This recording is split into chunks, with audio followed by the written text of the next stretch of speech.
He defeated the Demon King, saved another world, and returned home stronger than anyone alive. But when dungeons appeared on Earth, his mark showed only level 1. To the world, he's weak, but he knows he's unrivaled. Armed with knowledge no one else has, he turns to the camera, teaching, guiding, and profiting as the world's first dungeon influencer. Can the world's weakest adventurer become its most influential hero? Let's find out.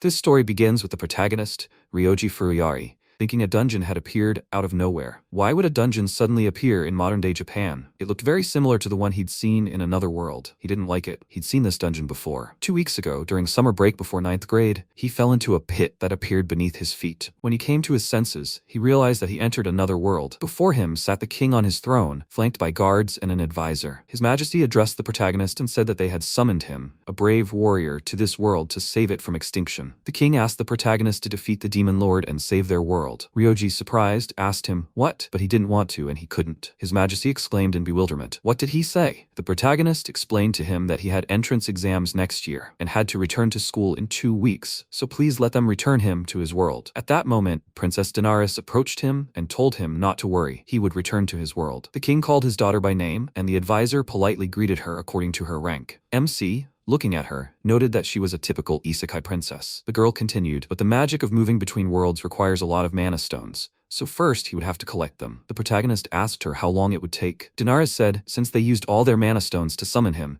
if you think about it, it would take about 50 years. She added, unless of course, the demon lord exterminated them by then. The protagonist stared at her, dumbfounded. 50 years? Is there no way to speed it up? The girl told him that if he defeated the demon lord, he could go home immediately, as he would likely receive a very large mana stone for defeating him. MC was simply forced to agree. A few months later, while fighting another monster, he thought, so that's how he signed up to defeat the demon lord and return home. He was summoned to this world because of his immense potential, so he began to develop it to become the warrior everyone envisioned. After defeating the monster, the protagonist felt his strength waning. He was surprised to notice that the princess had activated her healing skill, and he regained his strength. The protagonist thanked her for this. Daenerys admonished him that he would have to train hard if he wanted to become a great warrior. She was very worried when a level 1 slime nearly killed him. The protagonist indignantly remarked that he was still a schoolboy, so she should tone down her ardor. Ryoji added that he felt like he was getting stronger, but it would be more practical if there was at least some level indication. He just had to be careful. He wondered why she had come with him. The princess smiled and asked him if he was worried about her. He shouldn't worry. Low-level monsters weren't a problem for her. The protagonist thought, she's much stronger than him. The girl continued, he lacked stamina. Once he built it up, he'd be able to fight non-stop. She suggested he focus on that. MC gloomily asked her if she could go easy on him. Daenerys said she'd help him until he learned to heal himself. She couldn't let him die, so he could thank her. The protagonist sarcastically thanked her. A year later, after defeating another monster, the protagonist exclaimed, wow. He defeated a low-level boss and completed the dungeon. Daenerys quipped that she never thought it would take him a whole year to complete the first dungeon. What awaited them next? The protagonist replied that he knew healing magic now,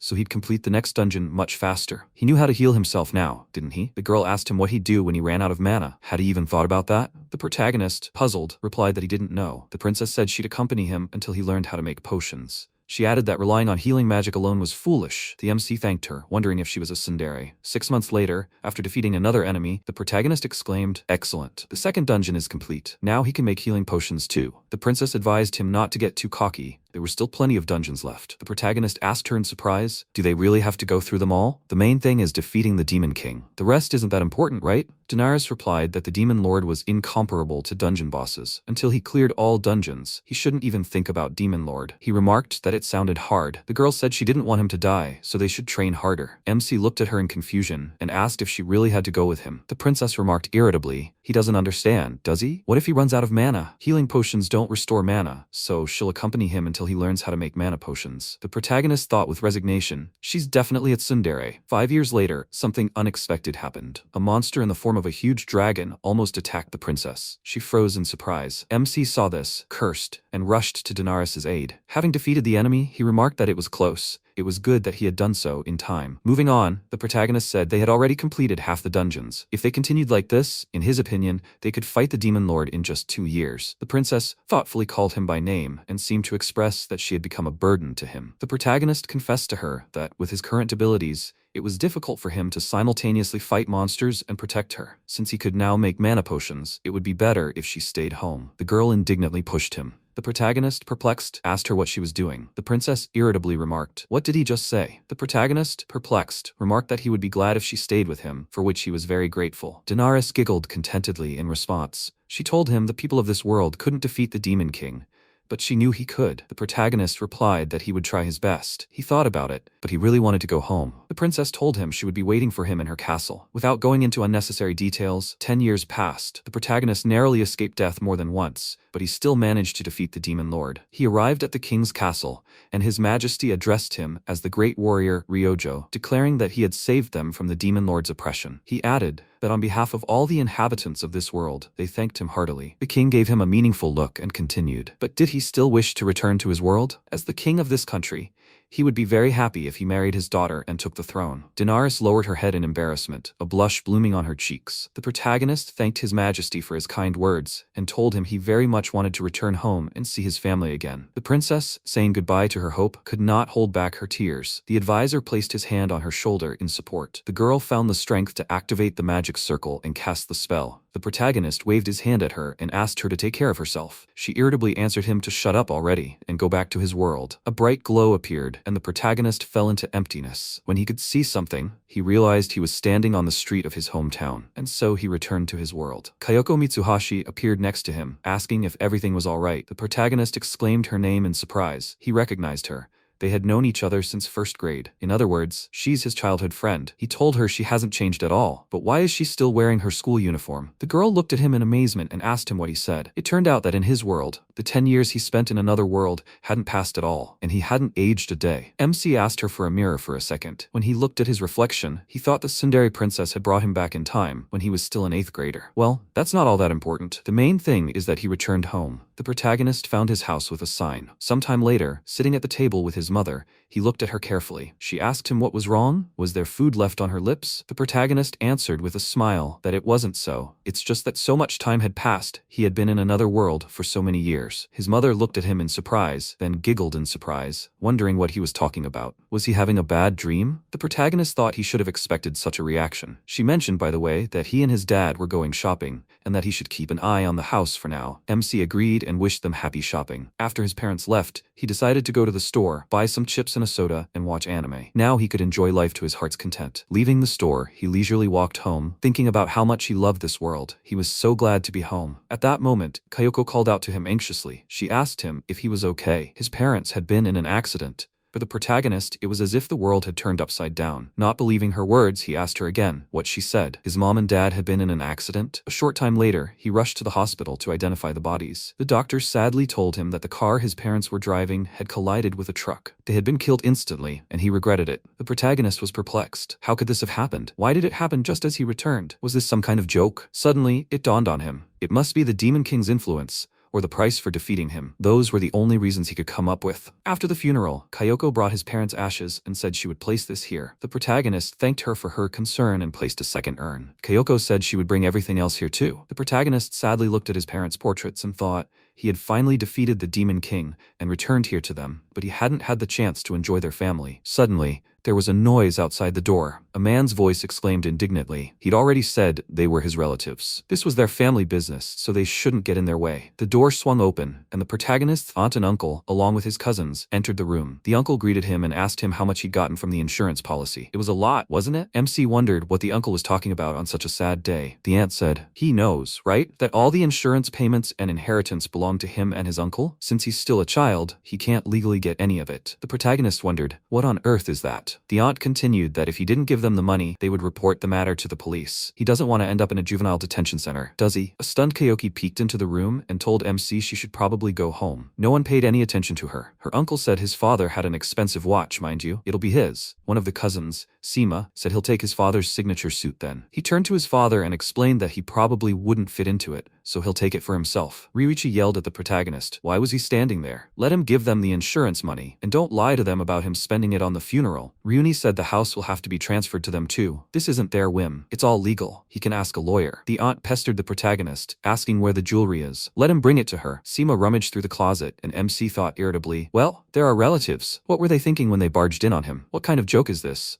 Rioji told them all he couldn't do that, his parents' belongings would stay with him. The Tanahashi family froze in astonishment upon hearing his words. Rioji asked him, perplexed, what he'd said. His uncle was furious. Who was he arguing with? He was the head of the influential Tanakashi family. His family was a rotten branch and should obey them. Ryuni growled at the protagonist, saying he was just an insolent idiot. MC calmly replied, their arguments were so-so. They seemed like adults, but in reality, they still hadn't developed any brains. The uncle exclaimed angrily. What did he say? He angrily called his sons and ordered them to tell the protagonist a lesson. The aunt exclaimed, Rioji is insolent, just like his parents. Ryuni asked his father if he'd give him a raise in return. Uncle said he'd raise his share. Just don't hit him in the face. The bruises shouldn't be visible. Rioji asked the protagonist sarcastically, are you scared yet? The cousins surrounded him. Rioji flexed his fists. Seima came up behind him and placed his hands firmly on his shoulders, and Ryuni angrily patted him on the head. The cousins swung their arms. What happened next? None of them understood. The brothers punched each other, while the protagonist stood calmly to the side. All the relatives looked at Rioji in bewilderment. He thought, they're like snails. They're slower than level 2 goblins. They're even slower than slimes. The cousins approached him again, patted his shoulders.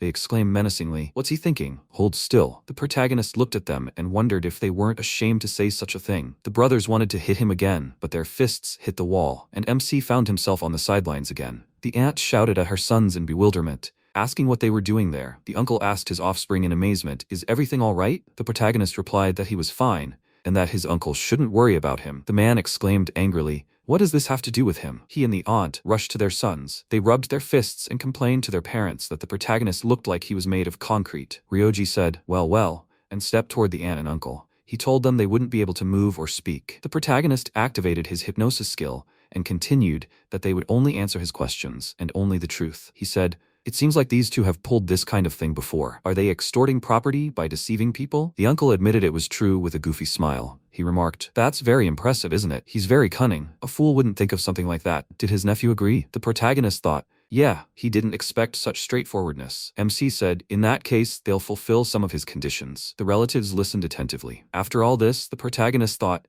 the hypnosis skill hadn't been all that useful when he was fighting the Demon King and his minions. He was sure it could only be used to extract information. But the people of his world have very low resistance to magic, hence the ability's effectiveness. After some time, the uncle and his entire family brought the protagonist envelopes with condolences. The protagonist thanked them for this, adding, as expected of the head of the Tanakashi family. His aunt wanted to tell him there was more, but the protagonist interrupted her and added, yes, he could see, it was only half. His uncle thanked him for teaching their children a lesson. Rioji told them that he was expecting the remaining donations from them, and that they did not need to visit him on the days of the memorial service. And so, his hypnotized aunt and uncle withdrew all their money from their accounts, leaving only change for transportation expenses to return home. They even took out loans according to their means, and then sent him the money in letters of condolence. The money wasn't as much as the protagonist expected, but so be it. He hoped they'd learned their lesson. MC sat down in front of his parents' portraits, and thought that if he had left with them back then, all of this could have been avoided. If his parents had lived, his uncle wouldn't have shown up. Had he done the right thing by them? Suddenly, he was overcome with sobs. The protagonist noted he'd only shed tears over his parents' ashes, but he'd held his own at the funeral. A few weeks later, on the way to school, Kyoko asked him if he'd seen the news. The protagonist asked if she meant about the good harvest this year. The girl was amazed at his ignorance. But no, the very same news. Dungeons had appeared all over the world. He asked her in surprise. Dungeons? Kyoko declared that they were, just like in the games, dungeons teeming with monsters. She continued, militaries around the world had begun exploring them, but it seemed to be all in vain. Their country's opposition party kept berating the government for allegedly unconstitutional behavior. And the opposition was no joke. With the appearance of the dungeons, all the oil and coal mines had begun to wither. This is just insane. The protagonist remarked in surprise. Seriously, Kyoko exclaimed. Experts say that if this continues, all their resources will quickly run out. What are they supposed to do? She won't survive if they all return to the Stone Age. The protagonist thought, the Stone Age? There wasn't even anime back then. The girl noted that the government is calling an emergency meeting about this, but the opposition continues to resist and protest, causing a ton of problems. The parties are protesting, and it seems they're also causing a lot of trouble. She doesn't know for sure, but they probably just don't like this policy. They say it's too arbitrary, and that there's no need for any measures. Kyoko said that the depletion of resources is definitely related to the dungeon's appearance. Otherwise, what's all this about? The protagonist thought, maybe she's right. He told her, they'll need to see what's going on there. Kyoko told him that people write all sorts of things online. The protagonist thought, obviously,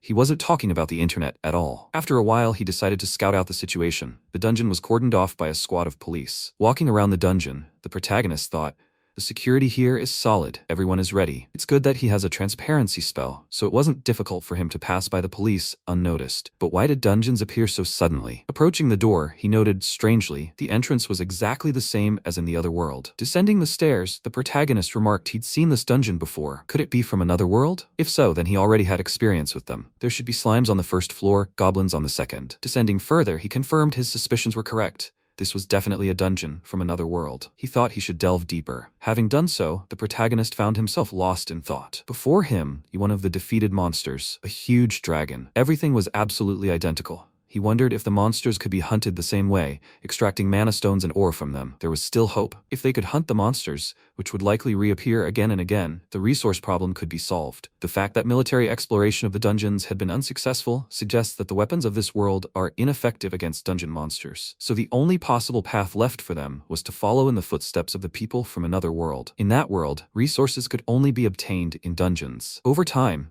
people emerged who hunted monsters to obtain these resources. They were called adventurers. The protagonist hoped that they, too, would find people who would take on this role. MC decided to store the dragon's drop in his inventory, which he did. He thought the king of that world had seen potential in him, a man from another world, so surely there were similar people in his world. After this, the protagonist activated the teleporter and found himself at the exit of the first level of the dungeon. Suddenly, he felt hungry after his journey and decided to buy some food on the way home. The protagonist looked at his palm and chuckled thoughtfully. It said level 1. He thought it was strange that even though all his abilities had transferred with him, it still showed him level 1. This number hadn't existed before he descended into the dungeon. The protagonist tried to activate the effect removal skill on this inscription, but it had no effect. Suddenly, he heard one of the police officers ask his partner if he heard it. His partner replied that he heard nothing, only silence. The protagonist suddenly realized he'd forgotten to use his invisibility ability. Instantly activating it, he realized he'd done it just in time. Police officers appeared near him, and one of them spoke. Or was it his imagination? Finding nothing and no one, the police officers returned to their post. The MC remarked how convenient the invisibility spell was. He heard the police officer say regretfully that, no matter how you look at it, with this kind of thing appearing, resources would only deplete. What would happen to their world? Time to remember God. The protagonist activated the teleporter. It was a rather convenient spell, allowing him to travel between any point he visited. Unless, of course, he was in a dungeon. The protagonist found himself at home. Only then did he realize he'd forgotten to buy himself lunch. He collapsed on his bed, thinking he was too lazy to go outside. After lying there for a while, he heard the doorbell ring. Kayoko came in with a bag and told him her mother had asked her to bring him some beef stew. The girl looked the protagonist up and down, surprised to see he was still wearing his school uniform. After a while, Kayoko set the table for him and announced she'd borrowed their plates. The protagonist, who had changed by then, looked at the dishes and exclaimed that it all looked delicious. Wishing the girl bon appetit, he greedily dug into his meal. Kayoko reminded him to chew everything thoroughly. The main character said her mom cooks better than anyone. The girl asked him how he liked the salad. She made it herself. The MC chuckled and started praising her. Everything tastes perfectly chopped, and this store-bought mayonnaise. She laughed and said, "What kind of comment is that really?" Having eaten his fill, the protagonist thanked her for her concern. Kayoko told him, "Great, now they can play together." They haven't done that in a while. The protagonist was forced to decline her offer. He told her he was busy. Kayoko, surprised, asked him what he was doing. He wasn't the most sociable person after all. The protagonist noticed, exactly, and showing her his palm, he asked her to look at it. The girl looked at his palm, puzzled, and asked him what she was looking at. The MC guessed that it seemed she simply couldn't see it. He asked her permission to look at her hands. The astonished girl agreed and held out her palms to him. The protagonist looked at them carefully, but saw nothing. She cautiously pulled her hands back and said, "Oh, stop doing this." She wanted to know, what's wrong with him? After a while, she got ready to leave. The protagonist thanked her again for everything and asked that she convey his gratitude to her mother. After Kayoko left, he looked thoughtfully at his palm, with the inscription, wondering if the level indicator on his hand was somehow related to dungeons. Was that the adventurer level? If so, it was rather odd that the hero who defeated the Demon King would be given a beginner level. The protagonist lay down on the bed,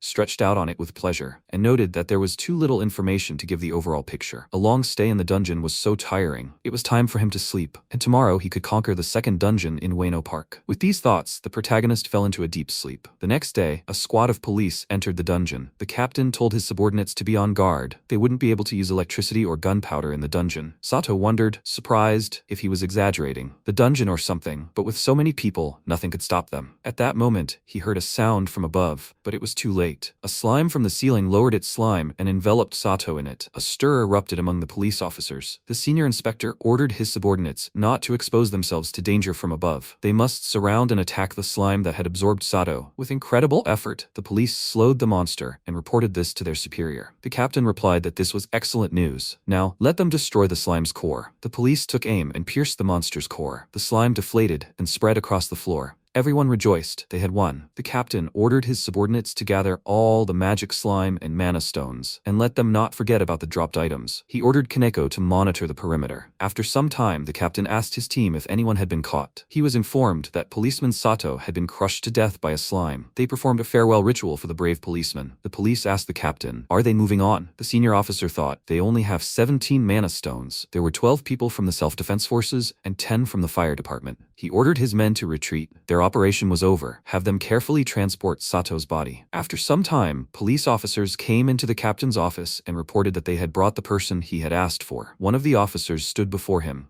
perplexed as to what he had done wrong. The captain asked him, "He says he has a level on his hand. Let him show him his hand." He saw nothing on the policeman's hand. He told the newcomer that from that day on, he was suspended from service. Let him have a consultation, collect his benefits, and take some time off. The policeman looked upset and turned to leave. The captain asked him what he saw on his hand. The young man replied that he saw a level 2. The captain spoke thoughtfully. "Yes, that's it." He looked at his hand and muttered, "As for me, I see a level 3 warrior." Meanwhile, the protagonist met Kayoko again on the way to school. They greeted each other. The girl incidentally remarked about the numbers on his hand. She'd heard that sometimes those who complete a dungeon get them. They display his adventurer level and profession. The protagonist said thoughtfully, "Is that so?" Kayoko continued, "Doesn't he watch TV at all? There are already 20 of them in America. They have the most of them. They have a real pioneering spirit. In their country, 2 police officers, 5 members of the self-defense forces, and 1 firefighter wear the same license plates. Rumor has it that there are many more, but since only the owner can see the symbols, no one can confirm it for sure." The protagonist looked at his hand and thought,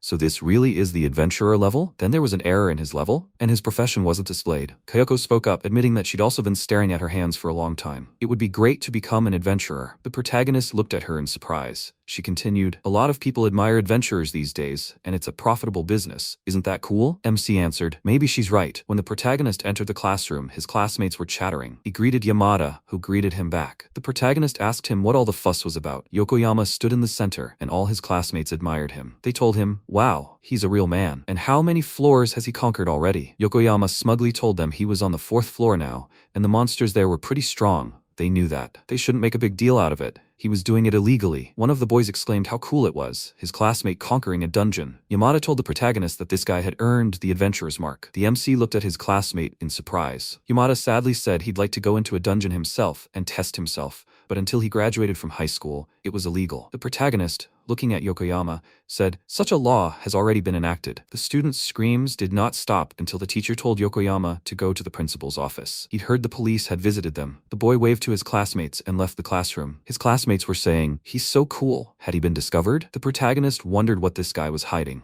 As soon as the teacher announced the start of class, the protagonist asked permission to go to the restroom. Entering one of the stalls, MC activated his clairvoyance skill and looked into the principal's office. The principal apologized to Yokoyama for having to drag him out of class. The police captain said they weren't here to arrest him, but to have a little talk. The captain, looking sternly at the boy, said, "People with the mark of an adventurer are starting to appear all over the world, and each one of them is extremely important." The protagonist thought in surprise, "So that's it?" The captain asked Yokoyama if he could show him his level and profession. The guy, without batting an eye, replied that he was level 6, with the profession of thief. The captain said, "If he's not lying, that's simply excellent." Currently, the highest level belonged to a guy from America. He had reached level 6. Yokoyama chuckled. What was he talking about? The protagonist silently told Yokoyama to stop his nonsense. The captain continued, "Since he was level 6, he'd probably encountered something like this before, right?" He showed the guy an object. Yokoyama asked him what it was. The policeman replied, "This thing is known as a scout. It's a rare item found in dungeons." The captain held it to his eye and noted that usually only people can see their own level. But with a scout, you can see someone else's level too. The protagonist was surprised. What was that? He immediately wanted a scout like that too. Meanwhile, the policeman asked Yokoyama to show him his hand. The boy was sweating from the strain. He had nothing else to do. He tearfully apologized to the policeman and declared that he was no adventurer. He had never even set foot in a dungeon. He did it to become popular. This greatly surprised the protagonist. The captain immediately lost interest in the boy. As he left, the captain said, "What a pity. Let him know if he gets a mark after graduation." The protagonist thought perplexedly about Yokoyama. He wondered if he could fool everyone, since only the mark's owner could see it. Did such people really exist? Sometime later, a crowd of people stood at the checkpoint near the dungeon. The guards told them that exploring the dungeons was very dangerous for those who hadn't acquired a mark, so entry was strictly limited. The boss of a guy named Kunimi said, "So that's it." He turned to a colleague and asked him what they would do if they weren't allowed through. The guy assured his boss that everything would be fine. Walking confidently up to the guards, Kunimi showed them a piece of paper and said, "They have all the necessary documents. The state can't accuse them of anything. Exploring dungeons is their civil right. Let them let him and his colleague through." The guard carefully examined the document, returned it to Kunimi, and declared that everything was fine. They could proceed. Upon entering the dungeon, the boss marveled. "This is simply amazing. They've entered here." Kunimi replied, "A lawyer posted a video on his channel about how to get into the dungeon. He watched it and prepared everything in advance." The guy looked at his palm and cursed. No mark had appeared. He asked his boss, "How are things going?" The boss looked at his hand and said he had nothing either. Kunimi smiled and exclaimed, "Don't worry. They could still give it their all. There were supposed to be slimes on the first floor. They could be defeated without any superpowers." The boss asked him doubtfully, "Are you sure they could?" Kunimi replied that they were. He'd watched a bunch of adventure strategy videos. The boss was surprised. People had already started making strategy videos. It was incredible. His subordinate explained that the cameras weren't working in the dungeon, so these videos mostly consisted of conversations and notes from past missions. He unfolded the sheet of paper and thought, puzzled. He'd printed out the map from the video, but it didn't show the passage on the left. The boss, noticing Kunimi's frown, asked him anxiously, "Is something wrong?" The guy smiled and told him that everything was fine and they were moving on. He thought he shouldn't disturb the boss. The video's creator must have simply forgotten about this passage. Suddenly, a slime appeared in front of them. Kunimi warned the boss about it and called him after him, suggesting that he chase the monster into a dead end. The boss ran after his subordinate, but suddenly another slime appeared ahead of them. Kunimi exclaimed in alarm, "Another slime. This wasn't in the guide. There shouldn't be slimes here." Meanwhile, in one of the apartments, a young man sat staring at his monitors. He exclaimed, "Oh my god, how many views have already accumulated?" He couldn't wait to get his money. His girlfriend approached him and asked which video he was talking about. The one with the fake dungeon capturing guide? The guy told her that it was. He added that the views were simply insane. The girl said with a grin, "Who even watches this nonsense? She definitely wouldn't understand them." The boy muttered, "Maybe these are laid-off employees?" He heard a lot of companies had gone bankrupt. Meanwhile, Kunimi exclaimed, "It's not a given they can defeat even one, and here there are two of them at once. They didn't stand a chance." He turned to the boss and told him to draw the monster's attention to himself, and the boss should run away as quickly as possible. The boss called out his subordinate's name in warning, and the boy barely managed to fend off the slime's attack. After the blow, he saw that his weapon was covered in slime. He needed another weapon, but at that moment, Kunimi discovered that his legs were also being enveloped in slime. He screamed in panic, and instantly the slime engulfed him completely. Kunimi despairingly wondered if he was going to die. But at that moment, the boss struck the slime with a stick and yelled at the monster to let Kunimi go. The boy gratefully turned to his boss. The man yelled at him to wait a little while. He would save him. Kunimi tried to stop him, but it was no use. Let him run. He had a wife and daughter. The boss yelled at him. That's why he wouldn't be able to face his family if he abandoned his subordinate. Kunimi wouldn't die. He'd try to get him out at any cost. No one noticed how the slime had reached the boss and instantly enveloped him in its slime. Kunimi anxiously called out to the boss. He thought he'd met him 3 years ago. Kunimi had been wandering from place to place after leaving juvenile detention. His relatives, who owned a small store, told him they'd be happy to help him get back on his feet. A short time later, his uncle asked him if he'd happened to go to the cash register. It turned out they were only good at chatting. His aunt smiled and said, "Please forgive her. She must have miscalculated the take." Uncle remarked, "Well, given his past, their suspicions weren't surprising." And so, Kunimi met the boss. He told him with a smile that he believed everyone deserved a chance to start over. At first, Kunimi didn't believe him. Most likely, he was just pretending to be kind. One day, his boss asked him to move a truck with cargo. Kunimi was stopped by his friends from his past life. They told him that they needed to sell goods from the warehouse on the black market, and Tatsumi would give him the route. Kunimi told the boss to stop dragging him into all this. He told them he was starting a new life. The boss threatened him, then let him give them the contents of the truck. Kunimi took out his phone and told him he refused. He told them he had a new life, and if they continued to bother him, he would call the police on them. The thugs pounced on him, shouting, "Who is he even talking about? They started beating him. One of the thugs asked the boss what they should do with the truck. Kunimi yelled at them to stay away from him. The bandits laughed and set fire to the boss's truck. Sometime later, Kunimi in the hospital thought this was the end. He hadn't lived up to his boss's expectations. At that moment,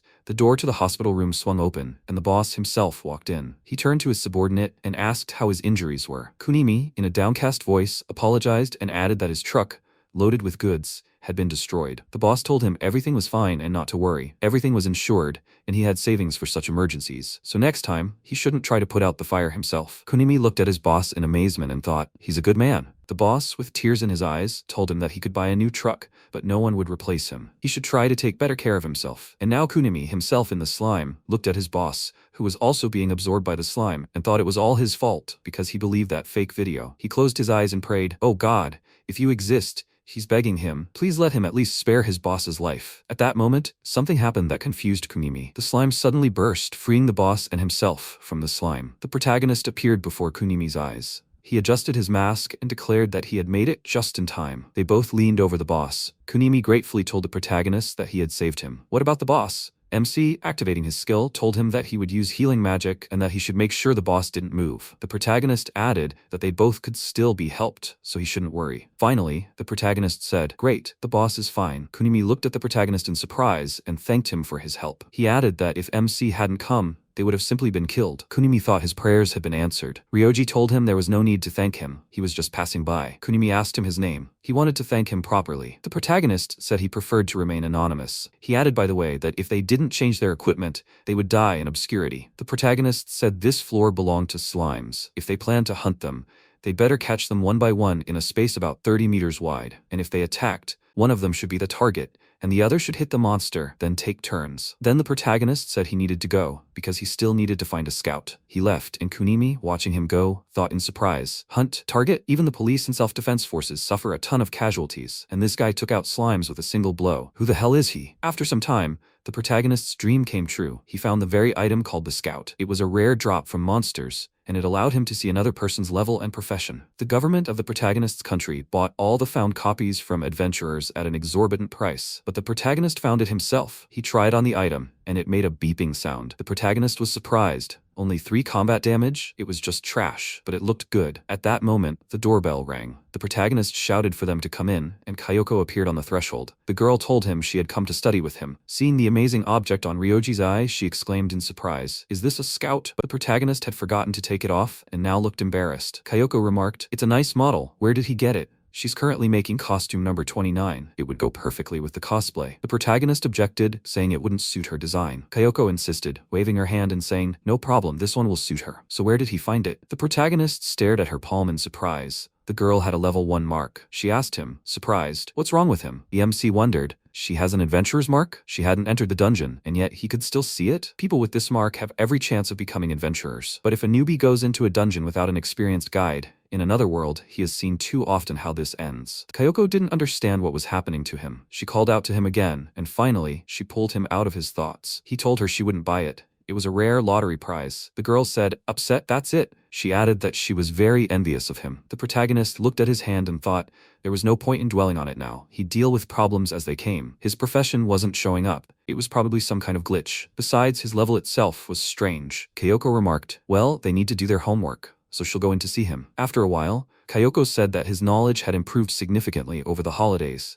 He'd even taken first place on his exams. How did he do that? The protagonist was confused by her question, so he told her the first thing that came to mind. He told her it was probably because he was just reading textbooks in his spare time. She asked him with a smile, "Are you sure he's telling the truth? Maybe he was cheating?" The protagonist didn't know what to say, but he decided he needed to tell her the truth. So MC said the truth is he'd ended up in another world where he'd honed his skills. He exhaled. Great, he'd told her the truth. Kayoko looked at him in confusion and asked hesitantly, "Is he serious?" Ryoji stared at her silently. She asked him in surprise, "Where is this other world?" The protagonist exclaimed in confusion. "What?" The girl told him she wanted to go there too. "Is it somewhere near the station?" After she'd completed the winter training, it had gotten easier for her too. The protagonist thought with embarrassment, the other world isn't like a preparatory course for her. He remembered his training with Daenerys. When he defeated a monster yet again, he'd exclaimed, "He did it! The monster might be physically strong, but it simply doesn't stand a chance against magic." Daenerys told him, He knows the copper turtle will continue to regenerate until he destroys its core, right? The protagonist asked her in surprise, where is its core? The princess replied that it's under its shell. As the protagonist began to reach the monster's core, the girl impatiently asked, would you mind speeding up already? Otherwise, the copper turtle would rise again. Rioji replied, it's not as easy as it looks. One blade won't be enough. Daenerys added, come to think of it, this isn't the kind of monster a beginner can handle alone. Then she asked him ironically, should I help him? The protagonist looked at her and replied that it wasn't necessary. He could handle it himself. He even felt a little offended. At that moment, the monster jumped up and let out a deafening roar. MC nearly fell over in surprise. He had to activate his thunder skill to deal with the enemy again. After he killed the turtle and began to quickly obtain its core,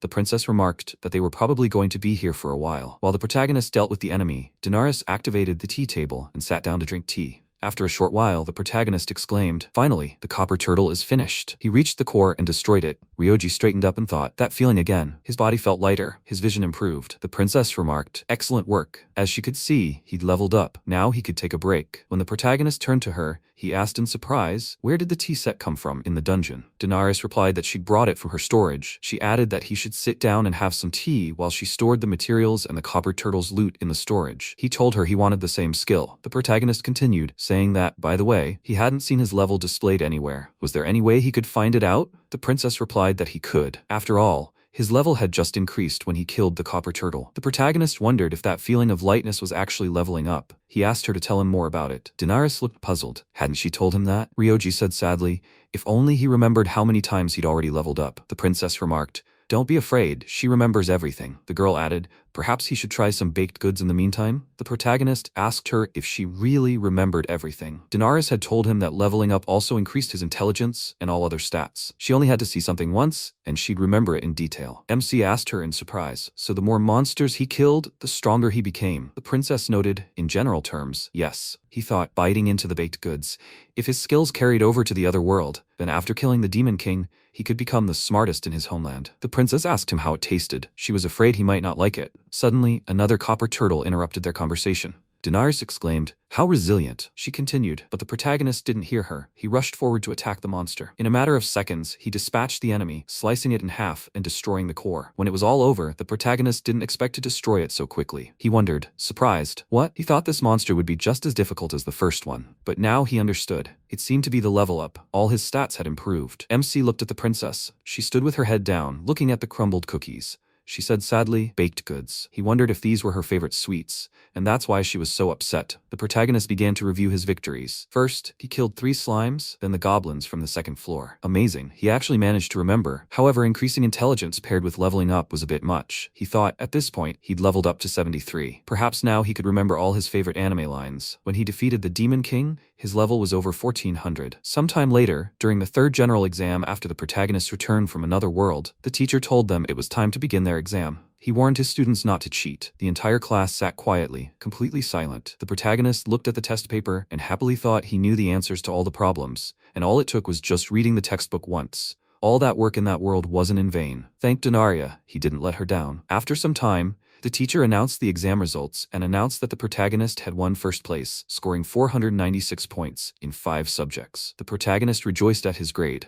The teacher told him they needed to talk about his future. He should stop by the staff room after class. MC was surprised to hear this. During recess, his classmates congratulated him on his high grade. They still couldn't believe he had such knowledge. Yamada confided in him that he was amazed by his knowledge. Would he tell them what the magic was? The protagonist apologized to everyone and told them he had to go. The teacher had called him and he shouldn't linger. When the protagonist approached the staff room, the teacher remarked, how has he grown so quickly? If he wants to go to that college, then it's time for him to decide on a high school. The other teachers were murmuring among themselves. Is that kid Ryoji's best student? The protagonist told the teacher he'd think about it.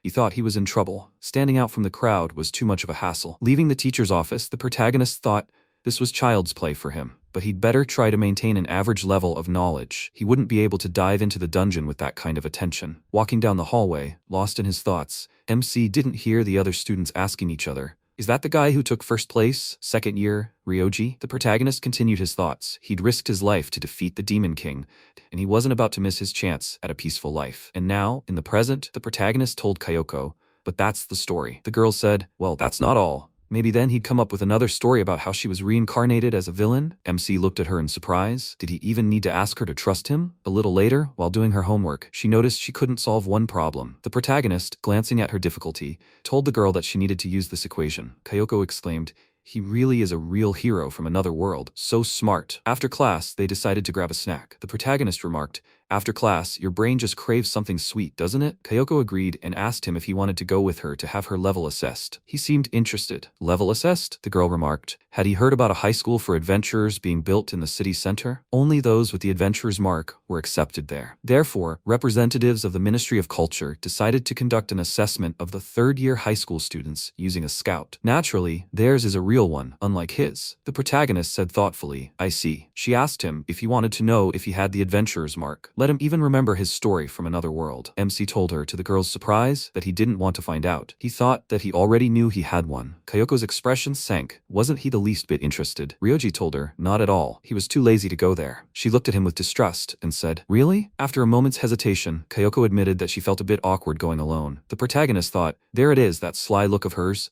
She'd been using that trick since she was a baby. The girl had asked him point blank if he would go with her. How could he refuse someone he'd been friends with since childhood? Of course, the protagonist had agreed. The girl's joy knew no bounds. She exclaimed, "Now he's a real hero." When Kayoko went home, the protagonist remembered Dinaris. Returning from another expedition, he asked her if she didn't think not being able to see her level was the most inconvenient thing. The princess told him she'd never thought about it. It might be more convenient, but it would also cause problems. She continued, she'd heard rumors that some nobles who claimed to have a high level were actually just making it up. If everyone could see their level, they wouldn't be able to pretend anymore, right? She felt like that would lead to quite a brawl. Rioji asked her in surprise why anyone would lie about their level. She said he was stupid. People liked to look down on those below them. Even he would do that when he surpassed her in level. The protagonist exclaimed indignantly, "Why all of a sudden?" He wasn't going to do that. Dinaris pointed out that everyone said that. The protagonist countered, "They summoned him into this world using enough energy to power the country for 50 years, right?" The princess looked at him in surprise, forced to admit it. He continued, "Even though she said he was the savior of this world, it was usually she who saved him from trouble. Besides, she had managed to cast an extremely complex spell, knowing there would be no second attempt. He admired her too much to look down on her." The princess looked at him with interest. The main character said, and the summoned hero turned out to be a frail schoolboy who needs to be accompanied everywhere so that he doesn't die. He had certainly become stronger,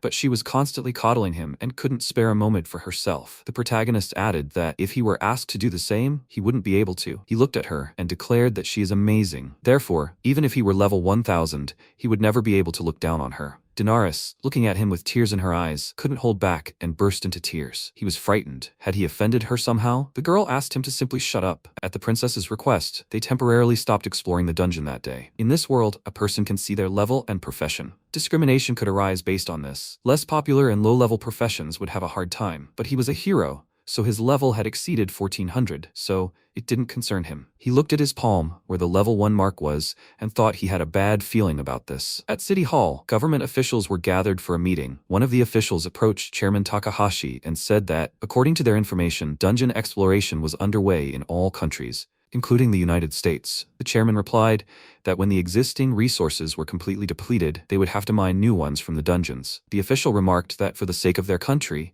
they needed to send as many adventurers there as quickly as possible. The chairman agreed. He remarked that, fortunately, a large number of dungeons had appeared in their country. Furthermore, the percentage of adventurers among their citizens was extremely high, a whopping 2%. The global average was only 0.5%. They had already sharply raised the prices of all items found in the dungeons. Did they have any other suggestions? The official remarked that they should expand their search for adventurers, especially among the youth. The Minister of Education said they had introduced a law allowing high school students to visit dungeons. They also planned to conduct a placement test for middle school graduates. The chairman asked his subordinates about permission to build a school for adventurers. He thought it could determine the future of their country. After a while, a large crowd of students gathered outside the building where the placement test was being held. The protagonist, arriving here with Kayoko, was surprised to see so many people here. It was simply astonishing. The girl told him there were tons of people from their school, all wanting to become adventurers. The protagonist countered that they were just looking to make money. Kayoko told him he was right. They said even if someone simply hunted slimes from the first floor,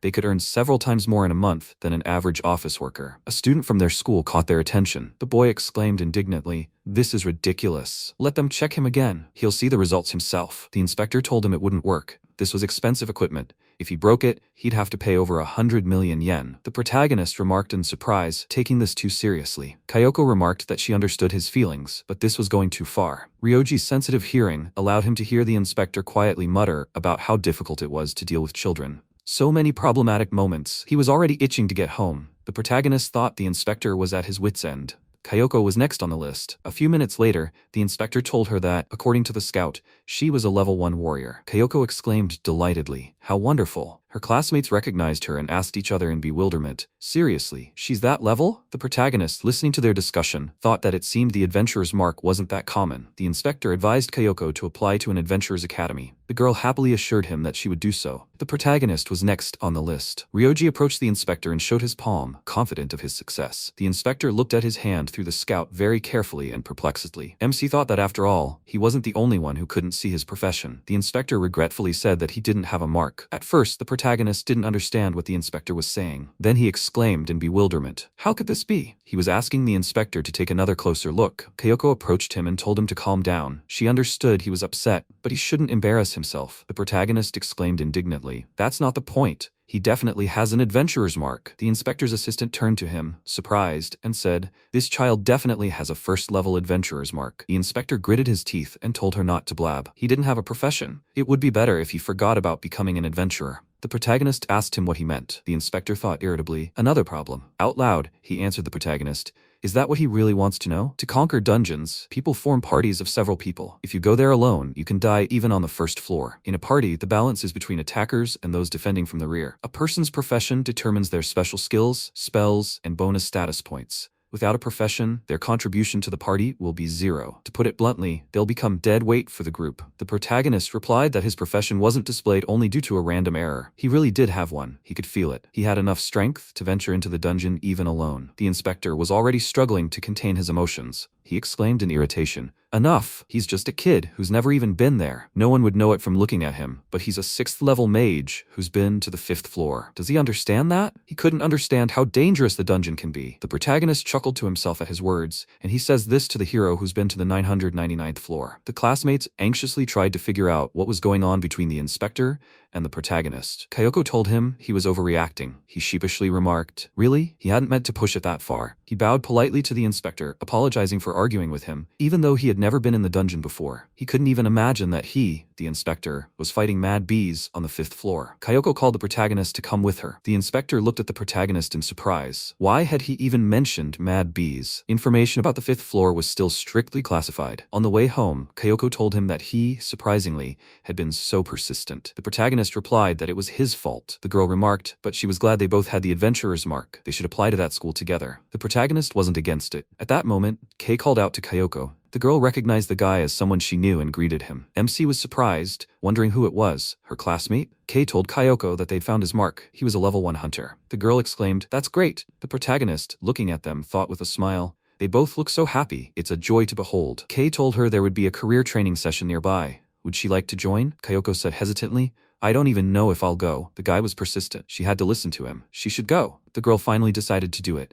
She said goodbye to the protagonist and told him they'd see each other again. On the way, Kay told her what a relief it was that someone he knew also had the adventurer's mark. Kayoko told him that she understood him. The protagonist looked confused and watched them for a long moment. Meanwhile, in Great Britain, in Crinwich County, Countess Isabella Lune Crinwich, a holy knight, addressed her adventurers and announced that it was becoming increasingly difficult for them to level up on the 4th floor. Today, they would descend to the 5th floor. She added that it was a dangerous dungeon, so she asked them to remain vigilant. Her team reported that she could count on them. She smiled and exclaimed, "Then, they're off to the dungeon." The countess looked at her palm, which bore the mark Level 9 Holy Knight, and thought that in most cases, the offensive type profession was either warriors or martial artists. She had never heard of anyone else holding the Holy Knight title. In games, it's something like a high-class profession, but she'd only just noticed that her stats were growing faster than those of warriors and martial artists. The girl and her team arrived at the 1st floor of a dungeon in Crinwich County. They were greeted by a multitude of slimes. Mustache said, "Slimes. Lately, they even look cute." The saint told everyone not to relax. Azumi replied that she understood. Beard remarked, "They wiped them all out yesterday, didn't they? It was all strange. Isabella told them to focus. They're moving forward and attacking. The rest of you should cover the rear and keep an eye on the situation. At that moment, a slime attacked Beard and wounded him. The saint immediately activated her healing skill and healed Beard's wounds. He thanked her for saving him. Azumi, meanwhile, activated a fireball and attacked the monsters. Mustache exclaimed, "I wonder where they come from." Isabella called out anxiously, seeing a slime approaching him from behind. She lunged at the monster and destroyed it. Mustache thanked her for her help in a stuttering voice. The saint remarked admiringly,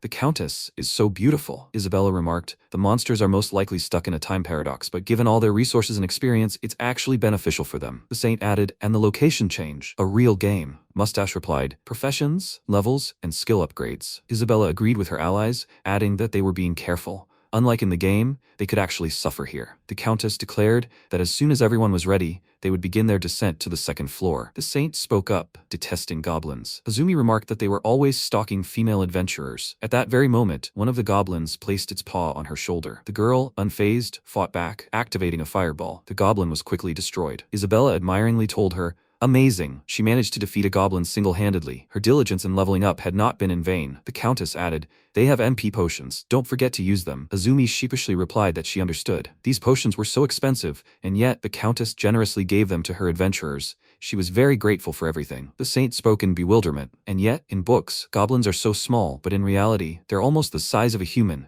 She doesn't even want to go near them. Isabella smiled and told her allies, "Okay, she'll clear a path for them straight to the second floor exit." The Countess charged at the crowd of monsters. Mustache exclaimed, "This is bad. They've banded together." Azumi asked in confusion, "Is it because of the noise from her magic?" Beard shouted to his allies, "They can't let the enemy surround them. They need to protect the Countess." While they were saying all this, the Countess had easily dispatched an entire horde of goblins. The adventurers were shocked. Azumi chuckled and said, "Shouldn't they be protecting the Countess, not the other way around?" Beard just swallowed loudly and Mustache said, "Isabella is strong." He didn't even have time to blink. The saint spoke. "At least she can help the Countess. Even her reserves of physical strength are limited. She needs healing." Mustache cursed and exclaimed indignantly, "They can be useful too." Beard called on everyone to help the Countess. After some time, the allies caught their breath after a difficult battle. The saint spoke, "So, now it's time for her healing magic." At that moment, Isabella stepped forward and also activated healing, directing it at Beard. He thanked the Countess for her concern. Mustache also asked her to use this skill on him. The saint asked in surprise, "What is this?" The Countess answered her.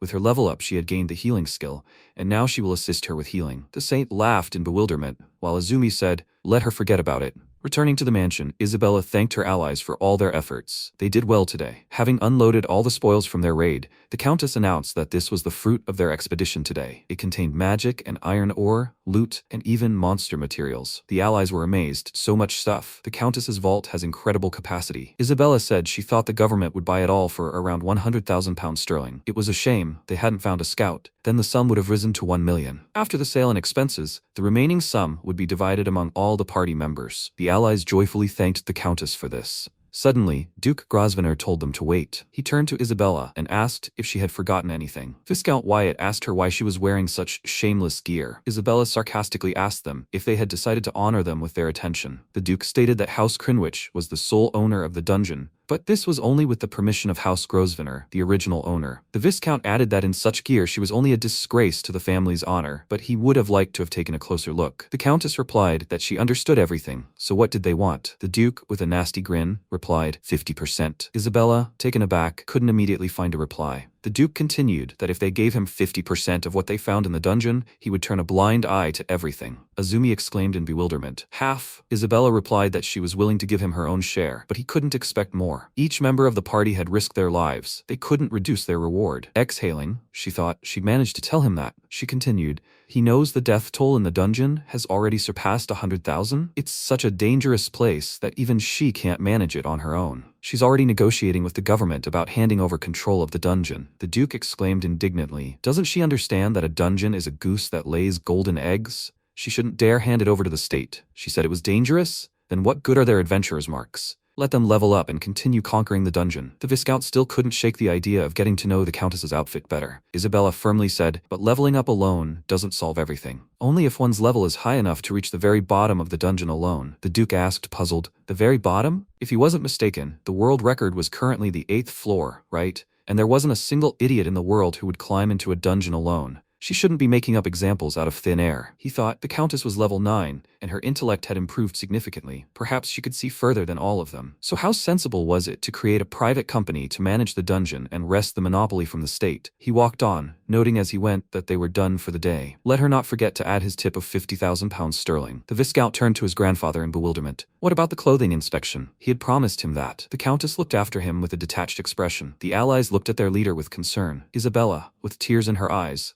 thought, so, as long as she remains in England, she will be forever a prisoner in the cage created by the Duke. Meanwhile, in Japan, Tokyo, the protagonist, sneezing incessantly, wondered what was going on. He was sneezing non-stop. Had he caught a cold from the air conditioning? He hadn't gotten sick since leveling up. Perhaps he'd relaxed too much? Just in case, the protagonist used a buff skill on himself and then a healing skill. Feeling perfectly fine, he declared that he was now completely cured. After getting dressed, he went outside. Approaching his destination, he noticed that the Ueno Park dungeon was the place to clear out. He used invisibility and teleportation and then stealth. He had no other choice, as the free passage to the dungeon was blocked, and it wouldn't do him any good to be seen. Having entered the dungeon, the protagonist rushed to the 999th floor. He thought about it. He'd thoroughly checked every floor to make sure, but it seemed this really was the Demon King's dungeon. In another world, this was the deepest and most dangerous dungeon. The next floor would be the 1000th. In another world, the Demon King himself lived there. The protagonist remembered how he'd met him, and now, descending the stairs, he wondered, what's going on here? He'd only fought him once, but his detection skill told him perfectly well that whoever was down there was definitely not the Demon King. When the monster appeared before him, MC was surprised to think it was a dragon of pitch darkness. It was simply enormous. The protagonist had never seen one. Was he the boss of this dungeon? The protagonist knew he was also called the Godslayer. Rioji drew his sword and thought, so, which is stronger, the Dragon of Darkness or his favorite sword? He activated his acceleration and rushed at the enemy with an attack. The dragon dodged his blow, and the protagonist thought that its speed did not match its incredible size. He still managed to cut off his opponent's tail. The protagonist thought, the enemy has tough scales too. It's a good thing he brought the sword he used to kill the Demon King. The monster looked at MC with amazement in its small eyes. Rioji wondered in surprise if he'd just now noticed he'd cut off its tail. The dragon let out a chilling roar, released flames from its mouth, and soared upward. The protagonist immediately realized that with the tail, he'd lost weight, and now he couldn't properly balance in flight. Now, aerial combat was a thing of the past. The dragon launched fireballs at him, but the protagonist used ice arrows and repelled the opponent's attack. Rioji thought that if they were to compare purely on firepower, the dragon would be more powerful than the Demon King. Suddenly, a huge fireball flew out from somewhere, and MC was surprised to notice that the monster had attacked him from a blind spot. Unfortunately, he didn't have time to dodge this unexpected attack. The protagonist fell, thinking the enemy had hit him after all. The monster began to balance directly above the protagonist and, using some kind of spell in its tongue, activated a simply enormous fireball. The protagonist jumped up and exclaimed in surprise, "A meteorite?" Then something happened that the enemy couldn't understand. His own fireball returned and pierced his jaw. MC exclaimed, he'd fallen for his trick after all. He had plenty of his own tricks. He thought he'd have a little more fun, but it would do. It was good that he could nullify meteorites. That was what saved him. The monster was finished. Suddenly, the protagonist felt a slight vibration in his hand and thought it was his level rising. He counted down and said, so, he'd leveled up another 12 levels. He expected no less from a dungeon boss. He looked at his palm and sadly noted that the level marker remained the same. The protagonist approached the fallen enemy and noted that the dark dragon's body was enormous, and it would drop a ton of amazing items. But Ryoji couldn't take that much home at once, and if he left it there for 24 hours, the dungeon would swallow it all up. A colossal loss. He began examining the enemy's body. More importantly, it had to be here somewhere. Finally, he exclaimed that he had found the dungeon core. He picked it up. It shone with a radiant black light. The protagonist knew that with a dungeon core, one could freely navigate all its floors. It was an extremely useful item if one needed to gather certain materials or level up. He raised his hand with the core and joyfully exclaimed. He still had the core from the king's dungeon, which had been in another world, but in this dungeon, it was completely useless. It was so inconvenient. With this, he would progress faster. Perhaps other dungeons had also formed new cores. How complicated everything was. His main concern now was the loot and materials from the Black Dragon. He'd worry about how to spend them later. He decided to take as much as he could. He knew he wouldn't be able to carry everything. His storage was already cluttered. After a while, the protagonist realized with surprise that he'd managed to fit everything in at once, and come to think of it, he'd never filled it to the brim. He thought he'd proven himself. It was time to put his plan into action, all for the sake of world peace, where he could watch his favorite anime whenever he wanted. Activating the teleporter, MC returned home. Collapsing tiredly onto his bed, he decided that he had to put this plan into action before Kyoko became an adventurer. With these thoughts in mind, he fell asleep. The computer screen glowed on his desk, illuminating the various components lying next to the keyboard. The next day, on the way to school, the protagonist met Kyoko again. They greeted each other. The girl told him they'd confirmed that 100 dungeons had already been discovered in their country. Had he been watching TV? Instead of answering, the protagonist asked her what kind of hairstyle she had. She smiled and asked him, what about her hair? Kei said it made her look cuter. The protagonist, surprised, asked her again. Kyoko changed the subject and noted, by the way, that these were just rumors. But rumors had it that the local dungeon had become overrun with monsters and they had come out. The government quickly mobilized the self-defense forces and they cleared the dungeon in no time. But there were quite a few casualties, both among the military and civilians. He wondered if this was true. The protagonist answered that it was obviously a lie. If this were true, the city would be like a beehive of chaos. The girl said, he's right, but wouldn't it be too dangerous to live if monsters started breeding outside the dungeons? Humanity could end after that. She continued, maybe one of the ancient civilizations was also destroyed after the dungeons appeared and the monsters that emerged from them. The protagonist, surprised, asked her where she got this information. She told him it was written in the Mumu Monthly. He remarked skeptically, really? That's not the most reliable source of information. At that moment, Kei called out to her and they greeted each other. She asked the guy if he had really been waiting for her. The protagonist looked at them, confused. Kei remarked, her hair was so cute. Kyoko sheepishly thanked him for the compliment. They were about to leave. Kyoko waved to the protagonist and told him they'd see each other again. The MC, looking at them, wondered, confused, what was this mixed feeling he was having? Maybe he's in love with Kyoko? No, that can't be right. He looked at them carefully, at the way the girl stared wide-eyed at Kei, hanging on his every word. The protagonist didn't know what it was exactly. Maybe this is how fathers feel when their daughters meet their boyfriends? Suddenly, he realized Kyoko was like family to him, and that's why he was worried about her. Now, understanding the reason, he felt much better. At school, during recess, Amada asked him if he'd been watching the news. Another victim of the false information about dungeon takeover tactics had shown up. The protagonist asked him, is this serious? There had been more and more of them lately. Amada said the victim was lucky to have escaped the dungeon alive and filed a police report, but he believed the death toll from this was much higher. The MC wondered why they were even falling for these false strategies. Amada told him it was a mystery. They say only the most naive fall for this scam. He added, by the way, that Kyoko and Kei had adventurer's marks found. Perhaps they, too, would want to explore dungeons using the strategies in the videos. If so, that would be the end of them. MC, sweating from the tension, asked him again, Kyoko? That can't be. After that, the protagonist told Amada he was going to the restroom for a bit and hurried out of the classroom. Amada followed him and said that he understood. He would tell the teacher,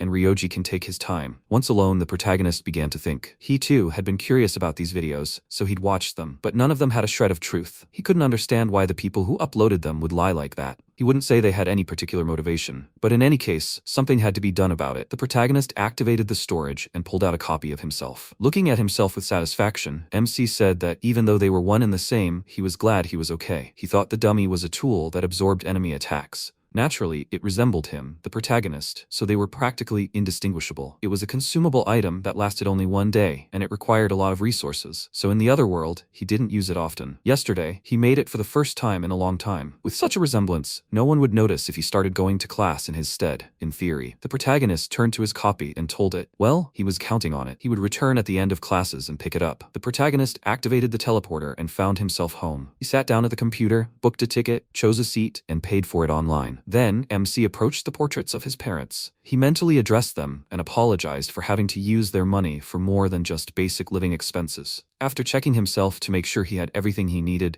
he decided he was ready to go. The protagonist was about to use the teleporter, but remembered just in time that he had almost forgotten one important thing. A short time later, he teleported to Haneda Airport. The protagonist deactivated his invisibility, looked at the ticket counters, and remembered how he had seen his father off at this airport. The man standing next to him was very surprised by the protagonist's appearance. It seemed to him that no one else was there. Ryoji turned away from the man and thought that teleportation and invisibility were indeed very convenient skills. Approaching the security counter, MC felt his heartbeat faster. This was his first flight, his first security check. As he walked through the terminal, he wondered what the staff would do if the terminal dinged. Walking to the check-in counter, the protagonist thought he should have used the money his uncles had stolen. After all, he wasn't a champion of justice. When Ryoji finally boarded the plane, he found his seat and settled comfortably into it, preparing for the flight. During the flight, the protagonist looked out the window and thought, Flying without magic is simply amazing. After landing, the protagonist took a bus to Katsurahama. Arriving on the shore, he exclaimed, "Excellent. Now he could get here via teleportation." When the MC approached the dungeon, he saw a huge crowd at the entrance. The adventurers were all whispering about the upcoming expedition, and there was a commotion in places. He activated invisibility and entered the dungeon. He didn't expect there to be so many people here. Descending, the protagonist saw a group of adventurers consisting of a girl and 2 boys. One of them suggested that his allies go down to the 2nd floor today. He was already tired of the slimes. The girl countered, "Well, actually, they're just scouting." He told her it was fine. He'd been researching strategy games online. The other guy quipped, "Is this what you call normal?" The protagonist wondered, "So, this guy's one of those people who believes things like that?" Descending, Rioji glanced around, satisfied with the results. There was no one nearby. He activated detection and thought, as expected, this dungeon also matched the one he'd encountered in the other world. He turned to his storage and pulled out a homemade golem drone, complete with a highly sensitive camera. Electronics weren't allowed in the dungeon, so he'd modified the camera with magic. The basic magical engineering training Daenerys had given him as part of his hero training had proven useful. He figured that if he could easily modify them, he could launch mass production, but they required rare metals and ingredients, so he'd only made 4 so far. The protagonist activated all 4 golem drones and decided it would be problematic if other adventurers saw them. So, he had to use the invisibility skill on them. Of course, this ability burned up his MP, but when the level is above 1,400 points, this cost is practically unnoticeable. MC thought for a moment and decided to start filming from the point where he'd descended into the dungeon. But then he suddenly remembered that he'd almost forgotten the most important thing again. Meanwhile, in class, Amada turned to the golem replica of the protagonist and remarked that he seemed a bit different today. The golem asked him in surprise, "Is that so?" Amada remarked that he seemed slightly different from his usual self. The protagonist's golem chuckled and said that it was a dummy created using high-level magical engineering. Amada smiled and said that he recognized his old friend now. What a relief. Meanwhile,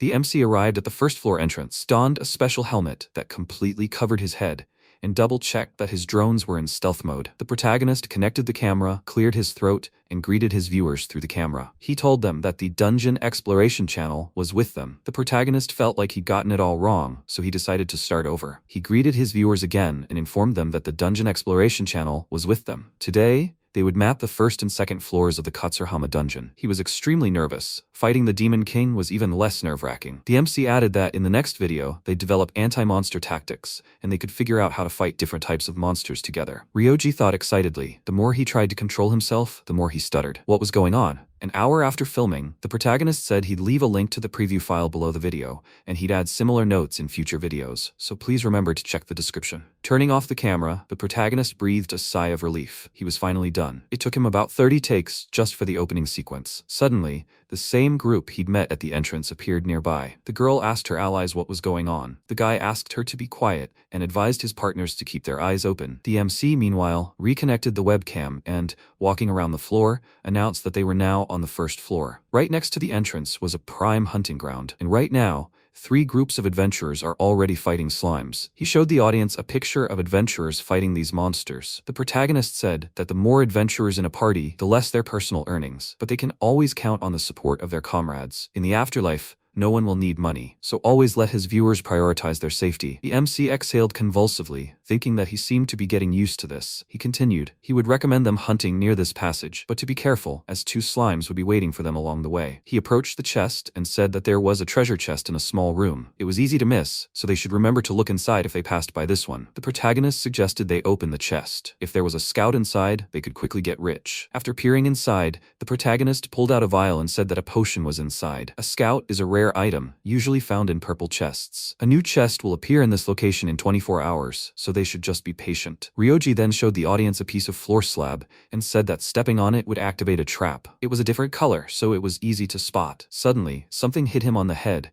and he let out a gasp of surprise. The protagonist said that everything felt different in the helmet, which is why he fell into the trap. But they usually avoid them, right? In fact, he would never have stepped on it. He did this to make it easier for the viewers to understand. The MC continued, and so, having walked around the entire 1st floor, it was time to go down to the 2nd. The protagonist warned the audience that the dungeon's stairs were steep and narrow, so they should be careful when descending. Descending to the 2nd floor, Ryoji told the audience that goblins inhabited the 2nd floor. They were slightly stronger than slimes. Unless they had an adventurer's mark, There was a high chance they would kill them, so they shouldn't descend. Suddenly, before he could finish speaking, the protagonist slipped on a step and tumbled down. He said, puzzled, well, he did say the stairs were dangerous. Even though he had fallen, they should still be careful. At that moment, he suddenly heard a woman screaming for help. Ryoji turned his head in confusion and saw a girl named Yoko being pursued by goblins. Without a second thought, the protagonist activated his double-powered fireball, and 2 fiery projectiles curved around the girl and rushed toward the enemy, destroying them. The protagonist asked Yoko if she was okay. The girl, her voice stammering with fear, thanked him for his help. She added that her friend had been captured by goblins, but she had managed to escape. The protagonist thought she was very beautiful and replied, okay, he'll save her friends too. MC activated detection and, showing the girl the dungeon layout, asked if they were in the right room. Yoko didn't even have time to answer.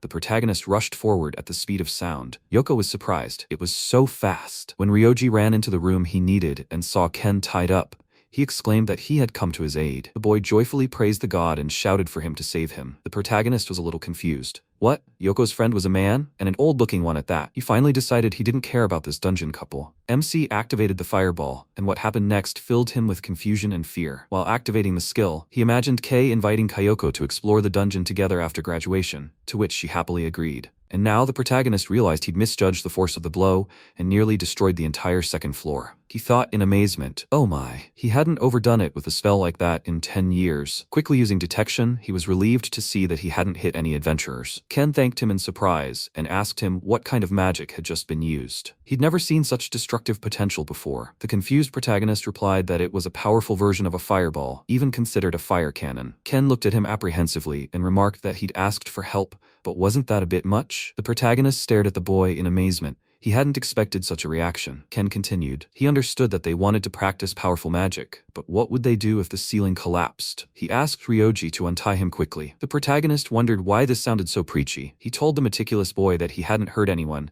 and that the place would be completely restored by tomorrow. MC approached him and began untying Ken. At that moment, Yoko approached them, joyfully calling out to her ally. The protagonist was also relieved that she was safe and sound. The protagonist grumbled, if they're too low level for the second floor, they should level up better on the slimes from the first floor. If he weren't here, they'd both be dead by now. Ken snapped back angrily, shut up. They were just a little too guarded. Why is he lecturing them here? Yoko was confused by her partner's rudeness, and she said in surprise, lecturing? The adventurers continued on, and Ken told Yoko, seriously, sometimes these troublesome guys show up here, right? The girl told him to just ignore it. The protagonist wondered, will they stay on the second floor? At this rate, he'd have to keep an eye on them constantly. He wouldn't be able to create a map like this. It was time to retreat. The protagonist activated invisibility and stealth and vanished into thin air. Looking at the two, he wondered if perhaps he should warn them. He recalled Daenerys' words. In the dungeon, he was primarily responsible for himself. It would be foolish for him to die because of someone else's advice. She wasn't perfect either, so he had every right to disregard her advice if he thought it was wrong. The MC left the dungeon, found a suitable teleportation spot, and teleported home. A little later, he lay down on his bed and said there was still time before classes ended. Tomorrow he would need to conquer the second floor and find a place to film the dungeon. Judging by today's experience, he could easily complete 1 dungeon on a weekday and 2 on the weekends. That's 40 dungeons a month. So, in 3 months, he could film footage of the first and second floors of all the dungeons in the country. He was lucky that filming would end before he graduated. The problem was editing. The fastest way would be to cut the video, combine the necessary sections, and add subtitles. But he would like to make a stylish video. He should look for tutorials on how to do it. The protagonist settled in at the computer and happily exclaimed that his favorite seiyuu had released a new video. He should watch it. The next day, Amada asked the protagonist's golem what he had for lunch today. The golem replied that he wasn't hungry. The guy chuckled in confusion and offered to share his lunch with him. He had some yakisoba bread and a bun with bean paste. The golem told him that he, the 4 eyes guy, was a good guy after all. Amada choked in surprise and exclaimed, 4 eyes? Had he forgotten his name was Amada? The golem, biting into his bread, thanked him. He added that he would remember until the day he died that he shared his bun with him. Amada said sheepishly, he's exaggerating. They're friends after all, although, more likely, they weren't friends but rather brothers in spirit. The golem looked at him touchedly, then covered his eyes with his hand, his shoulders shaking. Amada asked him in surprise what was wrong. The golem replied that everything was fine, he just had something in his eye. The next day, the protagonist went back to the dungeon. Once again, on the second floor, he heard a cry for help. Yoko was begging for someone to save her. She could be heard screaming at the goblin not to come near her or touch her. She desperately begged Ken to help her. Tied up again, Ken shouted at the goblin to get away from her. The goblin glared at Yoko and grabbed her clothes. Ken watched in panic, unable to do anything. Yoko fought back as best she could. She asked her ally not to look at her, and the boy lowered his gaze in embarrassment. At that moment, The protagonist appeared and used his freeze skill. The goblins simply froze in place, unable to move. He told the adventurers that, while the freeze was in effect, the monsters would be unable to move. The MC added, looking at the astonished faces of the rescued men, "I was curious, so I came. Let them take advantage of this moment and escape to the first floor." He begs them to do so. Ken exclaimed joyfully, "They were saved. Let him untie the rope." Yoko, looking at the protagonist with gratitude, addressed him as if he were the mysterious mask. The protagonist activated the wind slash, and the ropes fell off Ken. Yoko thanked the mysterious mask. The partners hugged, overjoyed that they were saved again, safe and sound. Ken turned to the MC and told him that he was saving them for the second time. "Thank him so much for that." The guy added that he should forgive them for neglecting his advice back then. If not for him, they would no longer be alive. Ryoji answered him, he helped them of his own free will, no need for thanks. But why were they so stubbornly going to the second floor despite their low level? Ken said it was all because of a video called Conquering the Second Floor at Low Levels. It was a paid subscription. Yoko confirmed this, adding that it kept repeating that the author didn't really want to tell them about it,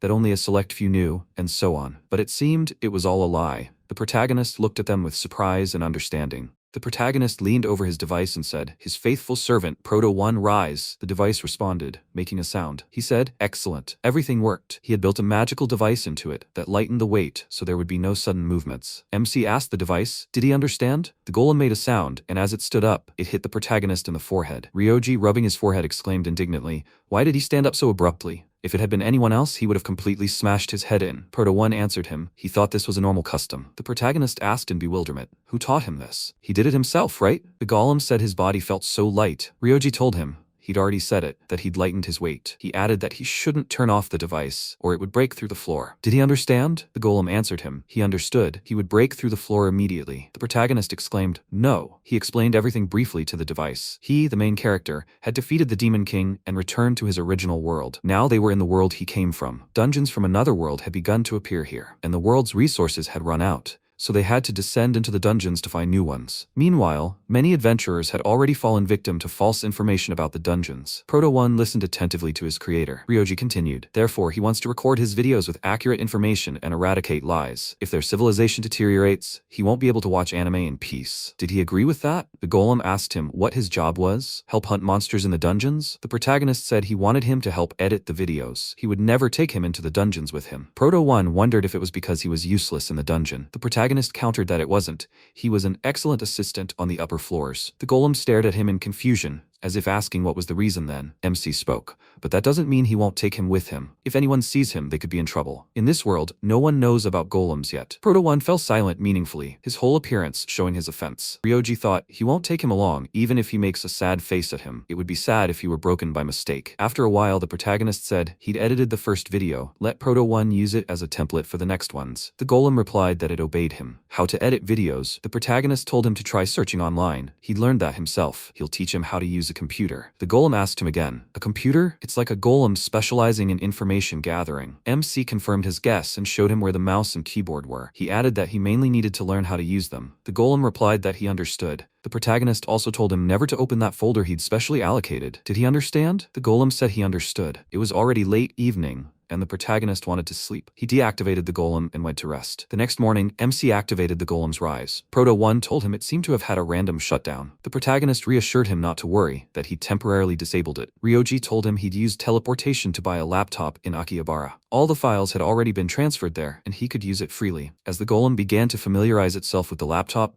it noticed that the secret folder was missing. It contained a bunch of images of beauties with different skin tones. The protagonist exclaimed that he forgot to erase its memory. After some time, MC told his assistant that he was going to film a dungeon in Ueno Park, and he should watch and edit the available videos. The golem replied that he understood. Ryoji asked the device if he had any questions for him. The golem turned to its master and explained that he wanted to meet his family. Didn't he? Did he succeed? The protagonist looked at him in amazement and replied that he did. Indeed, he succeeded. The golem spoke, "So that's great." The protagonist felt sad when he remembered his parents. The golem immediately noted that he looked slightly sad. MC asked his assistant not to bring up this painful topic. Proto-1 said that he understood. After some time, Ryoji found himself in the Ueno Park dungeon. He thought that, compared to the dungeons that had appeared in this world, this park's dungeon could be considered the largest. The protagonist donned his gear and continued to ponder. Most adventurers go here. He'd filmed everything up to the 4th floor. It wouldn't hurt to film all the way to the 20th floor. Having reached the 5th floor, the protagonist thought he'd become completely accustomed to the helmet. Maybe he'd be able to film a smoother video today. He was surrounded by frenzied bees, but they didn't attack. The protagonist noted that simply defeating the monster wasn't that difficult. But if you don't want to damage materials, you need to strike in a way that leaves minimal damage.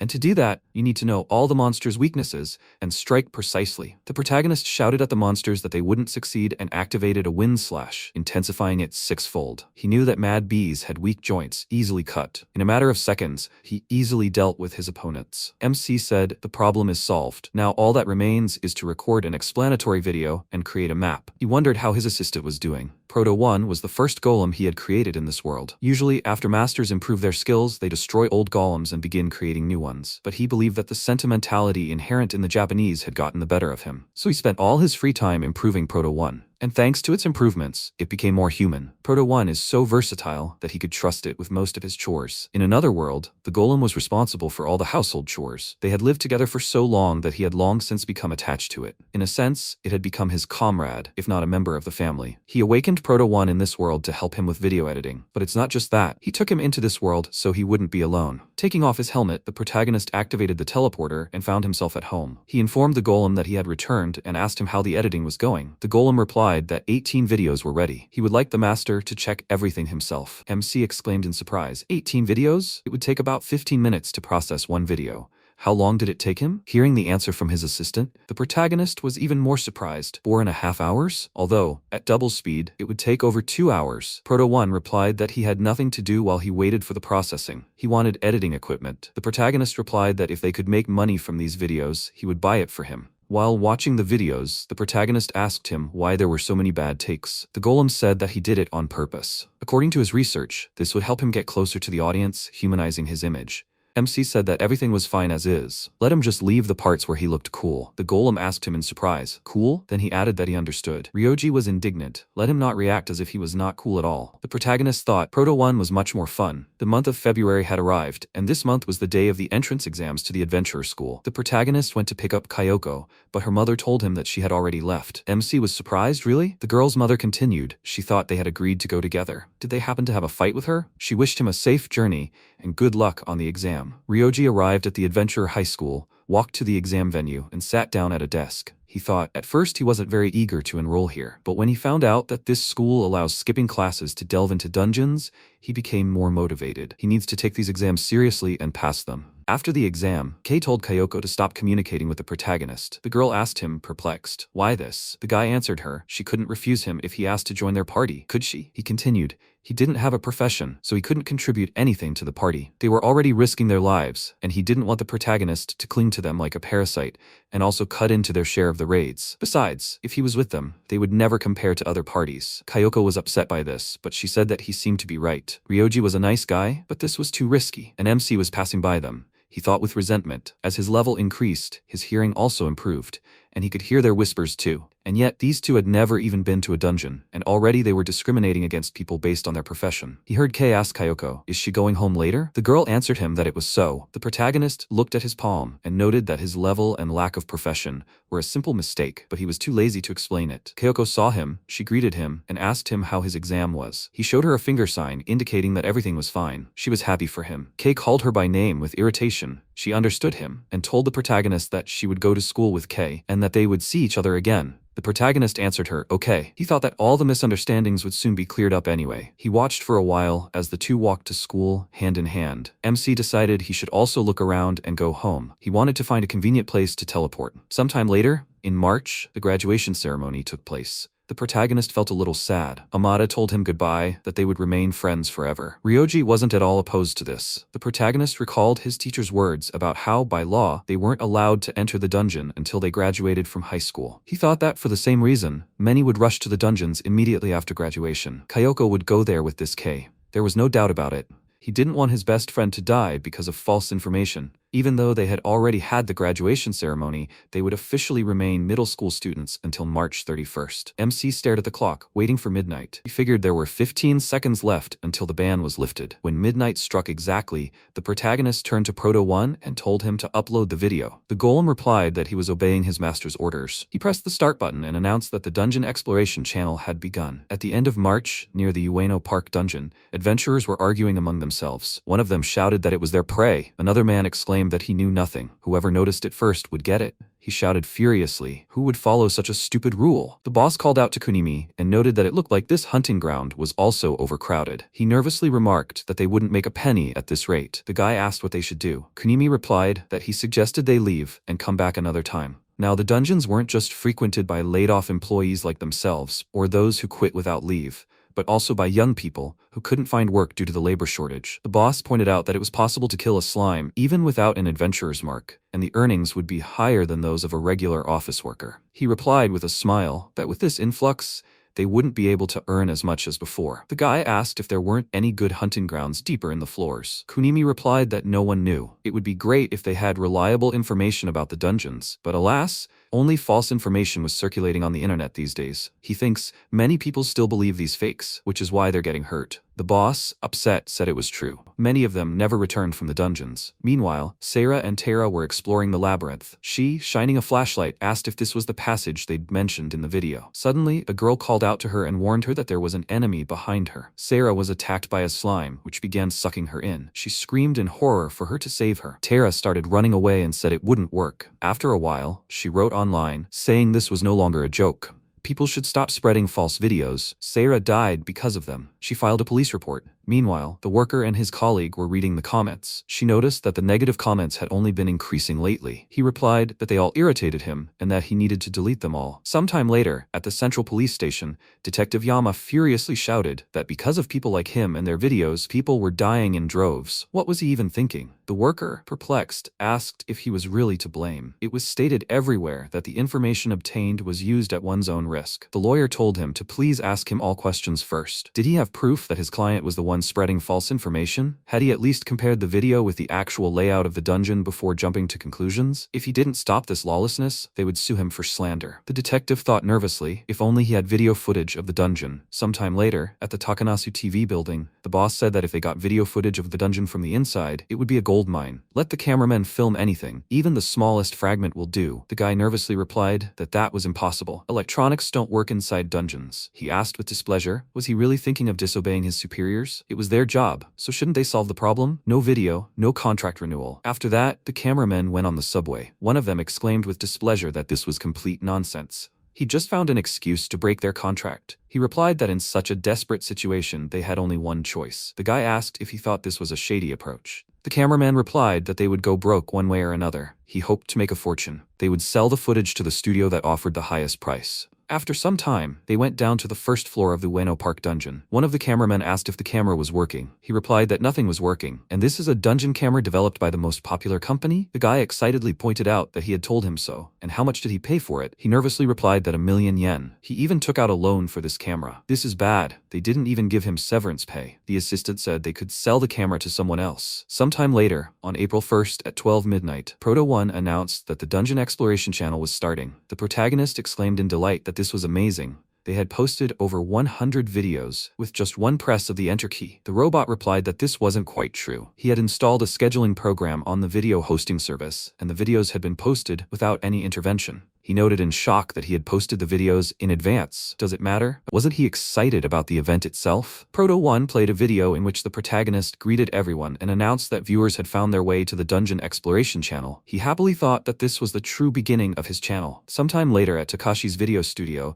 the cameraman exclaimed that this was bad. Let the boss take a look at this. He picked up a tablet and asked in shock, are these footage from a dungeon? Are these really real? He didn't see any signs of a computer-generated image. It's definitely not a fake, but how did he do it? The cameraman excitedly asked if they could borrow this guy's equipment, and then they wouldn't give it back to him. He replied that he'd been thinking about it for a long time, but he's quite the optimist. After a while, the worker reported to Yama that a video had been published directly from the dungeon. He asked in confusion how he knew it wasn't another fake. The guy replied that everything looked plausible. Let him see it for himself. The detective, having examined the materials, exclaimed that they needed to be on the safe side. Let him print out 50 frames from the video. This shot is right at the entrance. That's excellent. They'll go there and compare everything. After a while, people started discussing en masse, like what all the fuss was about. Apparently, they published a video from a dungeon. The main character's video was in full swing. On the news, a correspondent reported that there was currently a network outage throughout the country. The protagonist, seeing the statistics, happily noted that the number of views and subscribers was growing by leaps and bounds. Proto One replied that it was all thanks to his keen editing instincts. He didn't need any thanks. He smiled and said that was true. Thanks for that. The The robot sheepishly asked. He's serious. He knows where to press. He couldn't possibly hold back like that. The MC remarked that he was pleased to see the number of views and subscribers growing. However, he couldn't read the comments. Proto1 explained that the network was overloaded. He nervously asked how this had happened. After all, this was his debut on the video hosting site. Sometime later, the White House descended into complete chaos. The president's advisors excitedly reported that a massive network outage was occurring across America. Neither the internet nor telephone service was working. They were suspecting a cyber attack by another country. The president himself nervously asked, "Do they already know which country is to blame?" One of them replied, "No, but that might seem crazy." The channel available worldwide was primarily a video hosting site. According to spyware, most phone conversations and emails were about this channel. The president asked, "Are they saying this is the cause of the outages?" And he was supposed to believe this nonsense? Who owns this channel? An advisor replied, "It's a Japanese account called the Dungeon Exploration Channel." The president watched one video and asked, "Are these footage from a dungeon?" He replied, "A well-crafted fake." The man called out to his granddaughter, Linda Bluestone, and told her to take a look at the video. She's America's top adventurer, and he'd like to hear her opinion. The girl agreed with a smile and, after examining the footage, remarked that she didn't know how he'd done it. The video is quite real. She even wondered what level he was. The president thanked her and took the tablet. The advisors reported that they'd requested his location from the video service. The account itself was Japanese, and the speech in the video was also in Japanese. Should they report their discovery to the Japanese government? The president replied no, they shouldn't reveal their hand. Linda, putting on a cowboy hat, said that after lunch she was heading to the Rocky Mountain dungeon, so if they prepared a camera for her, just like the guy in the video, she'd try to film the dungeon as well. After a while, the president began to wonder if Linda had changed her plans and gone straight to the dungeon. Perhaps the person with the video was a much higher level than her. And this girl hated losing. He said he wanted them to find equipment capable of working inside the dungeon. Although, should they film their dungeon capturing techniques? These videos could be a potential advantage in negotiations. From this day on, a global race will begin. They must be faster than other countries. Meanwhile, in Japan, the protagonist, playing with a robot, exclaimed in displeasure that he had lost again. He forbade him from using inventory items. Proto1 replied that he understood everything and was ignoring the order. He nervously said, "Let him use whatever he wants. Damn it." At that moment, the accountant, Kijima, called on the phone. MC, perplexed, picked up the phone and said he was listening. The girl happily said that he had finally answered. She was already on her way. She hoped that he would agree to meet her at a family restaurant near the train station. He, perplexed, asked why she was calling so late. He even managed to get scared. She explained that it was about Rioji's project. The protagonist replied that he would be there soon. Proto1 wished him a safe journey and said he would focus on editing for now. Afterwards, the protagonist went outside and reflected on how he had opened the Furiari project company, thinking about his future. Kijima was his tax accountant, whom he had hired at the time. On his orders, Proto1 found a good professional who could keep secrets. His demands were high, but he also paid a lot. After some time, he arrived at the restaurant and, looking around, realized that Kijima hadn't arrived yet. It was his first time visiting a family restaurant at night. Afterwards, the girl herself came and apologized for the delay. The MC replied that everything was fine, he had just arrived. Kijima, with a serious expression, said that she suggested they sit somewhere quiet. He, looking her over, realized that there was sweat on her face. It seemed she was in a hurry. After some time they sat down at the table. She said that she apologized for calling him in the middle of the night. Maybe he wanted a snack? The protagonist replied that it wasn't necessary. The girl called the waitress and told her to set up the drink bar. She'd get a coffee. And he replied that he needed a soda. After that, Kijima went to the bar. The protagonist was surprised to see that she was working efficiently. After preparing the drinks, she approached him and said they would get straight to business. In 2 hours, the number of subscribers on his channel had surpassed 300 million. In the history of the internet, no one had accumulated that many, and the number continues to grow steadily. The MC beamed with happiness and asked, "Is this serious?" Kijima, smiling, said, "Please accept her congratulations." First, she wanted to clarify a few details. First, let him excuse her. "But are these videos real?" The protagonist agreed and paused. She wanted to understand if he was doing anything illegal. She wondered if other adventurers were capable of filming similar videos. He replied that no, it was simply impossible. He'd used special materials to repurpose a standard digital camera. Obtaining these materials required a huge level, around 900. Furthermore, even if they succeeded, they'd need to study magical engineering to know how and where to apply it. She should note that everything he'd said was a trade secret. Even if someone did manage to fulfill these two conditions, few people would have the knowledge of dungeons to create such tutorial videos. Kijima replied that she understood. She could assume he had a complete advantage over all potential competitors. MC agreed and thought that it would be a different matter if other heroes besides him went to this world, but there shouldn't be such a thing. She said he'd already met all the monetization requirements, so she thought they'd be approved. Their request would take about a week to be processed. Even with the most rough estimates, the annual revenue from the videos could reach several billion. The protagonist picked up his phone and noted that the video hosting site had just sent him a notification about monetization. Speaking of monetization, they wrote that they would provide him with additional incentive bonuses if he agreed to upload videos exclusively to their platform. Kojima replied that if he had no plans to take over other platforms, she would advise him to sign this exclusivity contract. In that case, the video hosting site would be responsible for catching pirates distributing his videos. The protagonist thoughtfully asked, "Pirated copies?" That was entirely possible. Fine, he'd sign the contract. After a while, he said they'd responded quickly. They'd already sent him all the documents for signature. According to the contract, he'd be paid $40 million annually. Kojima, shocked, noted that this was the big leagues. Furiari's project had only recently launched, and at this rate, sales weren't expected to be the best, so she was considering hiring a lawyer and a finance manager. What would he say about that? MC replied that she could do as she saw fit. She agreed, taking out her phone and saying that in that case, she had connections with companies in those fields. They could outsource some of the work to them. They charged quite a lot for their work, but with the projected sales, Rioji's project could easily afford it. It wouldn't be a problem. For them, it was like a stone in the ocean. Besides, she could assure him that these companies would honestly admit their mistakes if anything happened. Contracts with them would be signed tomorrow. Did he have any questions? The protagonist, glancing at her shirt, asked if she liked cats. Kojima sheepishly apologized and explained that she'd been in her pajamas the whole time. Yes, she likes cats, even though she doesn't have any at home. He thought in surprise, so she's clumsy? He thought she was in a hurry. The protagonist said he didn't care, and she should forgive him for asking. Kojima said she was responsible for his finances, so he shouldn't be shy. She would cover all expenses. He thanked her for the treat, and after that, they went outside. The girl bowed and said that she apologized. She started to leave, but suddenly turned around and, apologizing, pointed out that with her invitation, she had allowed a minor to wander alone in the middle of the night. That was an unacceptable mistake on her part. She would accompany him home. MC replied that everything was fine. He lived nearby. Kojima said that it didn't work that way. Well, they were going. He pointed to the side and said that his house was there. After a while, they set off. The girl asked if he planned to continue uploading dungeon-crawling videos in the future. The protagonist agreed, adding that adventurers who could wisely gather and manage their resources sounded like a great idea. If their civilization began to deteriorate, he wouldn't be able to watch anime in peace, and he wanted money too. She replied with a smile that it was a good idea. She sincerely wished him luck. The whole world was thirsting for this knowledge. Who would have thought a 15-year-old boy could own this? If he had any problems in the future, he should feel free to contact her. She'll help in any way she can. MC thanked her with a smile and thought she was a good person. After a while, they approached his house. Kojima bowed with a smile and said she wished him good night. He reciprocated and wondered what kind of professional moves she had. He was worried about the woman being left alone on the street at night,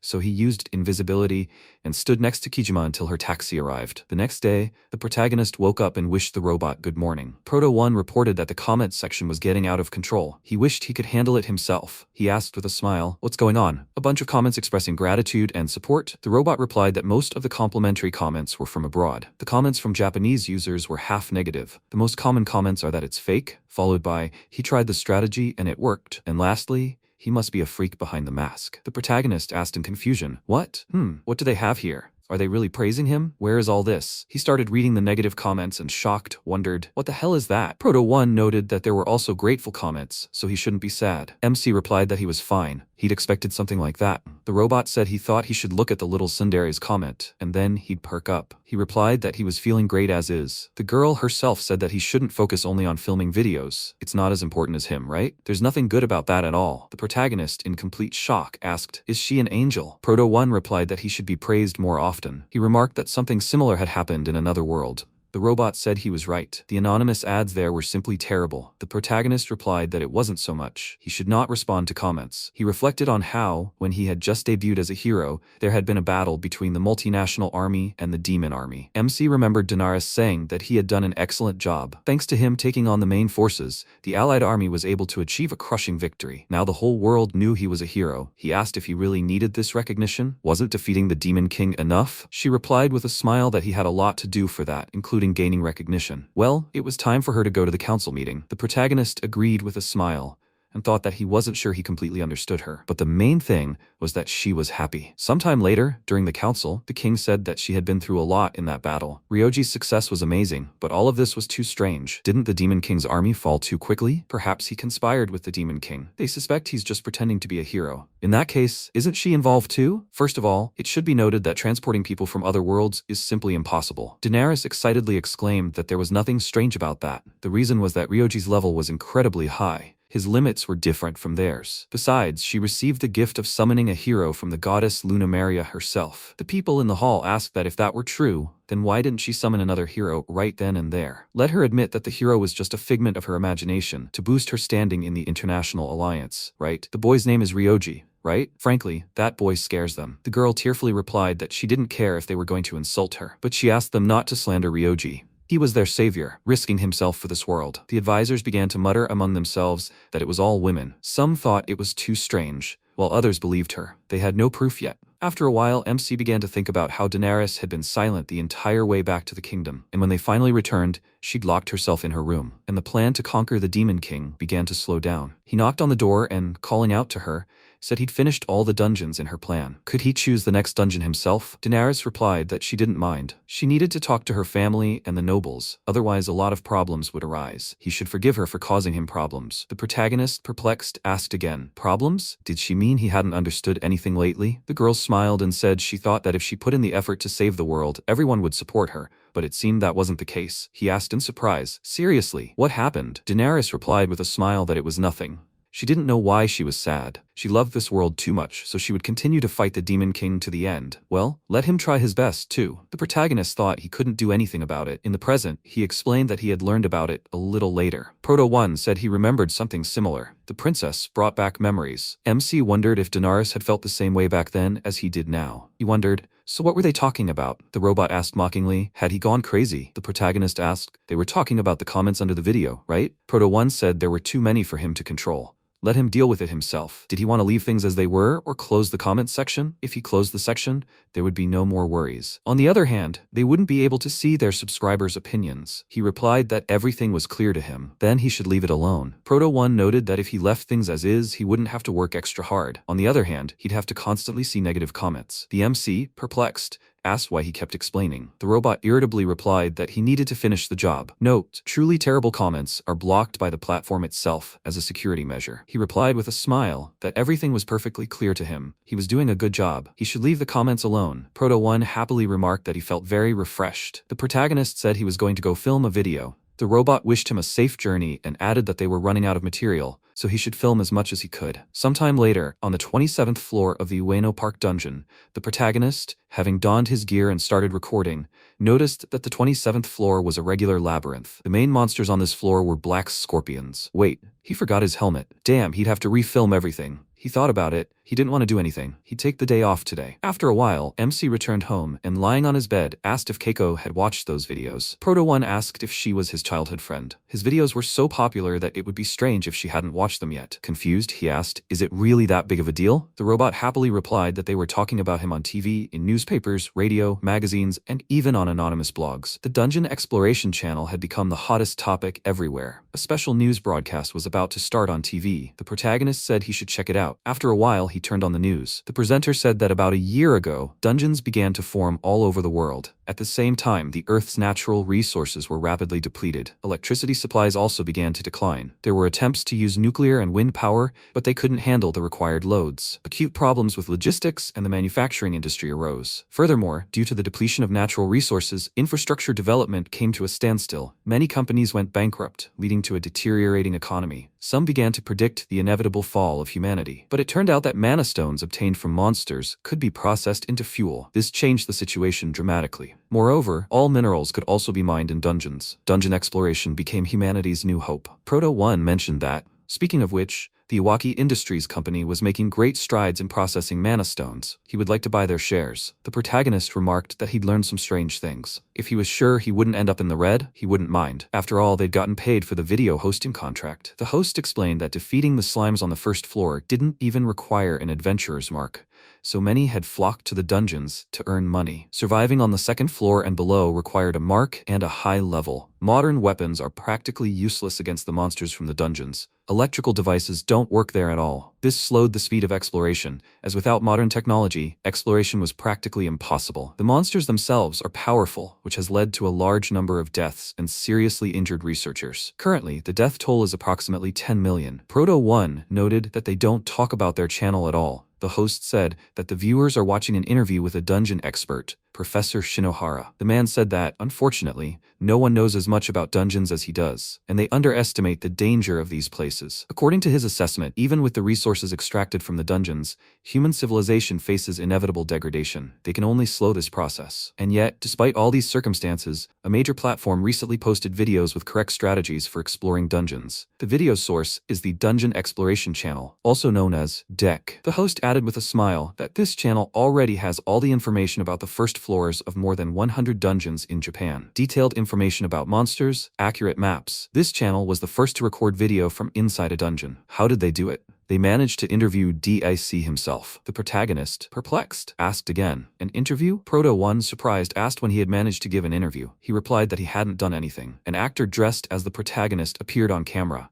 He greeted everyone and said that he couldn't sit by and watch the dwindling population, so he decided to record these videos. It looks like some frail old man decided he was a dungeon expert. Let them tell him. Isn't he a fraud? Have they seen his decrepit face? He's probably never even been inside a dungeon. The MC was perplexed, wondering who this was. But he agreed about the old man. The actor added that he was the only one right, and now he was saying goodbye to everyone. The host said it was all an exclusive interview. Proto1 noted that this imposter's helmet was just like his. The protagonist furiously exclaimed that the design was completely different. He wouldn't let it go. There was no forgiveness for him. Sometime later, he came to Kijima's office and said he wanted to do something about this imposter. She replied that she would help him with this matter. First, he should contact Muto law firm, and since legal costs were an expense, his taxes would be reduced. She would like to thoroughly investigate this matter to prevent something like this from happening again. Would he allow her to do so? The MC asked if he was imagining things or if she was bragging. The girl replied with a smile that he wasn't imagining things.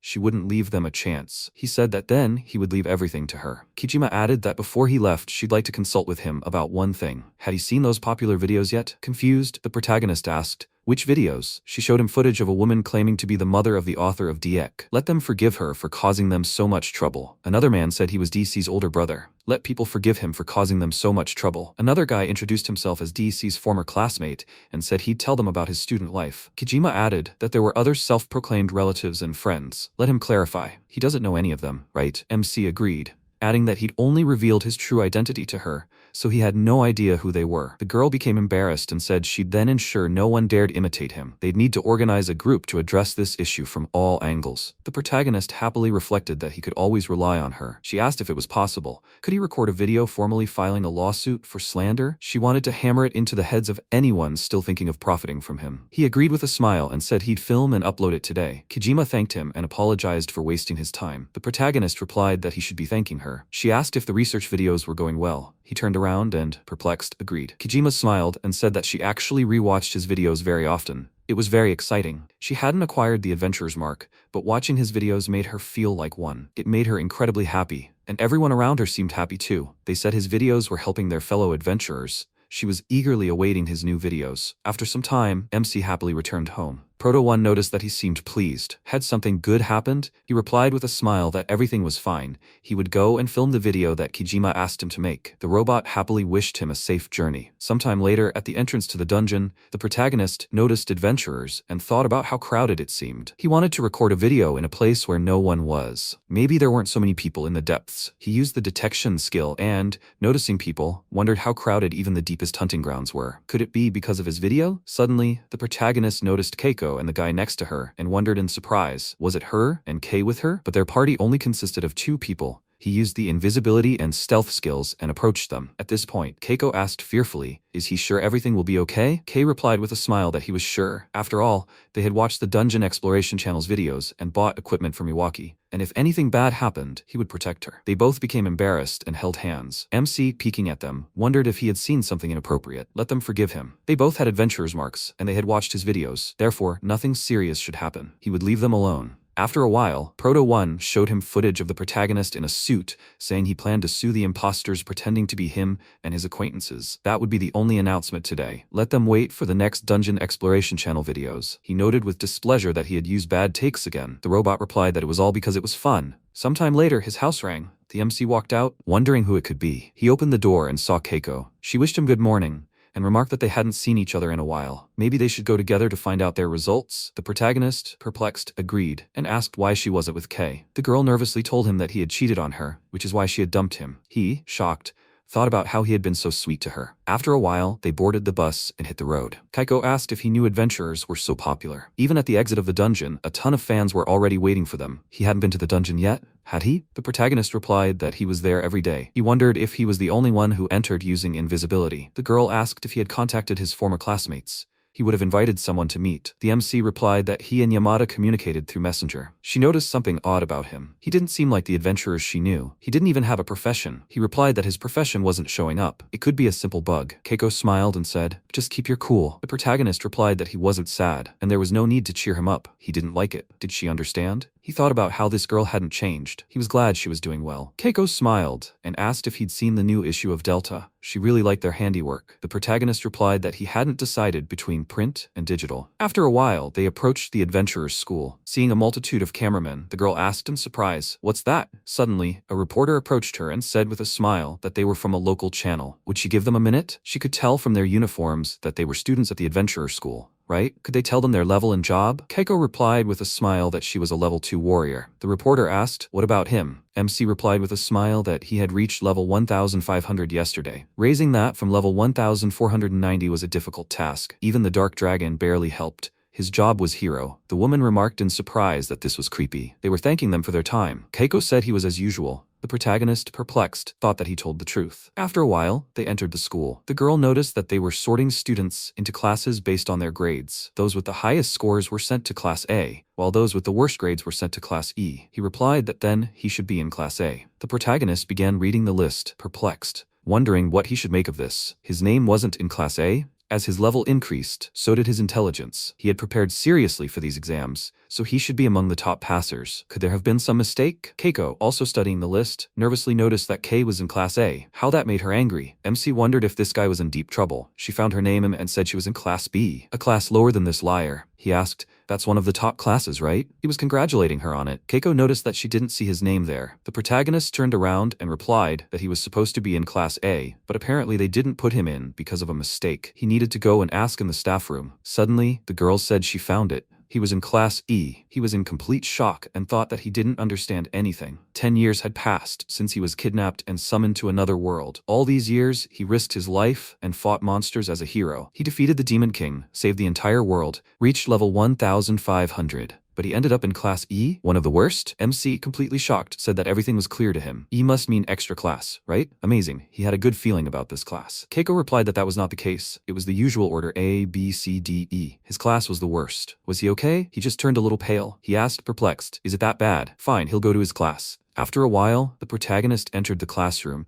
and, sensing the oppressive atmosphere, thought that most of the people here had already given up hope. Well, he hoped they'd come to their senses a little later. But how did he end up in Class E? After a while, Sato entered the classroom and, introducing herself, said she would be the E-class homeroom teacher. She was glad to meet them. They might have ended up here, but each of them remained a chosen person with the mark of an adventurer. Once they increased their level and strength, they could change classes at any time. So from now on, they would be diving into the dungeon often. She hoped they would quickly get used to it. MC wondered in surprise, could he change classes? If he could prove his strength, he could be promoted to Class D. No, with his abilities, even Class A was no problem. But how could he prove it? He looked at his level and thought he had a bad feeling about this. Perhaps escaping from Class E was impossible from the start. Sato said with a smile that they had to form a party before entering the dungeon. Surviving alone would be too difficult, and if one of them died, she would lose her bonus. When creating a party, they should remember to consider job balance. Several students mentioned their jobs, and one girl wondered if they could form a 4-person party. Suddenly, Mohawk, a student, approached the protagonist and asked what his job was. He reflected that he had always fought alone, so he had long wanted to try something like this. The boy called out to him with disapproval and pointed out that he was talking to him. What was his job? The MC answered with a serious expression that he didn't have a job. Suddenly, the entire class burst into laughter, and everyone started shouting that he didn't have a job. How did he even get into this school? They saw him cause a scene during the level test. The protagonist was perplexed, thinking that he, the former hero who returned from another world, had become a dropout from Class E and a total outcast. Everyone started shouting that he is jobless. He thought about how just a minute ago they were all in despair, but as soon as they found a scapegoat, they immediately changed. This shocked him greatly, and the teacher didn't even try to stop them. Sato exclaimed in displeasure, "Shut up. Ryoji was simply special, that's all." His physical attributes and test scores were the best among all of them, and he was placed in Class E solely by decision of the principal and his vice principal, so they shouldn't dare make fun of him. MC thought that he knew it. After all, he was the best on the test. Suddenly, Sato couldn't help but laugh and remarked that he was jobless. He nervously pondered that he now understood why she had been assigned to Class E. Mohawk asked mockingly, "So he really doesn't have a job?" If he even realized how useless he was. Bullcut joined them and asked if maybe he should quit this school before he dragged them down. Sato worriedly noted that this was too harsh a statement. Maybe someone would take Ryoji into their party? The students responded with ridicule that this was simply impossible. No one would risk their lives by bringing useless baggage into a party. Mohawk leaned toward him and with a sly smile said that they would call him unemployed for the next 3 years. Did he want to bet that he would be afraid to go into the dungeon? The protagonist, with a calm face, said that with the teacher's permission, he would go into the dungeon. She was shocked by his words, and the whole class was perplexed. Seeing this, he wondered if she hadn't heard him. MC repeated that with her permission he would go to the dungeon. Okay? Mohawk, with a sly smile, put his hand on his shoulder and asked who would go to the dungeon with him. Jobless. He brushed the hand off his shoulder and replied that he would go alone. Sato, surprised, said that he should stop this. She would get into trouble if he died. The protagonist started to walk to the exit and replied that explaining to them was a waste of time. He was glad to meet them. After that, he left the office. Ponytail remarked that listening to his chatter was a waste of time. Sato, with a smile, said, "Come on. Let them stop." At that moment, Bullcut approached Mohawk and asked what was wrong. He replied in surprise that he had brushed his hand off very easily, and he had been holding him tightly. The guy grinned and asked if he was weaker than a jobless. Mohawk nervously considered the fact that he was a level 3 martial artist. After a while, MC went outside and thought that this wasn't how he'd imagined school life, but oh well. It's good that the school is close to the dungeon. He felt like he was going through the official procedure for visiting the dungeon for the first time. It was a hassle, but he needed an ID to be allowed to leave during class. He arrived at the dungeon and thought about the lockers. They even had a changing room. True, it was a fee, but he thought the government would soon remove the fee to attract adventurers. Incidentally, the Adventurers Guild in another world also offered similar services. He was pleased to know they cared about their comfort. No one was around, so he could go straight to the 1000th floor using the dungeon core. After some time, the protagonist teleported to the desired floor and began to wonder if the Dark Dragon was the boss of the Ueno Park dungeon. Suddenly, a huge monster began to attack him. He dodged it and wondered if a sharp retreat would likely cause it to breathe fire. He countered with a prepared freeze spell. In an instant, the protagonist destroyed the boss, and a pile of treasure appeared nearby. He happily thought about the dragon's slaying. 5 seconds 31 milliseconds. A new record. It dropped a rare spellbook. Level Drain 2. His level drain skill was hardly useful, as higher level monsters had resistance to it. There should be an improved version in Volume 2. He'd read that later. Sometime later, the protagonist returned home. Proto 1 greeted him and remarked that he was up quite early today. Hadn't he really taken a video? He agreed with a smile and added that he'd only defeated the dragon as usual. Today, they will finally start filming a video for the second channel. After a while, the MC put on his mask and apron and thought about how scared he was. He was incredibly nervous. Proto 1 said he'd turn on the camera in 3 seconds. He nervously asked if he could count faster. After a while, the protagonist began explaining that after they defeated the slime, they shouldn't forget to collect its slime. It actually has many uses. Today, he'll teach them how to make a potion from it. Stop filming, he was really nervous. Proto 1 replied that everything was fine. He began explaining that the potion can drop randomly from any monster, so there's always a chance to get it even at level 1. He thinks there have been such people before. It's currently quite expensive, so anyone who's gotten one is really lucky. But in fact, the potion can be crafted by hand. The main ingredient is medicinal moss, which grows on the 26th floor. They'll need slime as a stabilizer. Without it, the potion will quickly spoil, which is impractical for long expeditions. Slime acts as an excellent preservative, preserving all the healing properties of the moss, so it was time to get to work. After a while, MC happily showed the bottle and said that the potion was ready. Now he would try it out. He drank the contents and said it turned out well. He even felt his skin become smoother. Making a potion by hand isn't that difficult. The main thing is practice. Well, they'll see each other again. After that, Proto 1 stopped filming and said it turned out great. The protagonist asked in surprise, "That's it? and without retakes. The robot happily noted that if they reshot every shot he wasn't happy with, they'd never film anything. The protagonist excitedly asked if he could at least remove the shots where he starts mumbling. Let him promise, okay? The next day, he woke up and greeted the robot. Proto1 reported that the second channel had already surpassed 3 million subscribers. The MC asked in surprise, really? Almost as many as the main channel. That's surprising. The robot added that the prices for slime and medicinal moss on the government procurement website were rising by the minute. He noted that they seemed to be short on medicinal moss. Proto1 suggested that selling potions cheap could save the lives of many adventurers. The protagonist agreed, saying that he had plenty of moss, but selling it all at once would attract attention. Maybe he should sell it in increments to make it less noticeable? He thought that having entered the adventurer school, he could easily enter the dungeon at any time. He also made a ton of videos about safe dungeon crawling. The number of views has already surpassed 1 billion. Hundreds of adventurers leave comments expressing their gratitude. He enjoys being useful. And so the second semester began at this pace. After a while, MC arrived at school. The students were all buzzing about the new student, saying she was so beautiful, like she was completely out of their league. They only had 3 such beauties in their school. Hearing this, the protagonist thought, yeah, right, they'd been told they were transferring a foreigner. Well, 3D girls weren't his thing. At that moment, he never would have imagined he'd get close to them.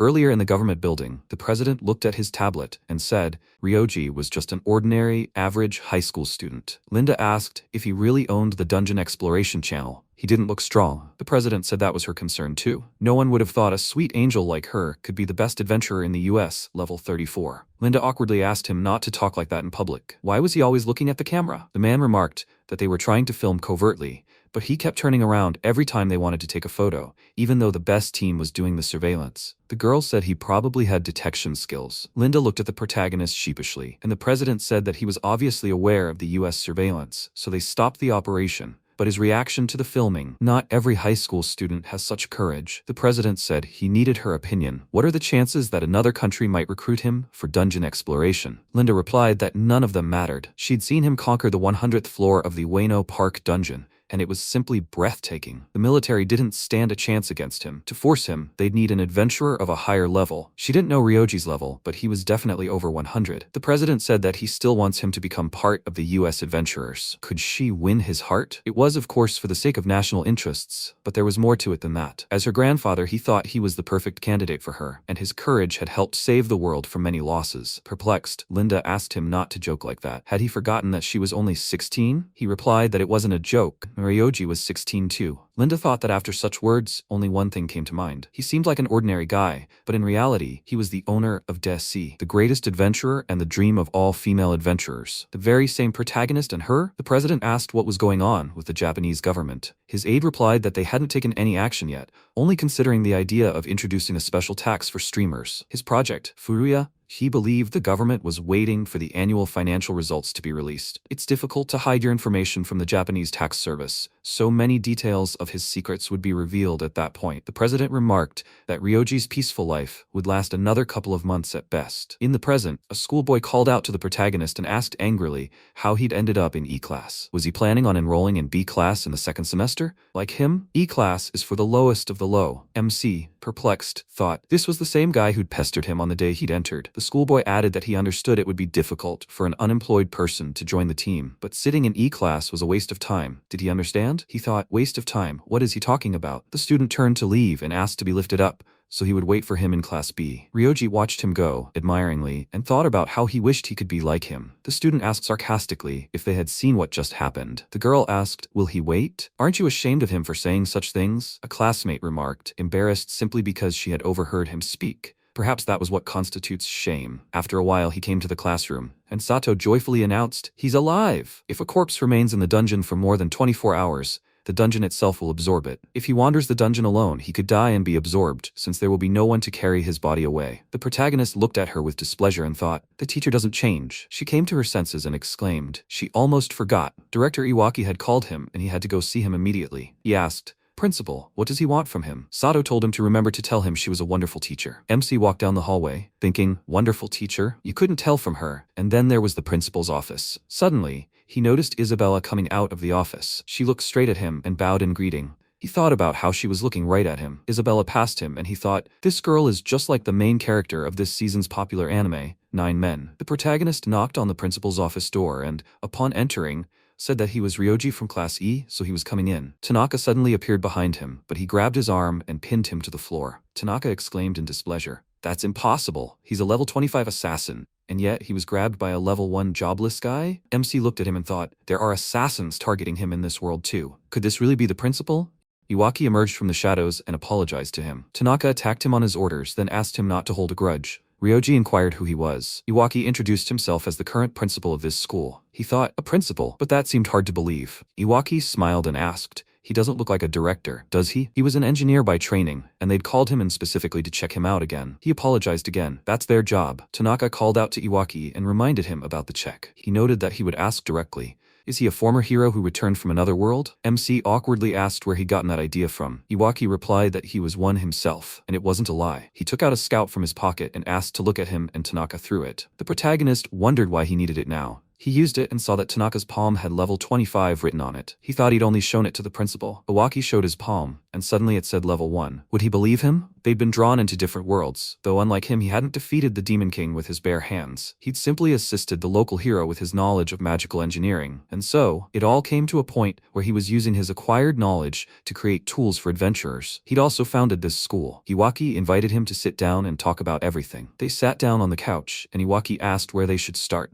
Rioji remarked, regarding this conversation about returning to other worlds. He returned the scout, and Iwaki, smiling, remarked that as soon as he'd learned he didn't have a profession, he'd immediately suspected they were in similar situations. They were like comrades in misfortune, and he was glad to know his theory had been correct. And this dungeon exploration channel, wasn't that his work? His guides were simply amazing, and he did it all for the benefit of adventurers, right? If that's true, then they're on the same team. The protagonist was perplexed by the fact that he was talking so much. Iwaki asked how he managed to film that video. Could he show him his camera next time? Tanaka whispered to him, saying they had a plan, and asked him to switch to the main topic. Iwaki apologized for getting carried away. He'd returned from another world and had questions for him. Rioji thought he didn't like this whole thing. Iwaki mentioned that random shuffle time would begin tomorrow, and he'd like him to help protect the students. The MC declined. Random shuffle time is when, once a year for a couple of days, random monsters move from the lower floors to the upper floors and begin killing any adventurers they come across. The last time, random shuffle time ended with countless casualties. He could simply avoid entering the dungeons for those few days. But monsters aren't the only thing this phenomenon brings. The chance of obtaining rare items and treasures, like the scout, also increases. Iwaki asked why he was refusing. MC replied that he had important things planned for that period that he couldn't refuse. He asked in confusion, "Isn't this random shuffle time?" He even talked about how dangerous it was in his videos. Rioji asked, didn't he mention in the same video that it's precisely because of the high risk that it's best to avoid entering the dungeons at all during that period? If it's so dangerous, why doesn't the school ban students from entering the dungeon? It's every man for himself in the dungeon, and he's not going to take responsibility for those who ignore his warnings. Iwaki pointed out that was true, but this semester they created a special class for outstanding international students. They hold top positions in the world rankings. Because of this, everyone from A-class upwards wants to show foreigners that they're just as good. He tried to stop Countess Isabella. The protagonist thought that displaying corpses and showing off his pride would be pointless. He apologized and wasn't going to change his mind. Iwaki smiled and thanked him anyway. It had been nice talking to him. He awkwardly mentioned that if he ever came to his senses, he could contact him. The protagonist asked him not to worry, as he wouldn't change his mind. Iwaki asked what business he had. He replied, a festival. He and Yamada had made an agreement 6 months ago. This time, his favorite artist would be there,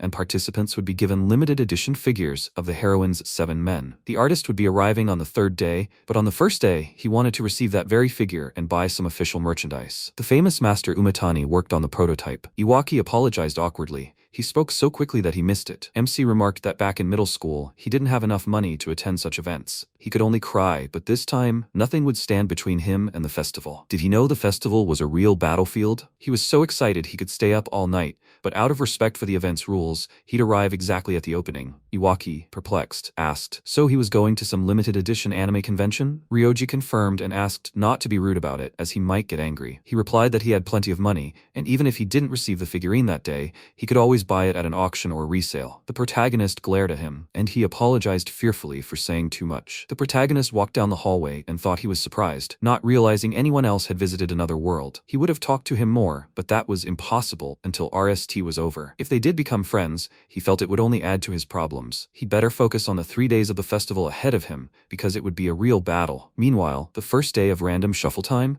Ueno Park Dungeon, 11th floor. Tanaka activated numerous skills, then rushed to attack the spider monster. Suddenly, he noticed that nothing had happened and asked in surprise. Bind the shadow of a level 25 assassin didn't work, and his knife didn't even scratch him. He's too strong for the 11th floor, and that's what random shuffle time is for, so he might die. Suddenly, Isabella appeared before him and deftly chopped the monster's body into pieces. Tanaka called out to her, and she asked, "A-class students, are they all right?" He replied that everything was fine and thanked her for saving him. Tanaka watched her, thinking how fast she was moving. At level 25, he hadn't even noticed her. He exclaimed joyfully, if Isabella and Tanaka weren't there, they would all have died long ago. Tanaka began untangling them from the web, complaining that he hadn't done anything. Isabella pointed out that she would continue on. Tanaka called out to her and asked her not to overdo it. She was going to save her lazy classmates. She was a kind girl, and he wouldn't want her to die in a place like this. His allies thanked him for his help, and he asked, "Where are the others?" The guy said everyone else had gone down to the 36th floor and their team was already tired, so they didn't go past the 35th floor. Tanaka, perplexed, asked, "The 36th floor? Is this some kind of joke?" His ally added, "He's telling the truth.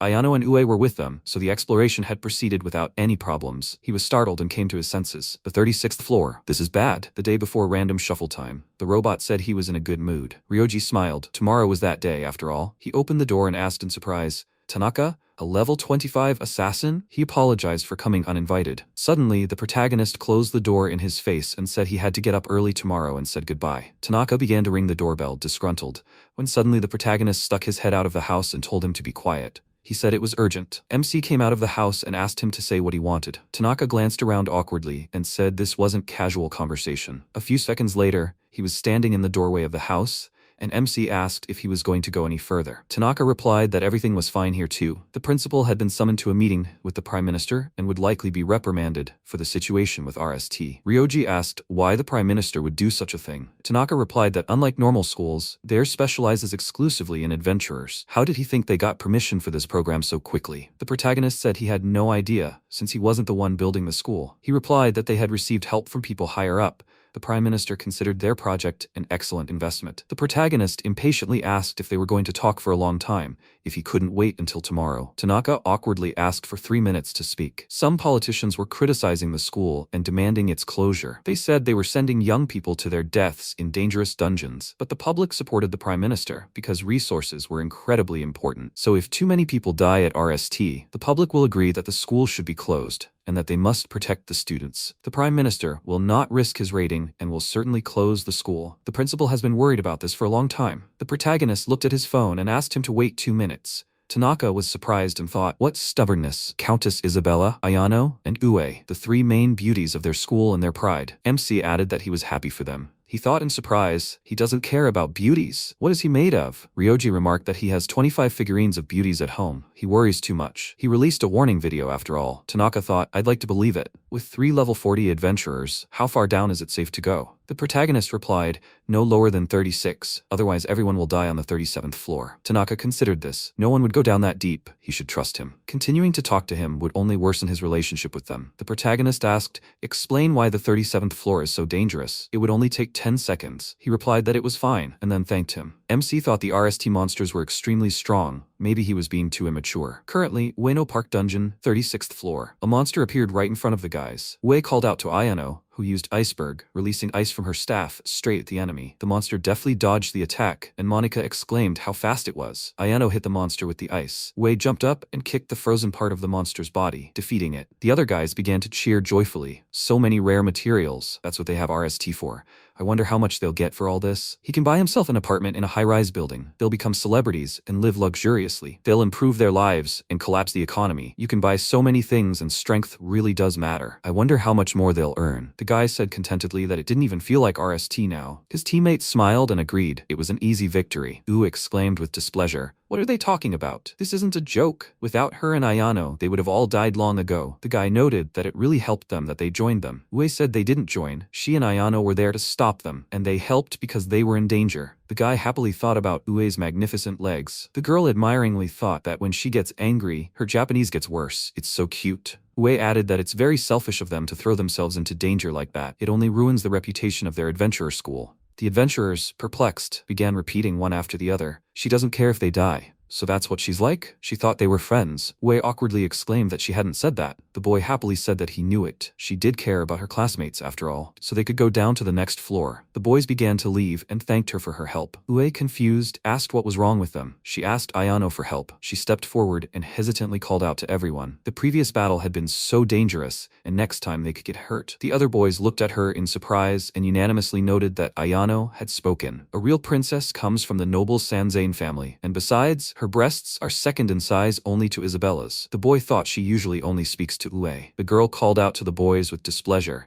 and exclaimed that it was written all over their faces. Her ally happily thought she wanted to see it too. Ayano awkwardly said she thought they'd already demonstrated the special class's capabilities sufficiently. The boy agreed. They'd achieved their goal, and most of Class A had left on the 10th floor. She asked why they didn't finish their research on this floor this time. A teammate, perplexed, asked what they were going to do. Monica asked everyone to wait and said they could easily go deeper. The previous monster had been strong because of the RST, but they'd managed to defeat this one, hadn't they? According to Ue and Ayano, the dungeon was dangerous during the RST, but it was precisely through this that they could earn money, or rather, earn reputation for their school. Wasn't she right? The boys agreed with her. It was worth at least trying. Monica turned to Ue and told them they were on their own from now on, then thanked them. Ue, perplexed, said they'd left. Perhaps they'd been so elated by their victory that they'd completely forgotten how to think. Ayano asked what they should do. They were also taking a great risk, and she was low on mana. She might think her cold-blooded, but anyone who descended into the dungeons and risked their lives would die, and not even a corpse would remain. She suggested she leave, and Yui agreed. She turned back and asked if everything would be okay. Ayano pointed out that an adventurer's main job was to retrieve the resources they'd obtained from the dungeon. If she didn't know her limits, she'd get into trouble. That applied to all of them. Wei sighed heavily and sadly agreed. Ayano pointed out that Ken from their class should be on the rescue team on the first floor. She worries about her classmates, but right now, she needs to worry about her and Wei's safety first. Wei remembered her mentor telling her that her job wasn't to defeat a superior opponent, but to protect the weak. She stopped and apologized to her, but she still couldn't abandon them. Ayano exclaimed, "Then she'll come with her." Wei pointed out that it wasn't necessary, as it would be dangerous. Suddenly, Isabella appeared next to them and asked if they were the only ones here. But where were the others? Ue and Ayano greeted her happily and said that things were going badly for them. The monsters were too strong, and their mana was running low. Plus, their classmates had descended to the 37th floor alone. Meanwhile, Tanaka used his sprint speed and quickly ran past the crowd. He thought about how crowded the crowd was, and where was Rioji. He needed to hurry or the students would die. Meanwhile, the protagonist stood at the end of the line, happily holding up his timesheet. The event team said they were sold out of spots to receive the 9-men figurine,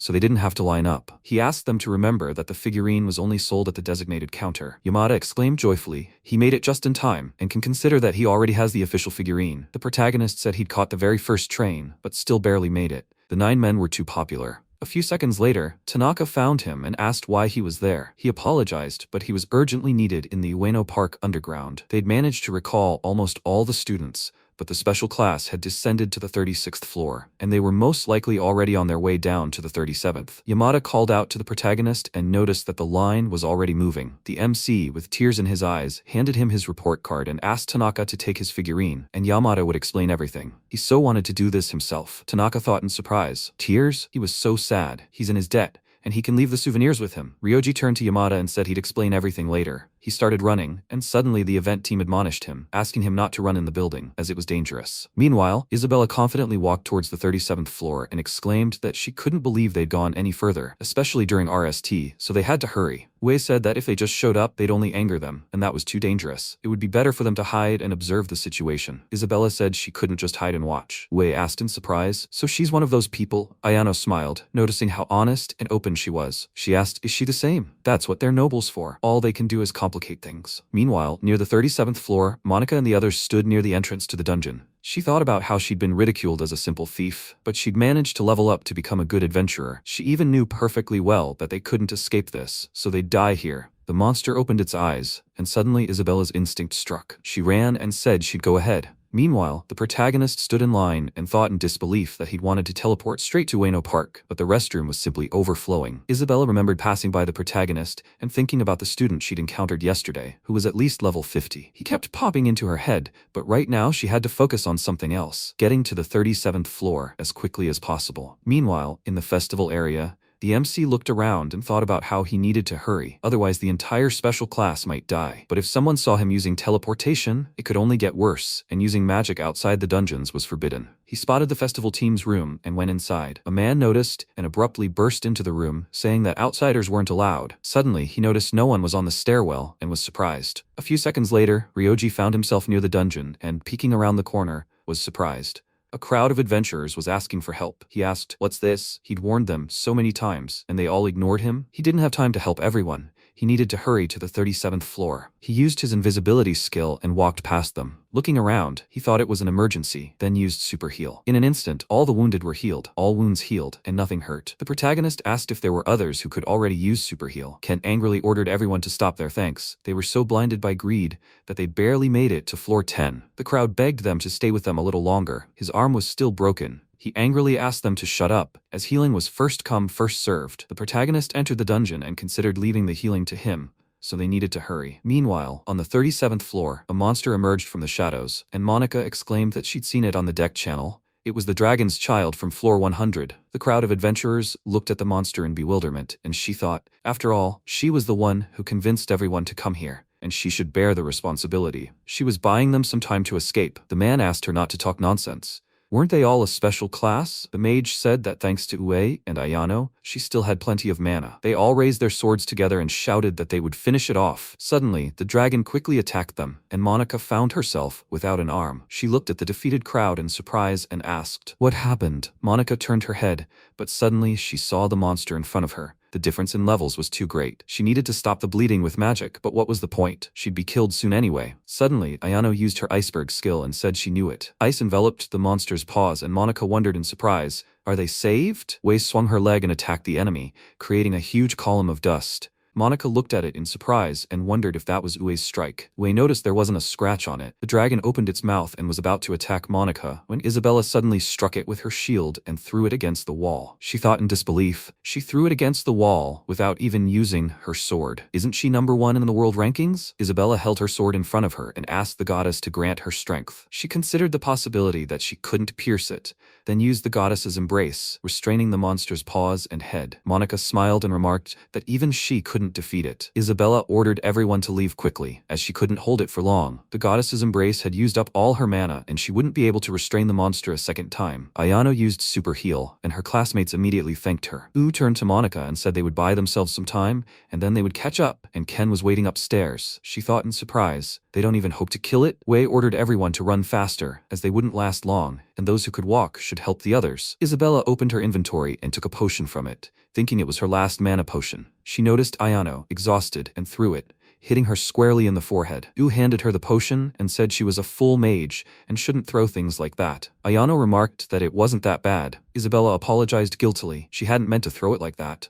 Meanwhile, on the first floor, the protagonist opened his inventory and thought about immediately teleporting to the 37th floor. Suddenly, he noticed the dungeon core was missing. He hadn't planned to go into the dungeon today, so he'd left it at home. Maybe he should go back for the core, or it would be faster to reach the 37th floor on foot. Meanwhile, Isabella was fighting a monster and thought that this was the end. Ue said she'd hold it off for 5 minutes, and then everyone could escape. Ayano noted that with her magic, she could cast a maximum of 1 large-scale spell and restore her health 3 times. Isabella and Ue rushed to attack, but suddenly the monster threw them aside, tearing their clothes to shreds. Ue thought he was too fast, immediately targeting her legs and shield. They simply couldn't keep up. Suddenly, the monster vanished from their sight due to its speed. Ue picked up Isabella in her arms and used the body strengthening skill, triple. The monster unleashed a huge stream of flame at them, but Ayano managed to intercept the attack with great sage magic. She praised her and said that this spell drained a lot of mana. Suddenly, Ayano noticed cracks in the shield and used Fool's Exchange. Ue remarked that she would use her trump card. This technique deals massive damage, ignoring any type of defense, but the price of the technique is her life. If she seizes the moment, then they can escape. Ayano, perplexed, said she didn't want her to die. Besides, if the shield fell, they would all die. She launched an iceberg at the monster, but it flew upward, dodging the attack. Meanwhile, the protagonist entered the floor and said that it was dangerous and good that he had made it in time. He wore a knight's helmet, which he had in his backpack. They greeted him joyfully, and Isabella asked in surprise, "Is this the host of the Dungeon Exploration channel?" He looked them over and then turned sharply, staring at the system inventory window. The MC handed them the robes and told them to take them, as he had them lying around unused anyway. Ue, Ayano, and Isabella looked down at their bodies in embarrassment. He awkwardly turned away and said he wouldn't bother them. Today was supposed to be one of the best days of his life, and these fools had ruined it, though they got their share of it. Ryoji swung his fist and hit the monster with all his might, but suddenly, all that remained was ashes. The protagonist remarked that he had mistakenly put too much force into the blow. Ayano thought with fear at how terrifying that was. Who noted in surprise how surprisingly powerful he was, and Isabella asked, "Is the channel owner in a bad mood today?" The protagonist thought they were already dressed and turned to face them. They were about to collapse. "Could I heal them?" Wu happily asked. "Can I?" Isabella said she would be very grateful for his help. A magical clot appeared in the MC's hand.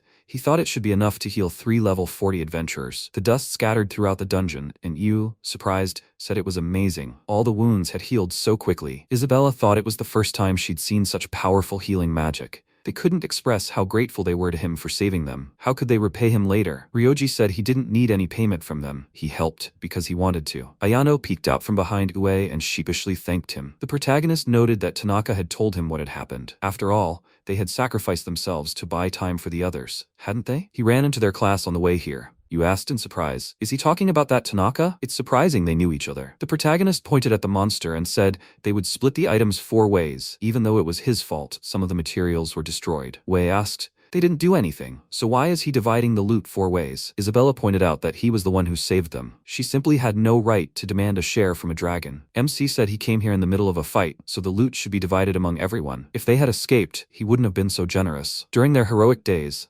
Daenerys called Ryoji to follow her, and he asked why she included their division of the loot. If they hadn't been here, they would have died long ago. Daenerys replied that she was doing it so they wouldn't cause them problems in the future. They hunted this monster, and they stole it from them. Such things happen. Sometimes she thinks humans are more trouble than monsters. Currently, the protagonist pointed out, they can leave the loot here if they don't want to. It will expire in 24 hours anyway. Yu exclaimed joyfully. She wants it. She will forever remember how he shared the loot with them. Ayano called out to her and whispered, to which Yu replied that she was also in on it and asked him to tell her she would remember his kindness. Isabella thought, of course he would remember. After all, she herself had come to Japan because she admired the Dungeon Exploration channel. Until now, she had tried to be polite and maintain a noble facade. But if she didn't speak out now, she would regret it for the rest of her life. She hesitantly said that she too would cherish these memories in her heart. MC thought, would they remember and cherish them in their hearts? They must be subscribers to his channel. This was the first time he had interacted with one of his subscribers besides Kojima. He was starting to get nervous. Ryoji said he divided the loot into 4 parts, and they could choose whichever they liked. Ue happily said she didn't even know what to choose. The protagonist looked at them and thought they looked happy. Yue asked Ayano to put her share in the storage as well. She opened the system inventory window and asked why nothing else fits. Yue looked at it questioningly. Was there some kind of bug? Ayano, perplexed, said it looked like it was full, and she'd been throwing everything she could find in there. The protagonist thought, he's acting the same way as if he'd met a fellow sentient being. Isabella remarked that if they didn't mind, she could help them. Yue and Ayano thanked her. The MC looked at Isabella and thought that it was her he'd seen outside the principal's office. So kind and caring, just like Elysia of the Heroine's 7 Men, a 3D anime heroine. Wei noticed that in real life he spoke very normally, although he stuttered in the video. He asked in surprise, does he stutter in the video? She said it happens so often that children even made a habit of imitating him. MC felt uneasy and asked why they entered the dungeon in random shuffle time, despite all his warnings. Wei asked why. The video became a popular topic among adventurers. Isabella said that the special class wasn't originally going to the dungeon. They looked at each other questioningly, and Ayano awkwardly noted that, in fact, the director and his vice principal. Isabella asked in surprise, the director and vice principal? Why didn't they know? She said they were away for the weekend. Meanwhile, Kanuta told A class that RST is only dangerous for ordinary adventurers. They are a special class, the best in the world rankings, and they are different from ordinary adventurers. Isn't this a great opportunity for them to rise even higher? Many in Class A doubt their abilities,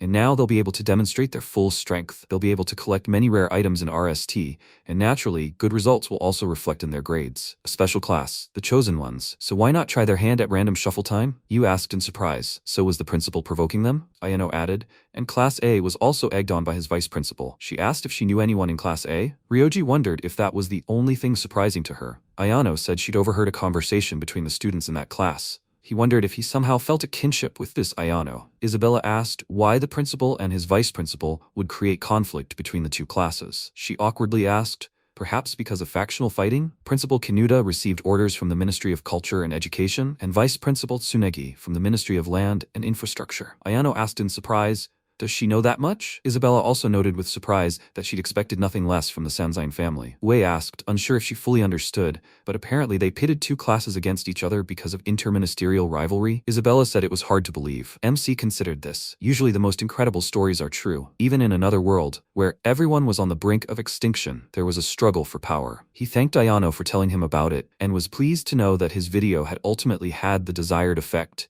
and only the supreme rulers had ignored him. They had been a great help today, and if the students had died in the dungeon, the existence of the adventurer school would have been in question. However, he hoped that next time they wouldn't get involved in such madness. Yui and Isabella agreed they would be more careful. Ryoji had noticed that when dungeons appeared a little over a year ago, the entire world had changed. High levels didn't solve every problem, but they did solve most of them. The truth is, those with higher levels are in charge. That's just the way the world is today. They understand the importance of levels and strive to improve them, so he doesn't want them to die over something trivial or beyond their capabilities. A holy knight, a warrior, and a mage, all of that, high-ranking jobs and their levels, are very difficult to raise, but they've managed it perfectly. He could clearly see how much effort they'd put in, descending into dungeons time and time again. Wu asked, surprised, how he knew about their jobs. Isabella suggested that Tanaka might have told him. Ayano asked if he kept track of the rankings. Ryoji noted that he was only told their names and levels, but their professions he saw through his equipment. Yu asked, surprised, through equipment? He wondered what this strange atmosphere was. He had given such a beautiful speech, but it seemed he hadn't expressed himself very delicately. The protagonist stammered that he'd be waiting for them upstairs. Ue smiled and asked if they'd meet at the entrance. They'd get there quickly. He thought, perplexed, that he wasn't talking about that.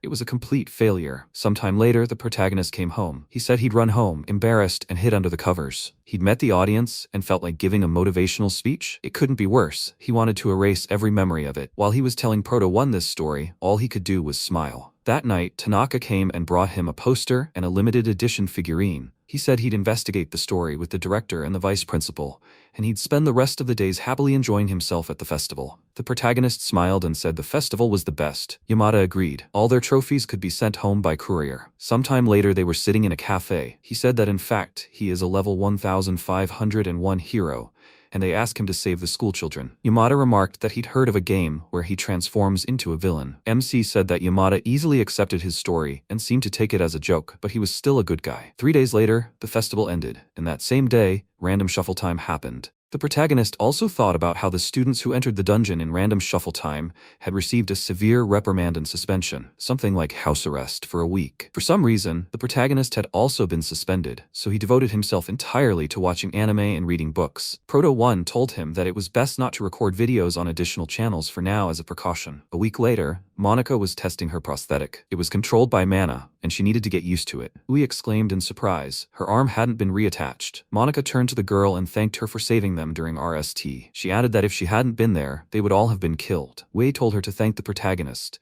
Without him, the dragon would have killed them and then chased them. Monica looked at her in confusion. Ken approached them and remarked to his ally that her arm could have been reattached if she had shown him her wound right away, but she stubbornly insisted on healing the others first. Monica said his name reproachfully, making it clear he shouldn't have brought it up. Wu supported Ken. He was right. She should have gotten the treatment first. Monica replied that it was no big deal. Ken mockingly remarked, well, apparently she prioritized the weapon over her arm. He understood. His ally countered that wasn't true at all. She simply felt guilty. She sighed heavily and said she was going to the dungeon. Wei and Ken looked after her in confusion. When the girl left, Ken noted that she'd apparently been kicked out of the party. Wei exclaimed anxiously, "What did he say? Does that mean she'll go to the dungeon alone?" They ran after Monica, Wei shouting that they would go to the dungeon together. The girl, with tears in her eyes, gratefully pronounced their names and replied that she was glad about it. Meanwhile, the protagonist was lost in his own thoughts, chuckling occasionally. Golem asked him if something was wrong with the master. The protagonist answered that he was still in E-class and wondered why. His grades were definitely better than the others. Proto 1 told him to contact the 25th level assassin Tanaka about that.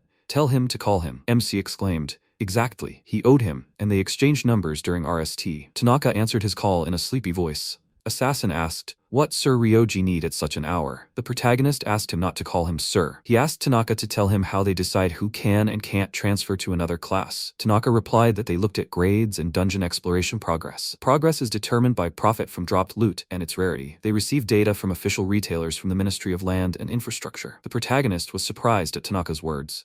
but he had sold a ton of materials through official retailers. Assassin exclaimed in amazement. Is that true? Then he'd look into it. MC hung up, thinking it was suspicious. He decided to visit his tax accountant, Kijima, after calling her first and asking her his questions. When the protagonist arrived, she immediately laid out all the financial data. Regarding his question about the adventure school, she also had something to say. The protagonist, surprised, noted how fast she worked. Kijima continued, the school's founder is Iwaki, and he's also the current CEO. He adheres to the philosophy that their mission is to cultivate a younger generation of adventurers. The school operates at a loss, but they don't accept donations. All funding comes from Iwaki Industry, the parent organization. She's inclined to believe they don't want to rely on donations, so that no outsiders have a say in the school's policies. The protagonist looked puzzled. So he wasn't joking when he mentioned his philosophy, was he? Kijima replied that was true. She thought it was quite likely. She added that this industry also had a brand of adventurer gear, but the profits from that were negligible. Thanks to their low cost and high market performance, they have no competitors, and since the technology itself was made public, they're not subject to antitrust laws. The protagonist respectfully thought of Iwaki as a good guy. So the problem isn't the CEO, but the school principal? His mentor, Kijima, as always,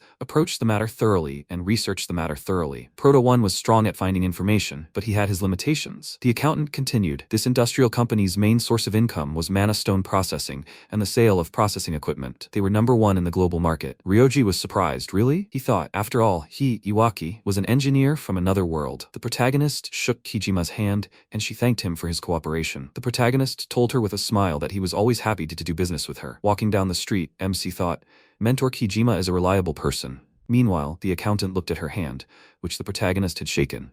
She could still feel his handshake. At that moment, Kyoko, back at school, indignantly cried out, why is everything like this? She doesn't agree with this. Her allies tried to calm her down, addressing her as a princess. She continued to rant. Their party had sold far more materials.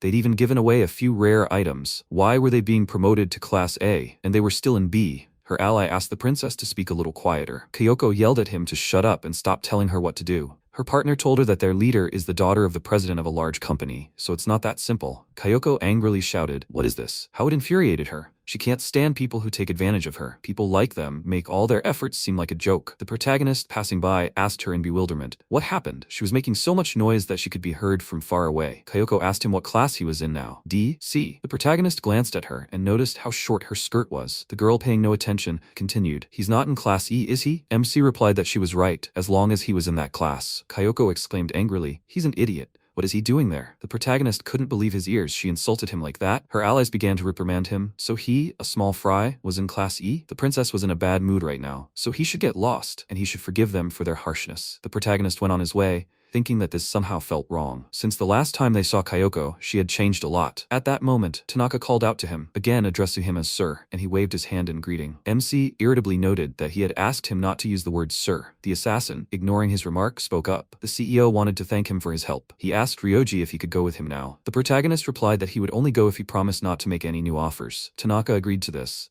He added, by the way, that he was now level 26. MC spoke, meaning he was now a level 26 assassin. Kyoko's allies watched them in amazement, perplexed. Why was someone from Class E hanging out with him? Kyoko couldn't believe her eyes either. Why was Ryoji getting along so well with the CEO's secretary? He was from Class E. He had no profession, and his parents were dead. What did that mean? When the protagonist entered the principal's office, Iwaki began to thank him from the bottom of his heart. He was so glad that not a single student had died. Maybe he could somehow thank him? The protagonist was surprised. Thank him? Then he'd like to be taken back to the past, to the day the festival began. The CEO said thoughtfully, currently not thinking that was possible with his technology. The protagonist thought he didn't understand his sarcasm at all. Iwaki told him he could pay him, but he already had enough money. MC replied, E-class then. The CEO looked surprised. E-core class? The protagonist told him to ignore it. Ryoji thought no one would like it if he changed his class thanks to his connections. Iwaki said that since he didn't need the money, maybe he could use these. With that, the guy showed him the glasses, adding that they were a prototype reconnaissance device, developed specifically for the government. This thing displays a person's level and profession, not on the palm of their hand, but above their head. Maybe he would find this thing useful. The protagonist couldn't answer in amazement. Iwaki smiled at his reaction, noting that he liked it. He handed it to MC and told him to take such a valuable thing. The protagonist thanked the CEO for such a generous gift and put on his glasses. Sure enough, he saw a level 1 above Iwaki's head and a level 26 above Tanaka's. Assassin whispered warningly to his superior, "This is a secret development, isn't it?" Iwaki replied, "It's Ryoji, so it's all fine." The protagonist exclaimed joyfully, "Yes, indeed, everything is visible." Iwaki mentioned the school principal and his vice principal. He suspected them of being in E-class, right? Well, he was right. they were deliberately faking his grades. But even he, as his ally, thought it would be to his advantage, making him less conspicuous. Iwaki continued, they only helped the big shots rise, so to speak, the sons of politicians and the daughters of wealthy entrepreneurs. The protagonist asked him in surprise, so all his sales were credited to them? The CEO said yes. He added that he'd already discussed everything with Prime Minister Takahashi and that they'd be firing them today. Iwaki touched his forehead and noticed that all this was giving him a headache. The protagonist asked him with a smile if he could join in on this spectacle. Iwaki replied, no problem. Tanaka, perplexed, tried to make the CEO understand that he shouldn't. The guy replied, no way. After all, they all owed the protagonist a favor. On the way, Tanaka turned to the protagonist and asked him not to cause any trouble. Ryoji promised, okay. Tanaka said that the fact that he'd repeated it twice already gave him a bad feeling. When they entered the principal's office, the protagonist noted that attendance had dropped by 99%. The principal turned to the CEO and asked him, so what did he want to talk to them about? Iwaki said, well, they'll get straight to the point. He formally addressed the school's management and asked them to submit their resignations that very day. The principal and his vice principals stared at him in bewilderment. Then the principal asked him sarcastically, what if they don't want to do it?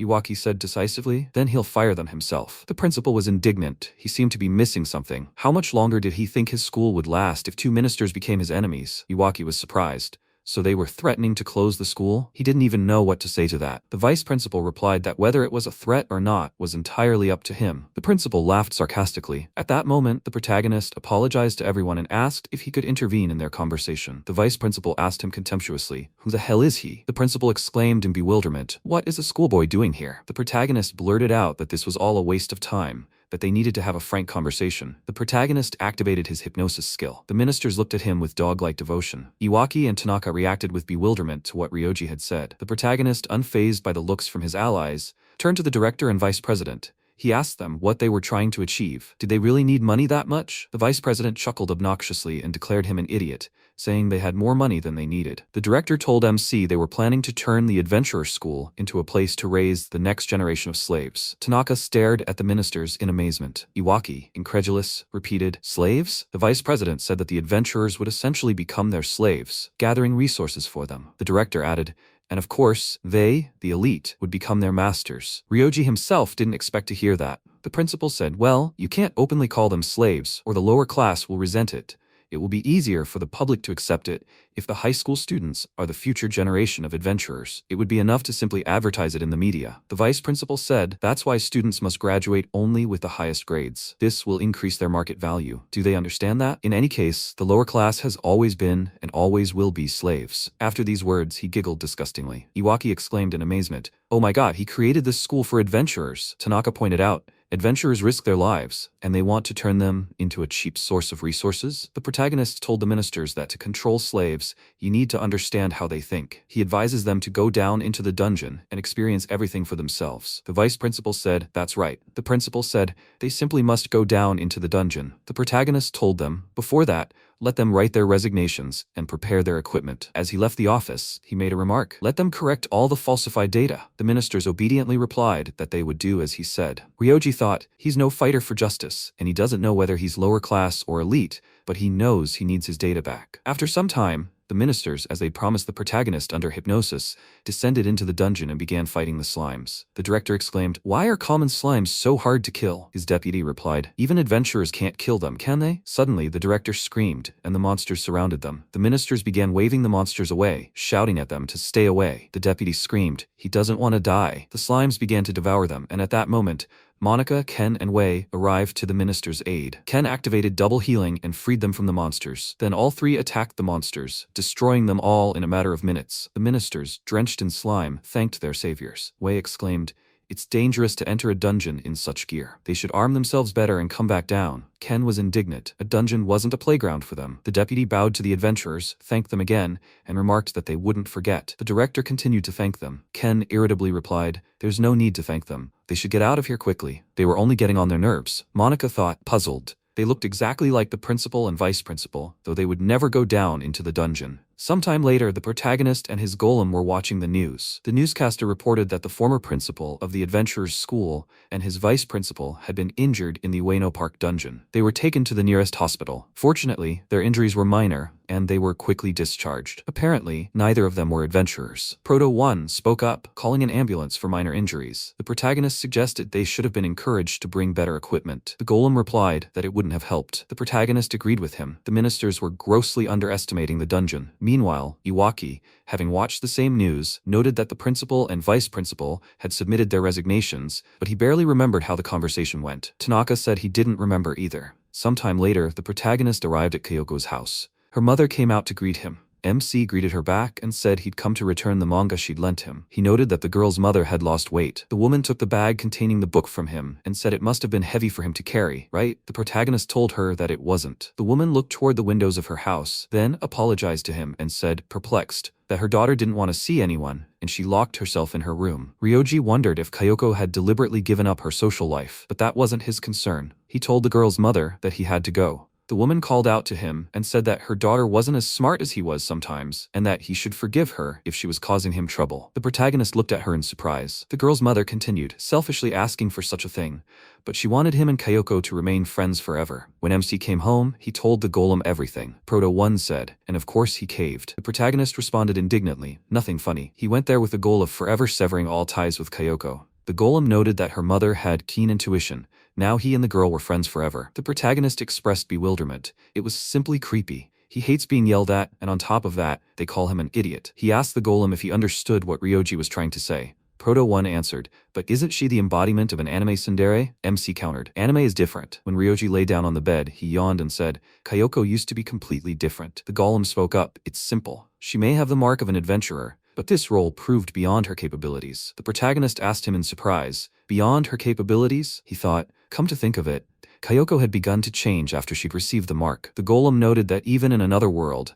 there were adventurers who simply couldn't bear the burden of their powers. The protagonist sat up in bed and thought, in the world he'd been summoned to, adventurers accounted for about 2% of the entire population, and about 1/10 of them were changing, not for the better. They were driven mad by their own power. Adventurers, depending on their profession, can possess powerful skills and unique abilities. As they level up, their stats also increase. With each new level, they become increasingly distant from ordinary people, which can lead them to mistakenly believe themselves to be gods. Ordinary people, on the other hand, lack skills, a profession, and cannot level up. Eventually, they begin to look down on ordinary people, beating them for fun and robbing weaker adventurers in dungeons. Kyoko, of course, hadn't reached that point yet, but her personality had changed dramatically. She'd become arrogant. Golem said, by the way, this world was becoming more and more like the one he'd been summoned to. The main character looked at him in bewilderment, silently asking him what he was talking about. Proto 1 continued. The news reported that adventurers had attacked commoners on the first floor of a dungeon. They'd beaten them up and stolen all their materials. Maybe PK and MPK would appear soon, like in the games. The protagonist, astonished, asked him, is he serious? Ryoji remembered the world he'd been summoned to. There, the adventurer's mark was considered a gift from God, so adventurers were charged with the duty of harvesting resources from dungeons. Those who refused to fulfill their duty faced severe punishment, and those who used their skills to carry out raids faced the death penalty. He thought it was too harsh, but Daenerys convinced him it was necessary to maintain order. Meanwhile, in the Ueno Park dungeon, Kunimi told his boss it was time to return. The boss agreed with his suggestion, and they headed for the exit. He remarked that hitting the slime from behind had proven very effective. Kunimi said it was true. He added, by the way, that there had been a lot of robberies here lately. They should be more careful. Suddenly, they saw a group of adventurers arguing among themselves. Tara exclaimed indignantly, she won't do this. Why should they even listen to them? Her rival rudely advised her to shut her mouth. Tara vigorously rubbed her bruised cheek. Her attacker exclaimed sarcastically, what, is it too painful for her? Well, let her forgive them. It's so hard to control your powers on the 3rd level. The boss, watching the scene, muttered, the bandits are attacking the poor girl. Kunimi motioned for them to be quiet and added that they would take a detour. Suddenly, his boss emerged from around the corner and strode resolutely toward the crowd. Kunimi wanted to stop him, but the boss wouldn't listen. He approached the adventurers and shouted at them to get away from the poor girl. Aren't they ashamed of their actions? The bandits began to mock him, telling him not to get so brazen. Does he think he'll pretend to be a high-level person and have them run away? He has no equipment or stats,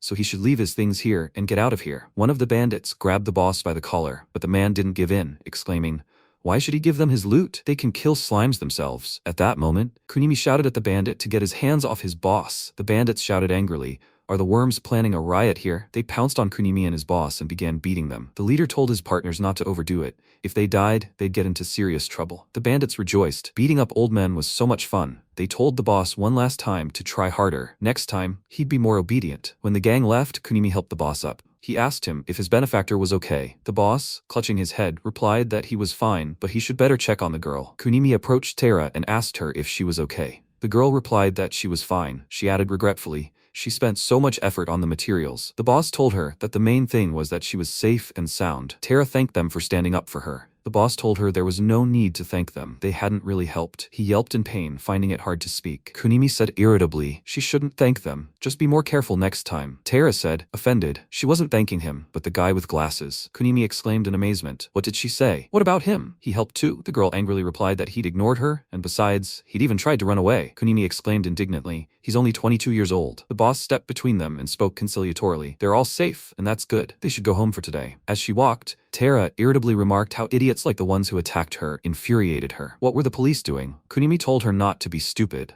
Ordinary cops were no match for them. After looking around, the guy declared that the rear was clear. Tara turned to him and angrily asked him if, just because the police weren't their equal, they could now do whatever they wanted. The boss tried to calm her down. He explained that he thought they were hunting high-level adventurers, but the first floor was mostly filled with people without marks. Kunimi added that with the right approach, adventurers quickly leveled up to level 2. They only needed a couple of runs. The boss added that the bandits had realized this, so they were attacking anyone who strayed from the main route. Tara, surprised, asked him what they were talking about. She didn't understand a word they said. Kunimi explained to her that, simply put, they needed to stay close to the dungeon exit. They wouldn't attack there. Tara exclaimed mockingly. There were tons of people at the entrance, scouring the grounds for slimes, and they wouldn't make any money. So what were they supposed to do? The boss said in amazement, oh really? Kunimi remarked that he didn't think they could do anything here. She was surprised. Was he serious? The boss, watching them, smiled and rejoiced at the way the two had gotten along. Tara thought they were right, but for Seer's sake, she had to kill as many slimes as possible. Kunimi walked, thinking about the protagonist. He wondered how he was doing. Sometime later, the protagonist was walking through the school grounds. Isabella saw him, and he reminded her of someone. The protagonist arrived at Warehouse C, where Tanaka met him. The assassin apologized for calling him and added that this was a private matter. At the director's request, he was becoming the school's principal. Rioji exclaimed in surprise, so he had a teaching license? That meant he was now Principal Tanaka, a level 26 assassin. Tanaka remarked that they could simply call him Principal. Regarding the class change, he mentioned that he was currently investigating the previous principal's activities, which would take him some time. The investigation was in full swing, but he expected that by the end of it, he would be transferred to a special class. The protagonist responded with a smile, naturally. Suddenly, he became serious and said, there's a girl named Kayoko in Class B. Will she be transferred to Class A? Tanaka looked at the student list and said that since this was private information, he couldn't divulge the details. But her chances of getting into Class A were slim, so he should forgive him. The protagonist noted with disappointment, but thanked him for the answer. Tanaka said, now they would move on to the main topic. The CEO wants to stock up on medicinal moss. As far as he knew, he, Rioji, had a whole horde of it in his inventory, right? They were willing to buy it at a price 5% above market value. The protagonist was surprised. Medicinal moss? So Iwaki brews potions too? Assassin said he planned to brew 100,000 bottles of the potion. They believed the protagonist had that kind of supply. Rioji, without further ado, activated his inventory and showed it to Tanaka. He added, pointing to a large number of bags, that there should be enough for 100,000 bottles. He could get enough for 500,000 bottles right now, and that's not the limit. Assassin asked in surprise, 500,000? He had that much. Was moss gathering his hobby? MC told him that wasn't true. He added that if the market price of potions dropped, it would save the lives of many adventurers, especially for those without the adventurer's mark. If Iwaki was planning to start selling potions en masse, he'd be happy to help. Tanaki muttered with a smile. The CEO hadn't been mistaken. The protagonist, not hearing him, asked him what he'd said. Assassin remembered Iwaki's words. He told him that he and the protagonist shared a common goal, and he'd definitely help them. Tanaka asked Rioji if he preferred cash or a bank transfer. MC told him he'd prefer a bank transfer to his project account. Sometime later, the protagonist, wearing the glasses the CEO had given him, entered his classroom. His teacher, Sato, exclaimed, "The jobless guy has arrived." She asked, had he spoken to Iwaki? The protagonist was surprised to see a second level above her head. The entire class mockingly greeted him as jobless, laughing at him. He looked at the entire class and, through his glasses, saw that the others also had levels 2 and 3, but they acted like elementary schoolers. He even felt embarrassed in front of the neighboring classes. His classmates wouldn't stop. They asked the jobless guy to tell them something. The protagonist activated hypnosis and told them to calm down. Everyone stopped chatting. The entire class fell silent as if by magic. Ryoji saw that some of them were warriors, some were mages, monks, hunters, and thieves. He said, So, they all enrolled in this school 6 months ago. Why hadn't any of them leveled up in that time? The protagonist turned to one classmate and asked him why his level hadn't increased. The classmate replied that leveling up was so boring these days. He preferred to sit at home and watch videos. The protagonist turned to a second classmate. The boy replied that the dungeon was too dangerous. He could die there. Rioji looked at Sato and asked the teacher why she was at the same level. The girl replied with a smile, "What's the point of raising your level beyond second? She was already several times stronger than normal people." MC thought, that's what he needed to prove. He said out loud, "Those of them who steal loot from people without adventurer's marks should raise their hands." To his astonishment, the entire class raised their hands, along with the teacher. The protagonist was simply shocked. He thought, well, everyone with even a shred of conscience has already transferred to another class. It seems there's nothing he can do. He activated the level 2 drain. A rare level 2 drain loot dropped from one of the monsters in the Ueno Park dungeon. Originally, it was a scroll with a spell used to lower monsters' levels, but it could also be used to lower the stats of low-level adventurers. The higher the level, the higher their magic resistance. Now, everyone who was level 3 had been promoted to level 2. The protagonist told the class that if they improved and became worthy people, he would return their adventurer's marks to them. He took the list from Sato and noticed that 5 people had officially asked to go to the dungeon today. As they were leaving the classroom, the protagonist turned around and told everyone that the hypnosis would wear off in a minute. They would forget this conversation and never remember it again. Meanwhile, in the park's dungeon, a group of bandits were thieving. The leader asked his allies, "I thought the old man went this way, didn't he?" His partners advised him to forget it and find someone else. Suddenly, they felt an incredible heaviness in their bodies. Then they realized their levels had dropped. Confused, they worried. What was going on? Could an adventurer's mark really disappear? The leader shouted at them, "Now is not the time to ask questions. They could be caught by the slimes from the dungeon. They need to get out of here quickly." The protagonist, watching them stealthily, thought that Class E was easy to deal with. But the story doesn't end with them. What should he do? He just wanted to protect a world where he could watch anime peacefully and without any problems. He had no particular desire to become a defender of justice. After some time, he returned home and sat on his bed, deep in thought. Proto 1 told him he was guilty. In the entire world, only the students in his class had lost their adventurer's marks. He might become suspect as the only one who hadn't lost his mark. The protagonist countered that it couldn't be true. Or maybe it could? The golem noted that he was starting to worry. Rioji asked him hesitantly if it would probably be better for him to leave them alone, right? The golem replied that he didn't think so. He continued that if they turned a blind eye, the scale of the problem would only increase, and the adventurer's reputation would plummet. But he thought it would be easier to just get rid of them. In another world, they would have been sentenced to death long ago. Rioji looked at him, puzzled. The golem said that if he wanted to do something like that again, he should try to divert suspicion from himself. The protagonist looked gratefully at his assistant and said he understood. So his plans were changing. He would go to the dungeon and reach it via teleportation. If he found any more bandit adventurers there, he would take their marks. Proto 1 supported him in his decision. The protagonist wisely remarked that it was easier to hide a tree in the forest. Did his assistant agree? The golem finished his sentence sarcastically. That was the tree thief. He wished his master luck, and he would continue making videos for their channel. And so, the protagonist toured every dungeon in the country and took marks from about 100 bandits using a second-level drain. That was quite a challenge. Finally, having filmed himself, he told the viewers why, if they commit crimes inside the dungeon, their crest can disappear. All stats are lost along with it, so they shouldn't abuse their powers, as robbery is illegal. A little later, watching the video at home, he told his assistant that he'd used bad takes again. Proto 1 retorted, he has a sense of taste. Rioji told him he was now interested in seeing if this would help reduce the number of robberies. Golem replied that his project had enormous influence, and he was confident they would listen to him. The protagonist looked at him sheepishly. Proto 1 asked him, "What's wrong?" MC replied,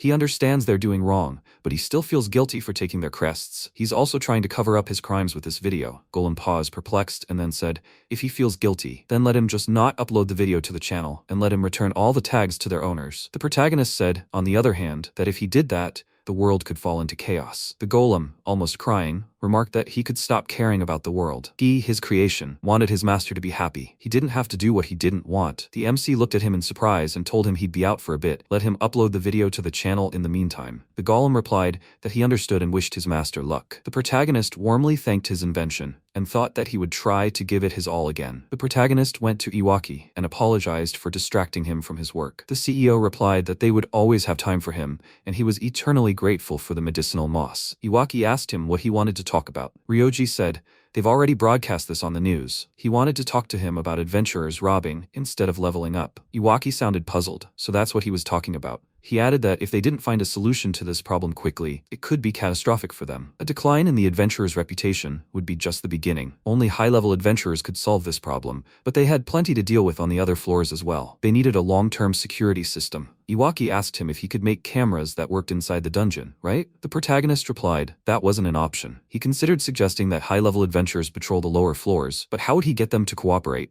The CEO exclaimed, I see. He could get the Prime Minister involved to recruit volunteers, and as motivation, he could offer bonus points at the material sales points. Rioji thanked Iwaki with a smile for his help, adding that he couldn't have pulled off such a thing alone. The CEO said he could help them speed up the volunteer recruitment process if he released a video about it after the patrols were officially announced. The protagonist thought that if all went well, other countries would follow suit, and that would make his life much easier. Iwaki mentioned, by the way, the entire E-class suddenly lost all their crests. Was that his doing? The protagonist was taken aback by the question and timidly said he had nothing to do with it. The CEO, understanding, laughed and said, so that's how it is. Karma has caught up with them all. That's what he thinks. In any case, he's glad the protagonist asked him for help. They were experts in different fields, so they could always offer each other advice. Ryoji said with a smile that he understood everything. He thanked Iwaki again for his time. On the way back, MC thought the CEO can be relied upon, and that was surprising. Meanwhile, in front of the Ueno Park dungeon entrance, near the government store, Tara angrily scolded Kunimi and his boss. She'd been wearing this until now, so what's the problem? The boss told her that wasn't right. Kunimi added that she'd just been lucky. She fiddled with the gear and resolutely declared that she'd buy this instead. Tara sighed regretfully. It was an expensive item, and she didn't have 50,000 yen on her. She went to change. Kunimi asked the boss why he'd invited her to join their party. The boss responded sheepishly.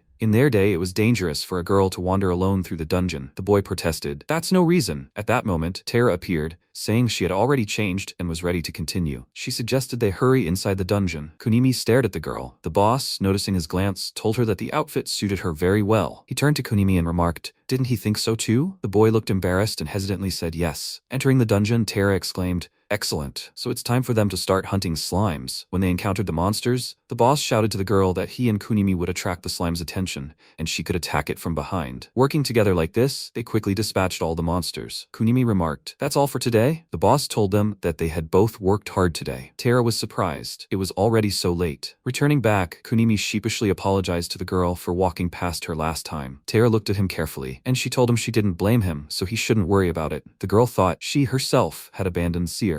Sometime later, as the allies walked down the street, the boss asked her why she'd decided to go down into the dungeon. Tara told him they said you could earn a lot more money there than in the office. Kunimi pointed out that while that was true, it wasn't an easy task. Unlike adventurers, they didn't level up nor did their stats improve. That's why they always take risks, and it would only get harder with age, so she needed to start valuing her life soon. Tara scowled at him and asked him to shut up. She added that he was too young to lecture her. She called him a grown-up uncle. Kunimi was simply seething at her words. He wasn't her uncle. Tara turned to the boss and remarked, adventurers are lucky, aren't they? But doesn't he get annoyed by guys who take advantage of their position? If there was a god, she hoped he would take their marks away. The boss answered with a smile. Yes, that was true. She said sadly, God is so unfair. They work so hard in this dungeon. Here, the boss agreed with her. The girl continued. Jiji Baba has a mark, but he won't set foot in the dungeon. Kunimi answered her. Well, yes, she said. If he doesn't need the mark, let him give it to her. What's the problem? The boss noted that made sense. Tara groaned. She really wanted the mark. Kunimi thought she was talking too much. The boss chuckled and told the girl that he could understand her. At that moment, someone called out to them. When the allies turned at the call, they saw an old woman walking straight toward them,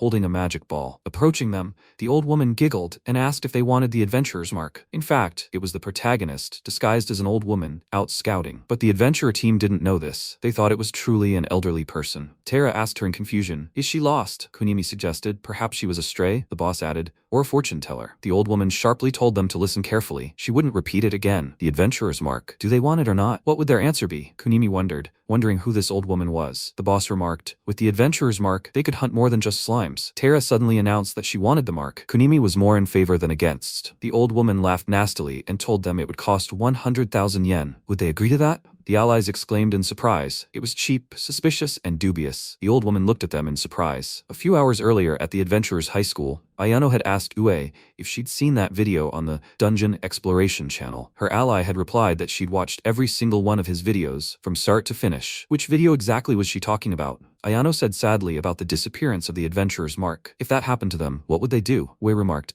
that's what she was talking about. They say marks only disappear from those who attack the weak, so she definitely had nothing to worry about. Ayano perked up and said, I see. She expressed hope that it was true. Wei said, wondering what happens to missing marks, like they just dissolve, and that's it? Ayano said thoughtfully that she didn't know. Wei continued, saying that if a mark disappeared from one person, it could very well appear on someone else. Meanwhile, on the street near the dungeon, the adventurers team continued their conversation with the protagonist, who was disguised as an old woman. The protagonist asked, isn't that too rude? They told her straight to her face that she was suspicious. She'd simply seen how diligent they were, so she decided to sell them the marks. Tara sheepishly replied that they hadn't meant to be rude, but an adventurer's mark for 100,000 yen sounded very suspicious. The boss supported his ally. The old woman exclaimed in surprise, really? She knew she should have offered a higher price. Kunimi looked at the old woman's cape and wondered, what is this cloak made of? Out loud, he said, a mark for 100,000 yen sounds like a scam. The protagonist, in the guise of an old woman, looked at them carefully and said,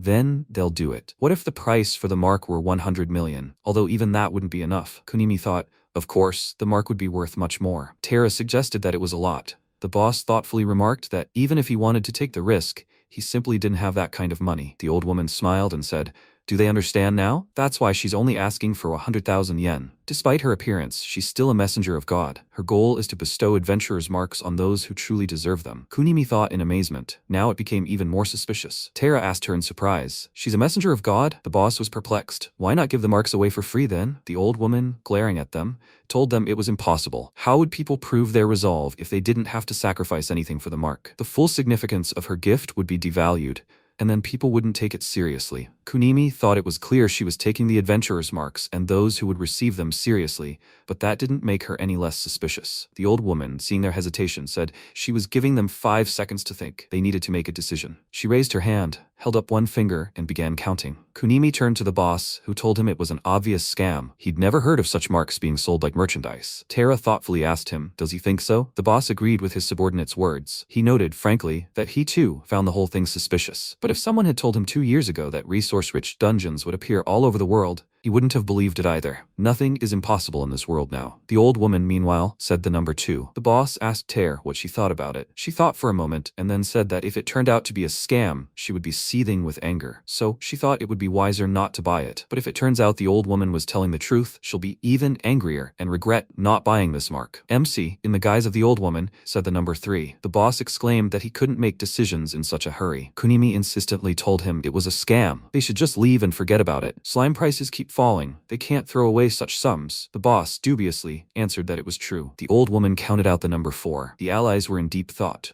The protagonist counted out the number 5 and pointed to that number with his fingers. The boss exclaimed tensely, he's buying. Kunimi called out to him in confusion. What's he doing? The boss, ignoring him, said he was ready to buy the mark. Then he turned to his partner, apologized, and added that he believed the woman wasn't deceiving them. The boss told them he was going to the store to withdraw money. They should wait for him there. Kunimi volunteered to go with him. Tara told them she'd look after the old woman then. The old woman indignantly remarked, what kind of look after? She sighed heavily and said, oh, these modern girls. Tara looked at her in bewilderment. They fell silent, and a tense silence fell between them. Finally, the old woman asked her if she was planning on buying a crest. The girl told the protagonist that she wouldn't be able to. She'd bought new equipment today, and it had cost her all her savings. Even if she wanted to, she simply wouldn't have the money. The protagonist, imitating the old woman's voice, laughed nastily and said, what a shame. Tara said sadly, well, she's been unlucky since birth. She was recently robbed, and even earlier, she fell for a hoax video that led to her friend dying right before her eyes. The girl turned to the old woman, and she asked, if God really does exist, then why does he allow such unlucky people to be born? The protagonist, in the guise of the old woman, looked at her carefully. Continuing to play his part, he said that in her form, she was like a messenger from the god of the dungeons. How could he know what was happening above? Tara had noticed. Seriously. Then the girl bowed her head and quietly said that she understood everything. She apologized for her strange question. The protagonist looked at her and wondered,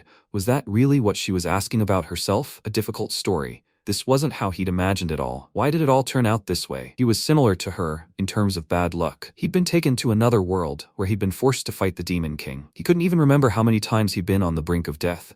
But just when he thought it was over, his parents had died right there. And even now, he's having to force himself to do all of this. In an old woman's voice, he told her not to worry. If she persisted, something good would definitely happen. Tara looked at her carefully and asked if she was okay. At that moment, the boss and Kunimi approached them. The boss apologized to them for taking so long. He handed the old woman an envelope with money and told her it contained 300,000 yen for the 3 of them. Tara stared at him in confusion, processing his words. Then she asked, what he meant by that. Kunimi frowned and told her that she had said she had no money. He and the boss had discussed it and decided to withdraw the party's savings, set aside for a rainy day. The girls simply gasped in amazement. That was all their savings. She had only just joined their party today. Kunimi grumbled sullenly in response. If they were going to fall for a scam, they should do it all together. The boss smiled and remarked, then they could say they tricked the whole party. Tara, trying to hide her tears, said harshly, what's wrong with them? Let them do as they please. She turned away slightly but couldn't hold back her tears of gratitude. Kunimi, understanding her feelings perfectly, looked at her with a warm smile. The protagonist smiled and thought, well, that's something good. Then, maintaining the old woman's appearance, he spoke in her voice. 300,000 yen for 3, that's right. He raised his hand and activated the goddess's blessing. A golden glow appeared above the allies,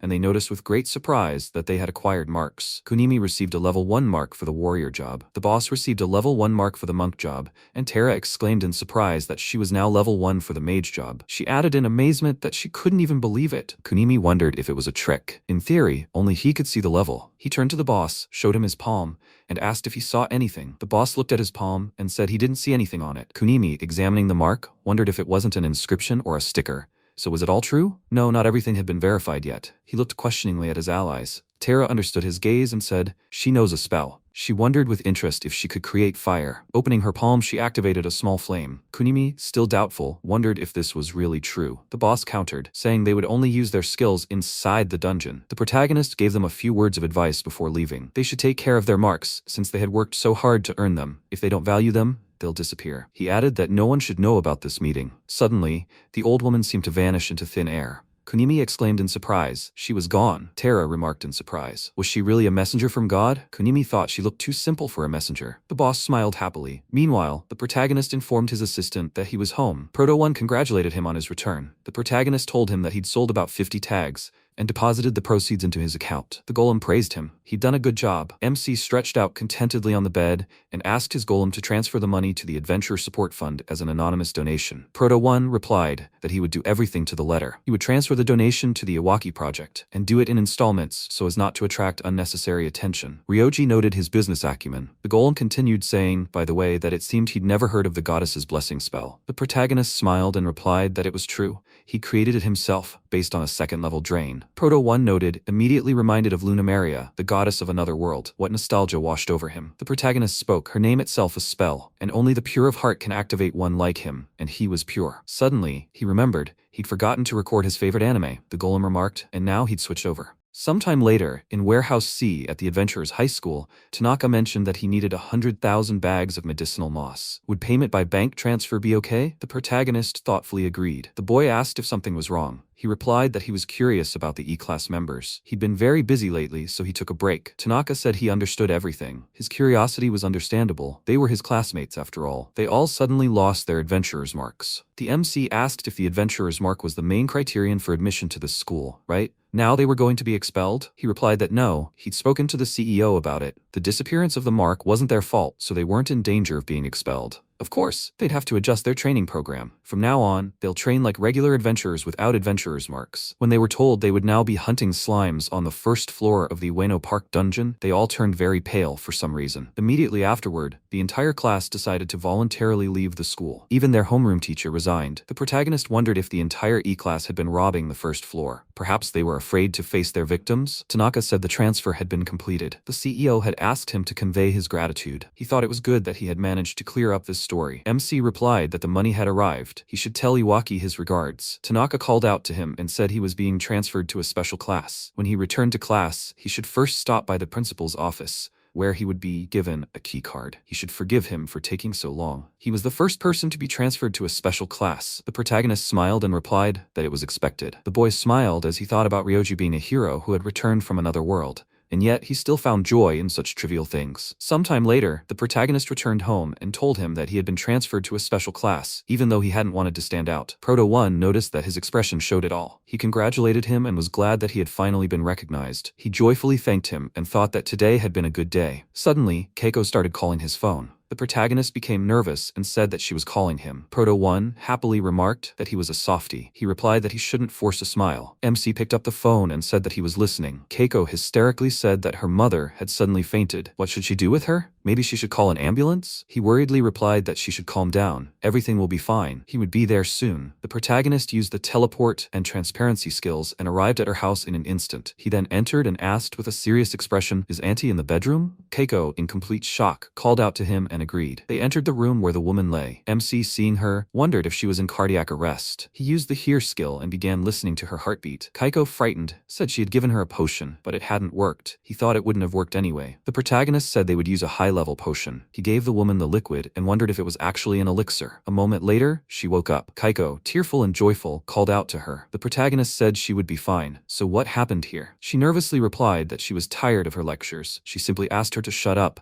and then she suddenly collapsed. He asked her seriously what her level was. The girl replied that she was level 11. MC asked menacingly. She started yelling at her and didn't control her bloodlust aura, did she? If a level 11 person directed that kind of aura at an ordinary person, it could easily kill them. Those who can't control themselves are excluded from the adventurer lists. She should practice self-control. She doesn't want to accidentally kill anyone, right? Keiko nervously shouted that she didn't have any bloodlust. He replied that he didn't need these childish excuses. Everything was obvious. She exclaimed angrily, "Don't let him judge her. She didn't do anything, and she's not a child. At least, she's already past the age where she likes anime." MC looked at her with devastated eyes and wondered, what is this? For the first time, he's completely indifferent to what happens to Keiko. She says something, but he doesn't care, and he feels a thirst for blood. This is no longer the girl he knew. He turns and starts to leave. She nervously shouts, "Is he listening to her?" The protagonist replies that he wasn't helping her, but his aunt. Let her forgive him, but he doesn't want anything to do with her anymore. He goes outside and thinks he can't believe Keiko has become so disgusting. But somewhere deep down, he believed it wasn't true. He's starting to like 2D more and more. He needs to fix this, and soon. After some time,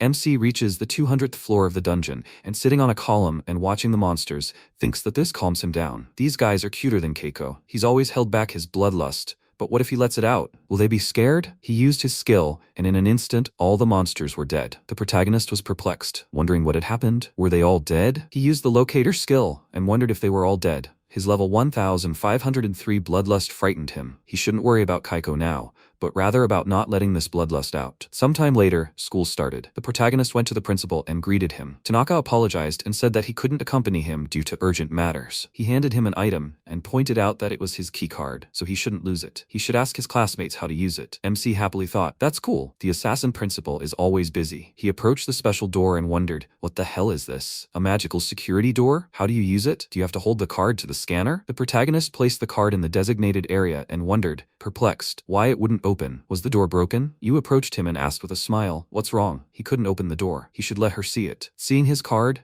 she noted with surprise that his card hadn't been registered yet. So he was Rioji from Class E? The protagonist agreed and added that Headmaster Assassin Tanaka had told him to ask the students of the special class for help. Ue was overjoyed and told him to ignore it. She would explain everything to him. He should hold the card like this and infuse his mana into it to register it. They use a magical trace instead of fingerprints. He followed her instructions and, placing the card in the door, finally unlocked the door and then thanked her. The girl replied with a smile that there was nothing to thank her for. By the way, she had taken his coat to the dry cleaners. She would return it to him a little later. MC replied that there was no need. He can do more, so she should keep it. Yu joyfully exclaimed that she knew it. They would all have died if he hadn't come to their aid then. He was their savior. She was truly very grateful to him. He thought about how cute she was. The protagonist excitedly asked, what was she talking about? Did she mistake him for someone else? He'd never even seen a dragon in his life. Wu replied with a smile that he shouldn't be afraid. She wouldn't tell anyone. But Ayano and Isabella could recognize him by his voice. He nervously wondered if she was definitely not a hidden anime heroine. Could they really figure him out by his voice? Right? In his haste, he completely forgot to hide his voice. This is bad. After Keiko, any girl seems so cute to him. They entered the office where Ken met them. He nervously noted that he had just transferred from Class E, and already he was going out with a girl. What a lucky guy. The MC was perplexed, wondering who this guy was. The guy introduced himself angrily and added that he was level 40 and ranked 7th in the world. Everyone in this class was ranked in the world. Now did he understand where he was? He thought about what he remembered. This guy was treating the wounded at the entrance during shuffle. Ken nervously asked what his level was. The protagonist replied that he was always level 1. He said he heard he was on good terms with Director Tanaka. Was he by any chance shoved in here through connections? Ue worriedly said,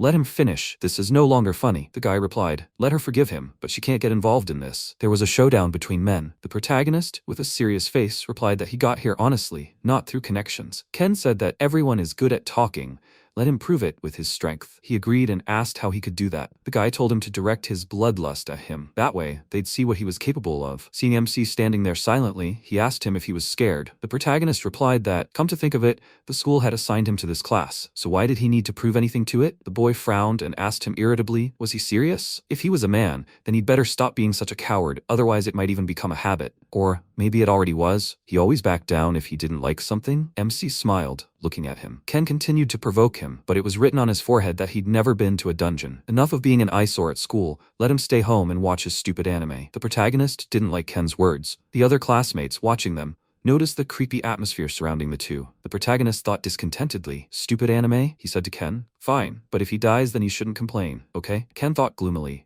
Dead people don't talk anyway. He told MC that his bloodlust would never kill him. He could check it out himself. The protagonist smiled and replied, okay, he's being careful. Wei watched them tensely. Ken agreed with Rioji, but he thought to himself, well, just how strong is he? The guy had teased him, and he was lucky. He just transferred from Class E, and he's already with a girl. MC wondered, confused, what lucky meant. For starters, why would he be happy about going to school with a 3D girl? He'd already said his type was anime heroines. The protagonist activated his skill and cast a spell at half power to scare him. An aura emanated from him, and he directed it at the guy. Ken saw the image of death before his face and barely managed to stay on his feet. He exhaled and said mockingly, is that all? But his classmates suddenly felt ill, deciding it was dangerous for them, and they decided to leave. You spoke in surprise. Weak? The protagonist continued. He remembered Ken's words about him being a coward and backing down. He was the one being cowardly? Hadn't he defeated the Demon King? Only when Ken defeats his own king will he be able to assert his rights. Ken, meanwhile, felt a colossal pressure. He frowned and felt his nose bleed. After a brief moment, he asked the protagonist to stop. He told him, okay, he admits he's strong, so that's enough. MC replied, no, 2 more. Let him try to hold on. He's not a coward, right?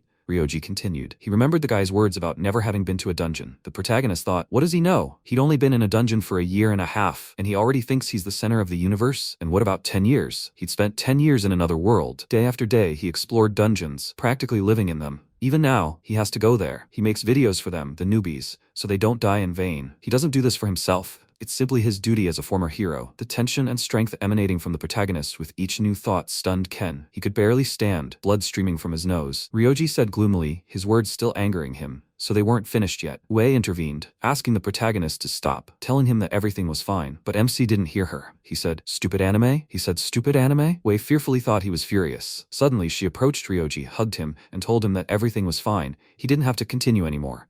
He didn't need to prove anything to anyone anymore. The protagonist seemed to have come to his senses. Wei? The girl pulled away from him, noticing with a smile. Ken had already realized how strong he was. The protagonist looked at the boy. Ken stood as if turned to stone. The protagonist thought with concern. Horror. Had he really overdone it? He walked up to the boy, shook him by the shoulders and asked him, is he okay? Let him come to his senses already. Ken groaned and saw the image of his grandmother addressing him. He asked her how she was doing. He was so worried about her. The grandmother answered him, he's always been such a kind child, but it's time for him to go back. It's too early for him to come there. She waved at him and vanished into thin air. The protagonist noticed in surprise, is he smiling? The boy, as if in a dream, said the word grandmother with a smile. Wu anxiously patted the boy on the shoulder and asked him, is he okay? When Ken came to his senses, he realized what had happened and thought, that was so dangerous. The protagonist anxiously asked him how he was feeling. The boy barely managed to say that he had no problems. MC cursed silently. There were so many problems. Wu brought a chair for Ken and asked him to sit down. When he sat down and the protagonist approached him, Ken jumped away from him. Rioji told him to sit still because he would be healing him. The boy apologized and sat quietly. The protagonist extended his hand and activated the healing spell,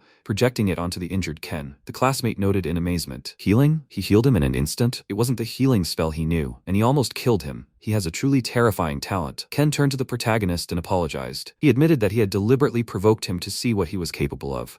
He promised him that he would never do that again. The protagonist sheepishly replied, it's okay, it's his own fault. He overdid it. He's very sorry. He thought Kyoko wouldn't have done that. At that moment, their classmates walked in. Ken shook MC's hand in front of everyone and said that he, Rioji, had gotten into this school thanks to his abilities, and he was welcome to the special class. The protagonist became even more embarrassed by the attention and mumbled something in response. Sometime later, in the Ueno Park dungeon, Kunimi suggested to his allies that they level up today. The boss and Tara eagerly accepted his offer. After their foray, the adventurers went to a cafe. Tara mentioned that she was very hungry. Kunimi said that they had reached level 4 today, and that tomorrow they could go down to the 2nd floor. Tara exclaimed in surprise, is he serious? The slimes have only just become easy to defeat, so maybe they'll hang around the 1st floor a little longer? Kunimi replied that he wasn't opposed to the idea, but it was an unspoken rule. If someone reached level 4, they had to go to the second floor. The girl wondered, puzzled. Where did that rule come from? The boss explained with a smile. The loot on the first floor was for people without the adventurer's mark,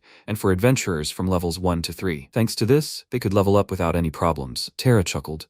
Well then, nothing could be done. Kunimi reminded his allies to watch the video clip about the second floor before their dungeon expedition tomorrow. The boss and Terra assured him they wouldn't forget. When the companions started eating, Terra exclaimed delightedly, "How delicious. Beef was just right after a hard day's work." The boss remarked that the videos from the DC channel had been very helpful. Kunimi answered, "That's right. He has all the strategies, maps, and monster details. It looks like he's already been to every dungeon in their country." Terra said in surprise, "Really? There are hundreds of these videos, then he's simply amazing." She added that before DEC appeared, there was a ton of fake information about dungeons on the internet. Her best friend died because of it. Thanks to DC, deaths due to false information stopped, and all the scammers were arrested. Kunimi remarked that he was glad they were all caught. He and the boss themselves almost died because of a fake. The boss said cheerfully, but they still survived. He's so happy that he managed to live until this moment. Suddenly Terra asked them, "Who is DEC?" The boss said uncertainly, "Well, there are a lot of different rumors, but his true identity is still unknown." Terra chewed her food and suggested, "Maybe DC is an alien?" Kunimi almost choked on her words. She exclaimed at him to be careful. The boss asked him if he was okay. Kunimi cleared his throat and told them he was just choking. Terra advised him to chew slowly. She continued, "Apparently, this hero is incredibly strong. He knows too much about dungeons." The boss remarked thoughtfully, which was true. Kunimi asked the girl with a laugh, "And where did this hero come from?" "Just don't let her say from the dungeon planet,"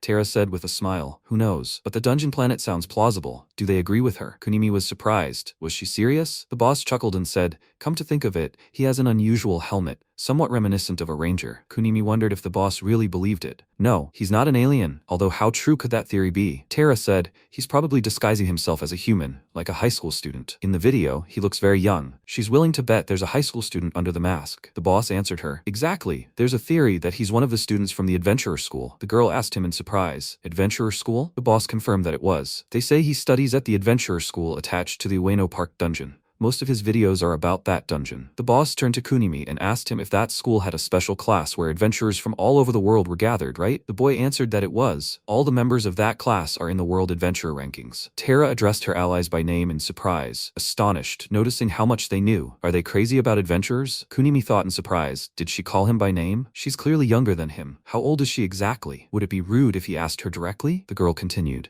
If they narrowed the suspects down to one school, wouldn't it be easy to identify him? It can be assumed that he really does study at that school, which means he was assigned to a special class. It turns out that the guy with the highest level in that class is DEC. The boss was thoughtfully searching for something online. Then he said, "According to the world rankings, their DEC is Ken Takeshi, ranked 7th. Meanwhile, at the adventurer school, Ken suddenly sneezed. The protagonist indignantly told him not to sneeze on him. The guy apologized to him and said that it seemed he had caught a cold because of his bloodlust. The protagonist objected. "It doesn't work like that." Ken smiled, noticing that for some reason, the more he communicates with Rioji, the more interesting he becomes. The protagonist told him to go somewhere already, or is he that type of character? The guy asked him in surprise. Why was he so withdrawn? He should just call him by his last name, like everyone else. The protagonist only now realized that Ken called him by his first name. Is he serious? This is a standard school anime plot. Maybe it's okay for extroverts to call other people by their first names, but otaku prefer last names. Even his anime friend Yamada calls him by his last name. MC replied to the guy, "Okay, he can call him by his first name." Ken raised an eyebrow in surprise and said that he understood. Isabella thought in surprise. Didn't Ken already call him by his first name? The protagonist just didn't hear? Ayano thought about Ryoji, that he was very cute. Ue noted with a smile that the atmosphere in the classroom had eased. She turned to the protagonist and told him that he could call her by her last name too. The protagonist was surprised by this, but agreed to her proposal. The embarrassed protagonist is so cute. Ayano and Isabella thought the same thing. He is the epitome of cuteness. At that moment, Ken suggested that MC go to the dungeon together. A surprised Ryoji thought, their level difference is too big. Even if he joined as support, he'd mostly just be an observer. What's fun about that? It wouldn't do him any good, and he was busy filming. But if he refused, he might be discovered. What was the best thing to do? A saving thought occurred to him. He smiled and said that if he had time, he'd go with him. Ken happily bumped fists with him. After a while, Terra asked, "So this Ken is Deck?" The boss replied that, given all their conditions, yes. Kunimi, with a serious face, remembered the main character and thought that DC was most likely that guy. He had defeated 2 slimes in the blink of an eye and healed them. He even told them about a hunting ground that no one knew about back then. There's a good chance that guy is deep. The problem is the ranking. Given DC's strength, he should be in first place. But in first place is a girl named Isabella. Your level is checked when you enter a dungeon to update the ranking. That can't be hidden. However, he somehow bypasses the checks. Tara, looking at Ken's photo, said something was wrong. He doesn't look like a country boy. The boss replied with a smile that he also thought it wasn't Ken. DC had a completely different aura around him. The girl asked what about the other students? Maybe that guy was among them? He replied that there was a theory that DEC was a girl. Kunimi said, surprised that he'd never heard of it before. The boss explained that, while it was funny, the theory sounded plausible. Deke doesn't swear, and the way he sometimes stutters when delivering his lines is cute. Then, it's most likely the #1 ranked Holy Knight Isabella. Tara admiringly said that she adores her. She even follows her. This girl is noble, but she doesn't look down on everyone. She's a beauty and a real cutie. They're the same age too. Kunimi was shocked to think, are they the same age? The boss smiled and said that if she's D, it's possible she's releasing the video to fulfill her duty as a noble hero. Most people support this theory since it explains DC's motive. Tara replied that if Isabella is DC, she'll be absolutely delighted. He happily agreed. Kunimi frowned, his voice growing increasingly unsure of his theory as he listened to his boss. Maybe Isabella really was Dek? Wait, if a helmet could hide one's face, how could one conceal the rest of one's body? After a while, they went outside and started talking. The boss said there were other theories, a time traveler, a hero from another world. Tara replied that she preferred the Isabella theory. Kunimi thought nervously, but he shouldn't stray from the topic. The boss added that he'd heard that the owners of the website where DEC releases videos had signed a contract with him, so they must definitely know him by sight. One thing he could say for sure, he's a superhero. Until they knew his true identity, they could pretend he was just a hero, and that was fine too. Everyone else happily agreed. After a while, the protagonist returned home and happily told him that today was the first time he'd been called by his name. Ken had absolutely no idea how to keep his distance. Proto 1 remarked that he had a weakness for being called by his first name, but it wasn't the first time Princess and Kaiko had called him by his first name too. His memory was also poor. MC took out his phone and said that Ue had messaged him. Robot asked in surprise, was it Yamada who messaged him, but a 3D girl? He asked in confusion. Why is he so surprised? It's just Ue, nothing special. Proto 1 asked in shock. He's even calling her by her first name? The protagonist replied that he could explain everything. If she hadn't stopped him, he could have hurt Ken. The robot replied that he could have chalked it up to an accident. The master's savior is his savior too. Next time, let him introduce him to her. He thought about it, that's for sure. Ue knows who he is, so it can't hurt. The protagonist agreed and said that he would do so. She wanted to talk about something, so he would go. Sometime later, they met at a cafe. Ue greeted him cheerfully and said that she apologized for inviting him, but it was important. She would like to have something to drink. MC agreed and thought about how he had been invited to a family restaurant in the middle of the night again. He asked if it was okay for a schoolgirl to be walking around the city at night. The girl asked with a smile if he was worried about her. Thank you, but she was second in the world rankings, so she would be fine. The only ones stronger than her were Isabella and him. The thing is, had he told Isabella and Ayano about DSC? The protagonist, perplexed, replied that no, he hadn't. He hadn't even seen them at school. He thought he had a bad feeling about this. Yu began telling the story of how today, in the Ueno Park dungeon on the 44th floor, the adventurers had defeated the floor boss, the killer ant queen. Isabella happily noted that the floor boss had been destroyed. They had both done well. Ayano added with a smile that they had broken the world record. Ue inquired, world record, huh? Rio, oh, well, that is if you exclude DC videos. They asked curiously, what does Rio mean? The girl excitedly replied that D doesn't usually post videos of bosses, so most people assume he's never killed them. But how did he manage to get all the way down to the 100th floor? That's so strange. Isabella called out to her and remarked that she'd heard she'd come to school with Rioji, who'd transferred from Class E. Ue replied that she'd simply helped him with his key card. The girl smiled and explained that she'd only met him a couple of times, but that was enough to sense his incredible power. She thought he was DEC. Ue excitedly asked if they could have tea together. She'd make some delicious biscuits. Isabella grinned and replied that she understood everything. Ayano asked if she knew DEC had an account at Yoko Bank, an account under the name Furuyari Project. In shock, she asked where she'd gotten that information. The girl replied that it was from the bank. Most of the shares in that bank belonged to her family. Ue nervously asked if it was okay to divulge such information. Ayano replied that it wasn't, but billions of yen were transferred into the account every month, so it was difficult to hide. There was only one student in the school named Furuyari. She'd once gone to Class E to see him. He had a pleasant face and was about the same height as DEC. She also thought Rioji was that DEC. Ue, incredibly excited, said that she also knows how to make almond tofu. It's delicious. She finished telling the story and apologized. The protagonist asked what she was apologizing for. Yu replied that seeing this reaction only confirmed their suspicions. She knew it wouldn't be possible to hide such a secret. He was very surprised and asked if he was really doing a bad job of hiding it. The girl, perplexed, asked, "Isn't it? It's written all over his face." MC, shocked, thought about how, as a child, he'd often been told that it was written all over his face, and now he was being reminded of it again. No, this had happened in another world too. Back then, he'd been forced to participate in a banquet hosted by the Empire. He'd been told that his displeasure was written all over his face, He'd been very angry. Despite this, he tried to bear it all with dignity. What had he looked like then? That very day, Daenerys apologized and said that next time she'd be in charge of official events. He should focus on leveling up.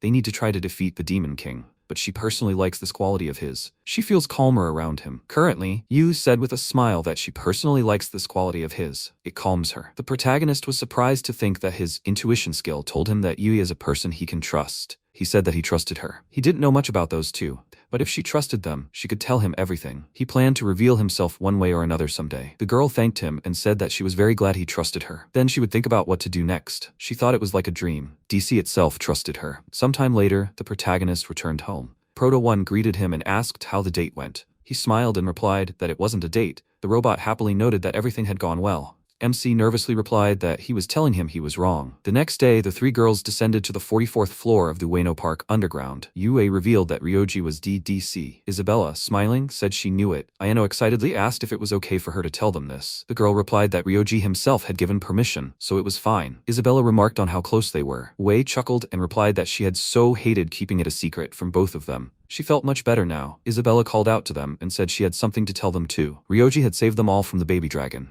That day, the admiration she felt for him blossomed into love, but he was an impossible dream, and she thought she simply loved him enough. He didn't have to know how she felt, but that was how it had been before. Knowing that Wei had befriended Ryojo, she couldn't stand by and do nothing any longer. She wanted to get closer to him. Ayano blushed and said she wanted to get closer to him too. Wei, shocked, replied that she wanted to get closer to Ryojo too, maybe even become his girlfriend. They clasped hands, and Isabella said she was glad they were able to discuss everything openly. She suggested they have a fair fight. No matter who wins, they wouldn't hold a grudge against each other. Sometime later, the protagonist, in costume, on the 1000th floor of the dungeon, killed a dragon and, sneezing, realized he couldn't stop sneezing. His immunity grew with each level. It couldn't be a cold or a fever. Could it be some special demon pollen from the dungeon? Meanwhile, at Adventurers High School, Isabella, level 42, Holy Knight, ranked first in the world, and Ayano, a level 42 mage ranked second in the world, entered the main gate. As the girls entered their classroom, which was designated as a special class, Ue laughed and remarked that they both intimidated her. Their faces too serious. Isabella exclaimed hesitantly, "No way." Ayano turned to Ue and asked,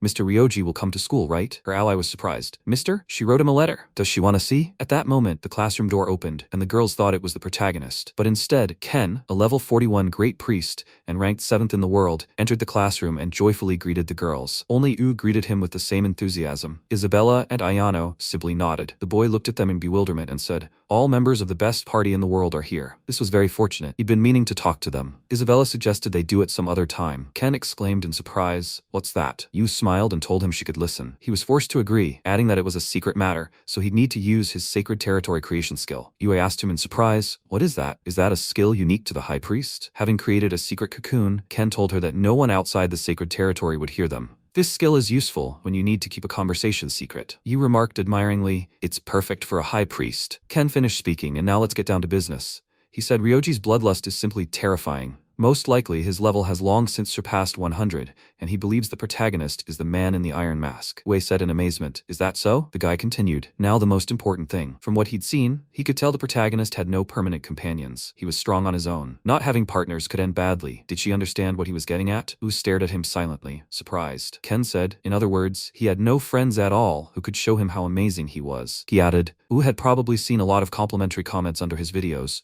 but he needed real friends who were adventurers like him. He'd always fought alone, and he was only 16, just like them. He must feel lonely. Wu said, amazed. She had admired the man in the iron mask so much that she hadn't even considered it. She thought the MC also seemed a bit lonely. Meanwhile, the protagonist, on his way to school, happily thought about how everything around him was blooming and fragrant, and the second season of 9 Men turned out to be a true masterpiece. You can't just watch bits and pieces of it. He decided to postpone filming the dungeon video. To everyone, he was just Ryoji, level 1, without a job, and with no place in the world rankings. In fact, his level is 1511. Meanwhile, Ken continued to tell Ue that the protagonist was currently pursuing his project solely out of love for humanity. But if for some reason he became disillusioned with humanity, he would immediately stop filming his videos. The girl listened attentively, her eyes wide. Ken remarked, and it doesn't end there. With his power, in the worst case, he could become the Demon King. Wu gasped in amazement. The Demon King? The guy told her that it was. He added that it might sound far-fetched, but just a year and a half ago, no one would have even imagined dungeons and monsters.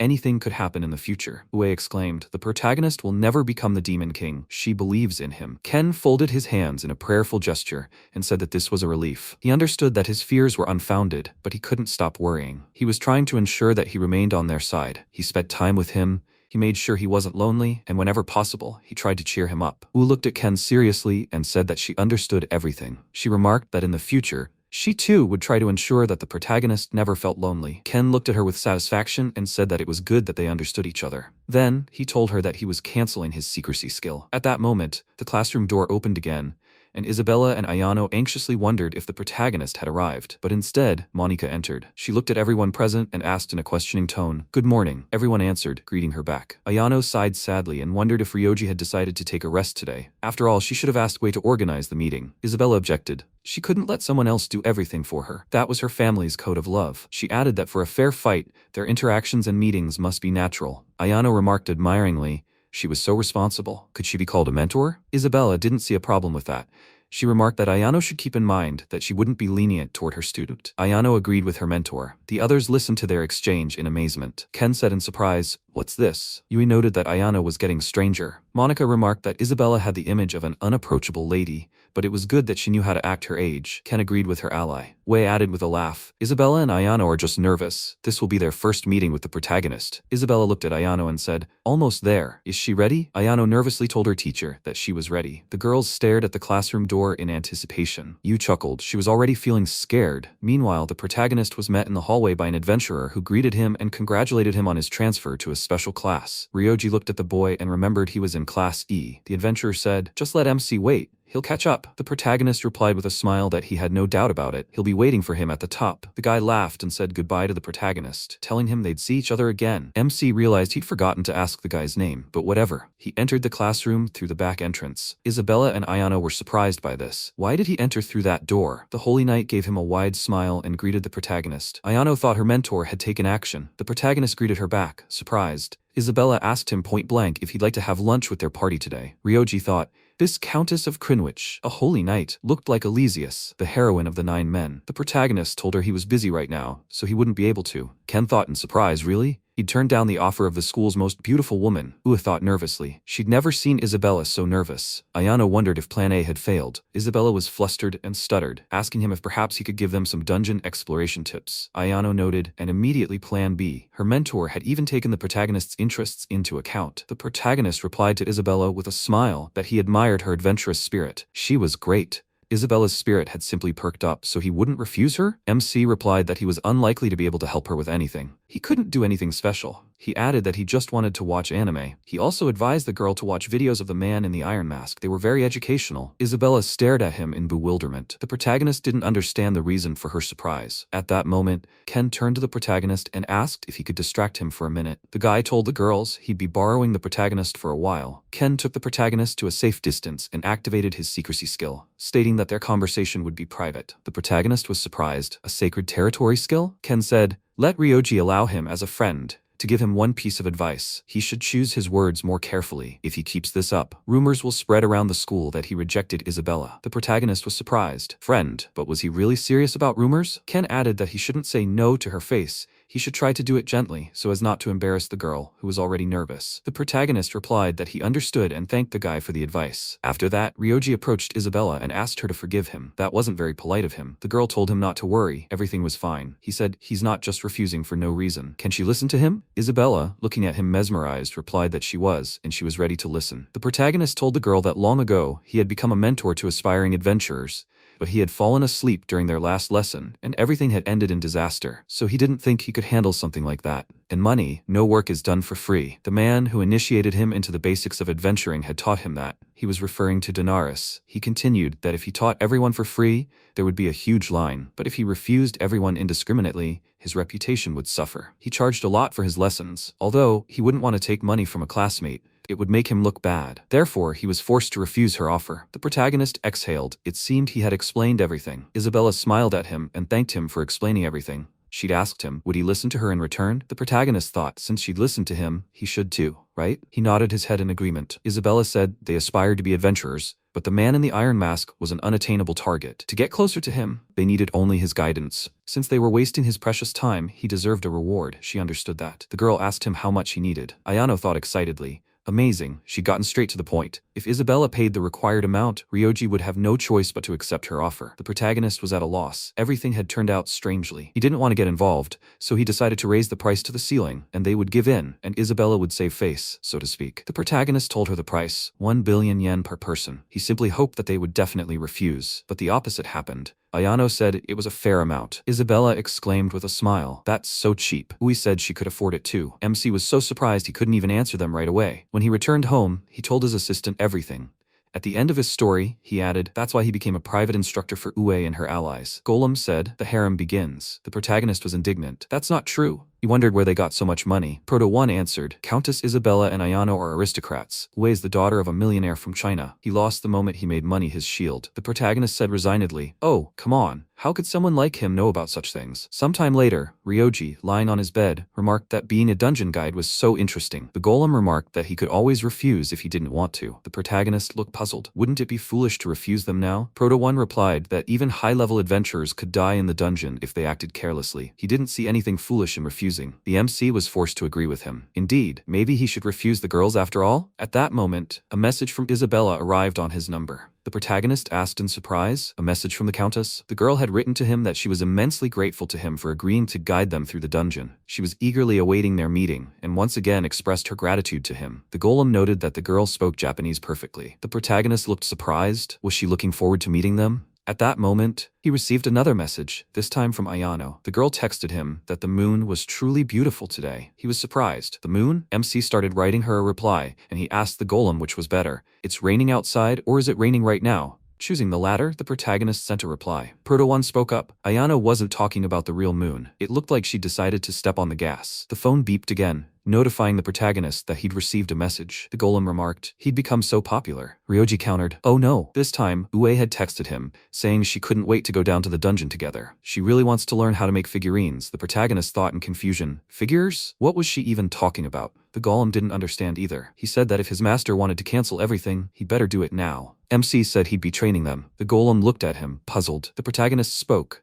still remembering the times when he was low level. The dungeons in the other world were mind-boggling. He understood nothing. He learned most of it from Daenerys. This was only natural, as his death could have caused them a lot of trouble. But without Daenerys' help, he would never have been able to defeat the Demon King in 10 years. And this time, it was his turn to pass on his knowledge to others. Golem remarked that the princess would be pleased to hear these words. And these girls trained hard to become the best of the best. They were worthy of training. Let him be a worthy mentor for them. The day of private dungeon exploration lessons had arrived. The girls were waiting for the protagonist on the 44th floor of the Ueno Park dungeon. When the protagonist teleported right in front of them, he apologized to the girls for his delay. They were very surprised by his appearance. Yu exclaimed, how did he end up here? Ayano wondered, were there really teleporters in the dungeon? The protagonist looked around and noted that there were no other adventurers here. Detection confirmed it, but he needed to look around again. Isabella told him not to worry. Only he and she could reach this level. Ue added that it was their world record. MC understood. They recognized him. He said, then, he'll explain how he navigates the dungeon. Rioji showed them the core of the dungeon, and this item caused genuine delight and amazement among the adventurers. Ue exclaimed, what is this? The protagonist explained that it was the Ueno Park dungeon core. It allowed one to reach any floor of the dungeon in the blink of an eye. It was a very convenient thing.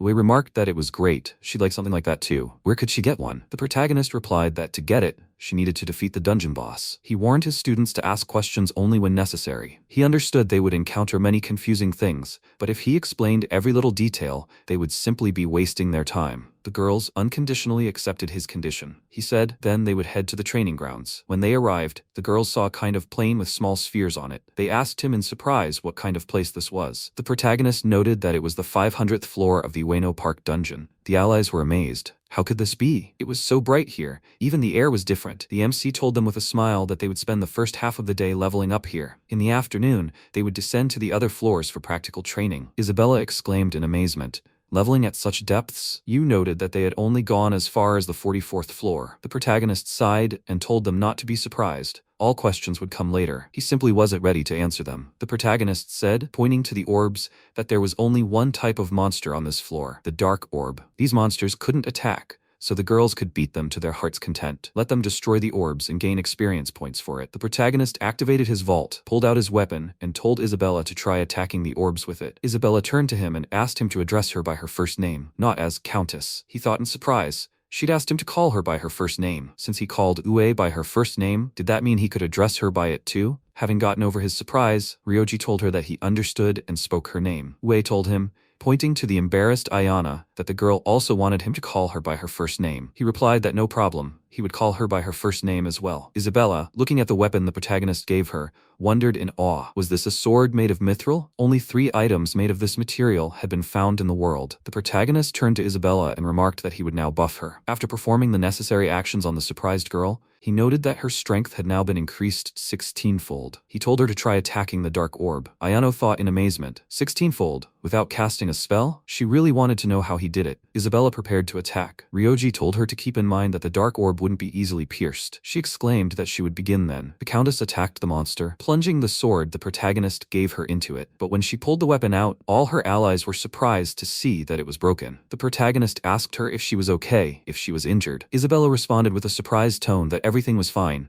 but his mithril sword was broken, and she was truly sorry. MC was surprised to think that breaking that sword would require a high level and honed swordsmanship. A buffed holy knight, that was something. He told her not to worry about it, he had plenty of such swords. He handed her the next sword and told her to try this one now. The girl took the weapon and wondered, puzzled, what kind of sword was it? The protagonist said it was an orichalcum sword. It shouldn't break, but it might be a bit heavy for her. The countess was surprised. No one had ever found orichalcum items. She had so many questions to ask him. MC noted that he had placed 6 more buffs on her, now increasing her strength by 1,024 times. Isabella attacked the dark ball and managed to cut it in half. The protagonist exclaimed, excellent. Her allies were overjoyed for their partner. Isabella was surprised to see her level increase, and what's more, it was still going strong. She marveled at how she'd leveled up to level 72. Ryoji said that was pretty good. Ayana was surprised, but that's too much. Ue, in disbelief, said, wow, I wish she could destroy the dark orb herself sooner. Ue was next in line. The protagonist gave her the orichalcum knuckles and told her to use them. He added that they had 10 buffs. The girl equipped the knuckles,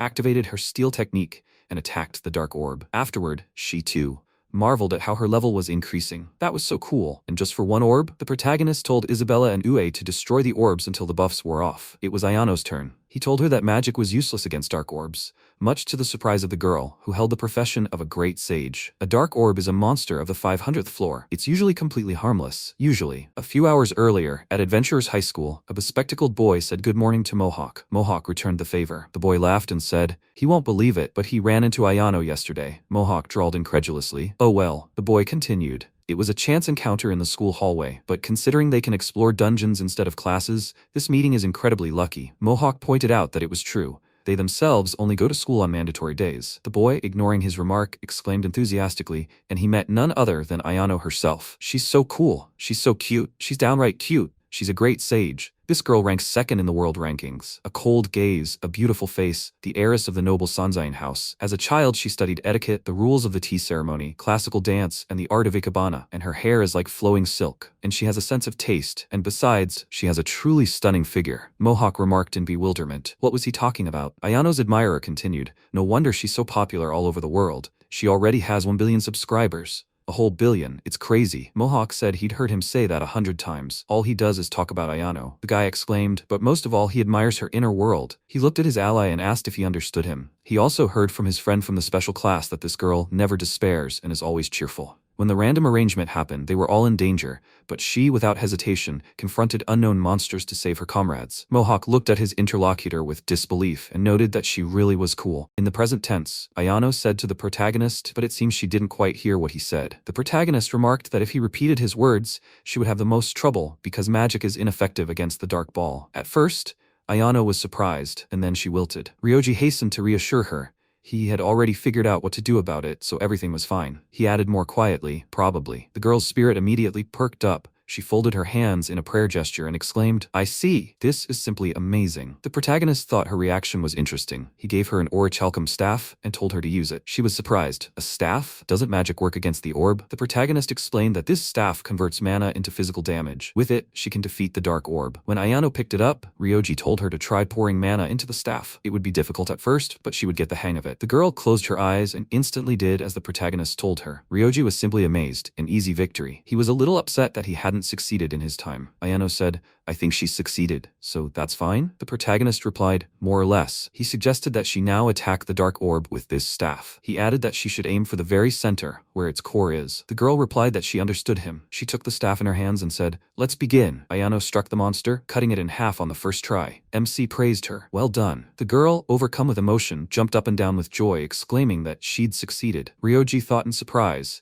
She was completely different from what he'd imagined. She seemed very happy now. She had a quiet and refined personality. That's what he'd thought of her. But she turned out to be much more emotional. Ayano closed her eyes and spoke, it's begun. So many levels. It's simply amazing. This is her first time. Her level rose to 71. The protagonist put on the glasses Iwaki had given him and was surprised to see her level. The girl noted in surprise, glasses? The protagonist asked her how her mana was. She sighed and said, it's empty. MC told her he'd prepared a mana restoration potion. She should drink it, and she'd be able to attack the monster again. When she saw how much he'd pulled out of his storage, she asked him in surprise. That much? The girl asked. Is he sure? Mana restoration potions rarely drop, making them very expensive. She'd never seen so many. The protagonist thought they probably dropped almost every other time at lower levels. He knew how to make them himself, but explaining it would be a pain. He told her it was fine. She could use as much as she needed. Ayano, surprised, said he was an amazing gentleman. In that case, she'd take advantage of his kindness. The protagonist noted that she'd also called him gentleman. After a while, Rioji, looking at the girls who had parted ways, thought, so this is where the problems begin. They're having fun, leveling up easily, but for him, this is a real fight. He continued to stare at his students, and before he knew it,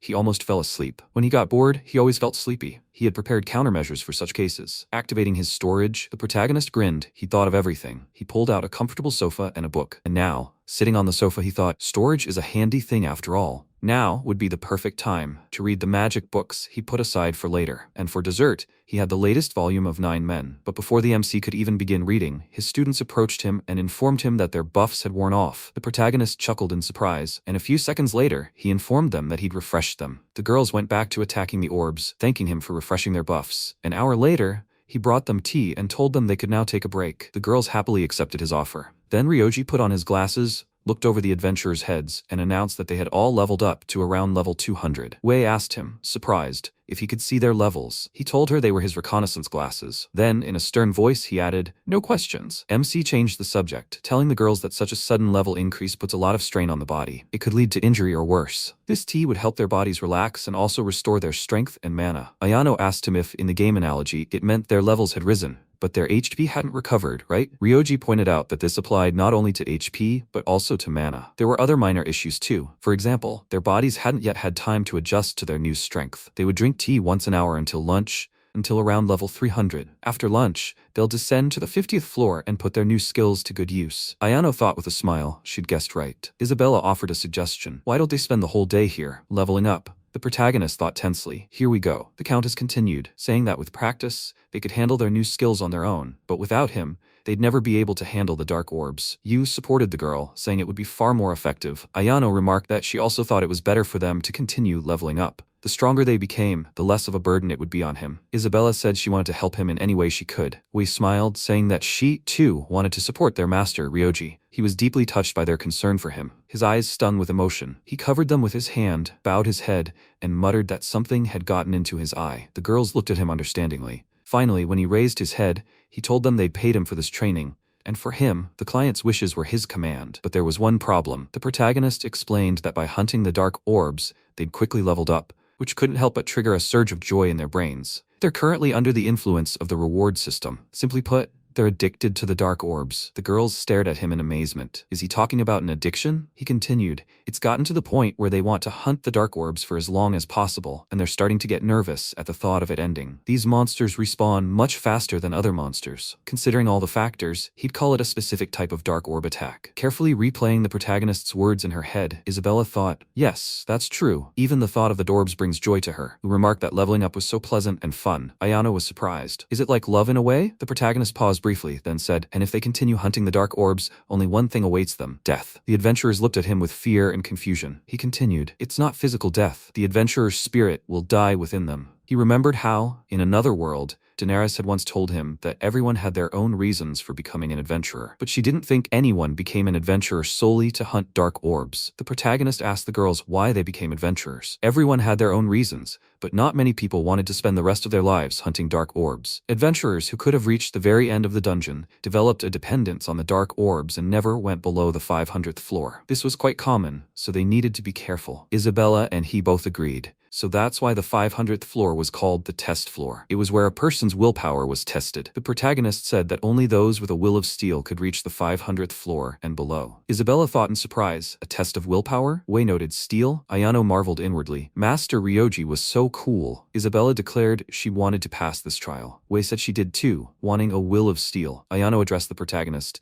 saying she would definitely overcome this trial. The protagonist smiled, activated the vault, and remarked that he'd prepared something just in case they needed help overcoming this trial. To the adventurer's utter surprise, he pulled out 3 iron helmets, identical to the one he uses for his channel. The girls were shocked to recognize the items. MC remarked that he'd spent all night making them. You exclaimed in delight. That's so cool. They're exactly like his. Ayano couldn't believe it, and she asked him if they were real. Ryoji laughed and said he didn't want to go into a long explanation, so he'd just tell them briefly. These helmets reduce the effects of dark orb attacks by 96%. They can keep it. Consider it his gift to them in honor of today. Ue, frozen with happiness, asked the protagonist, can they wear them? The protagonist didn't see a problem with that, so he told them, go ahead. Ue, putting on the helmet, asked Ayano to get her a magic mirror. She wanted to look at herself. Ayano, also putting on the helmet, told her that she would do anything. The girls simply rejoiced. Ue raised her hand and exclaimed, they're like Power Rangers. CP Squad Red Ranger. Ayano proclaimed, the initiation rite. CP Squad Purple Ranger. The protagonist asked Isabella in surprise, won't she wear her helmet? The countess, embarrassed, fumbled her answer. Panicked, she wondered what to do. She'd watched so many horror movies as a child that she was now afraid to even put on a mask. MC exclaimed regretfully, did she really want some other color than blue? The girl thought,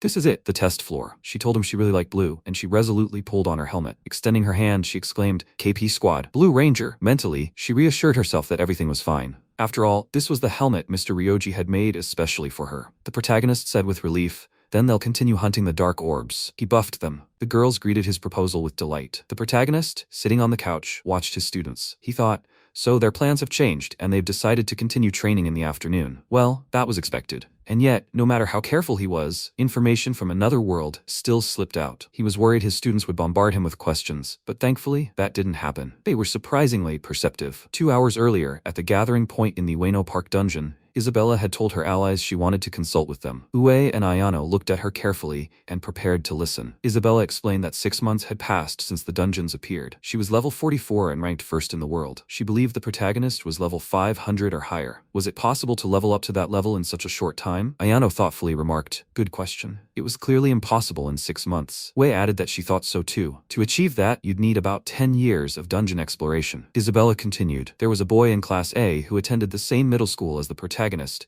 and she'd spoken to him under the supervision of the assassin Tanaka. According to that boy, Ryoji was a perfectly ordinary kid in middle school, an unremarkable guy. Ue, surprised, told the girl that if she was so interested, she should ask the MC himself. Isabella answered her question with a question. Wasn't she interested? Ue sheepishly remarked, I am. She herself didn't like it when people bombarded her with questions, so she didn't want to pry into the protagonist's affairs. Ayano agreed with Ue. She would wait until the protagonist wanted to talk to them. Isabella looked closely at her allies and, laughing, said she was glad they all thought alike. She suggested the girls do their best to become adventurers Ryoji could rely on. Ue and Ayano enthusiastically supported her idea. The protagonist, sitting on the couch with a book, thought, the new volume of 9 Men is so interesting. A few hours later, he praised his students. They had done a great job today. He thought, just like that, the leveling training in the dungeon had ended.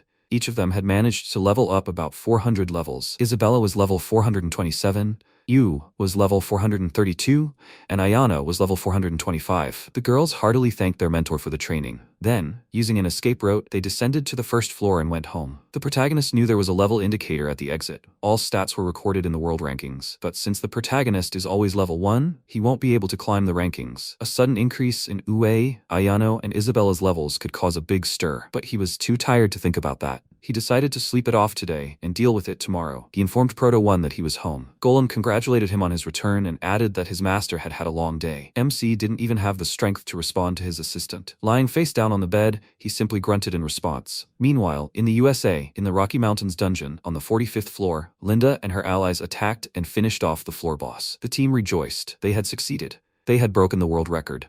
Linda said that thanks to this foray, her level had risen to 45. Now her dream had come true. She had finally taken first place in the rankings, and it was simply amazing. The next morning, when the protagonist got up and wished his assistant good morning, Proto 1 anxiously informed him that they were in trouble. The main character looked at him in bewilderment and asked if someone's neighbor's dog had damaged their gate again. The golem replied that it was true, but he'd take it away now. But that wasn't the issue. It was much more serious. MC asked in surprise, "Is the gate really that bad?" The golem exclaimed irritably, "Not at all. He was talking about leveling up with high-level players to level up faster. Since the adventure rankings were updated at midnight, the internet has been in a complete frenzy." Rioji remarked, "Oh that, yeah, right. Ue and everyone else leveled up 400 levels in almost a day." Proto 1 commented that his master wasn't in the mood at all. According to the current adventure rankings, Ue, a holy warrior, holds first place in the world rankings with a level of 432. Isabella, a holy knight, holds second place with a level of 427. Ayano took third place with the great sage job, her level was 425, and Linda with the marksman job, her level was 45. Golem declared, "It's much worse than its master thinks. The news is already live. Entire trends with names like Scandal are trending on anonymous forums." The protagonist cursed. "Well, it's logical that only he can raise his level to 400 points. It's no wonder suspicion fell on him." Proto 1 exclaimed, "Exactly. The situation in the comments on his channel is no better." The protagonist asked him in bewilderment, "What are they writing there?" The assistant replied, "Most people say it's unfair, that everyone should be leveled equally." He added,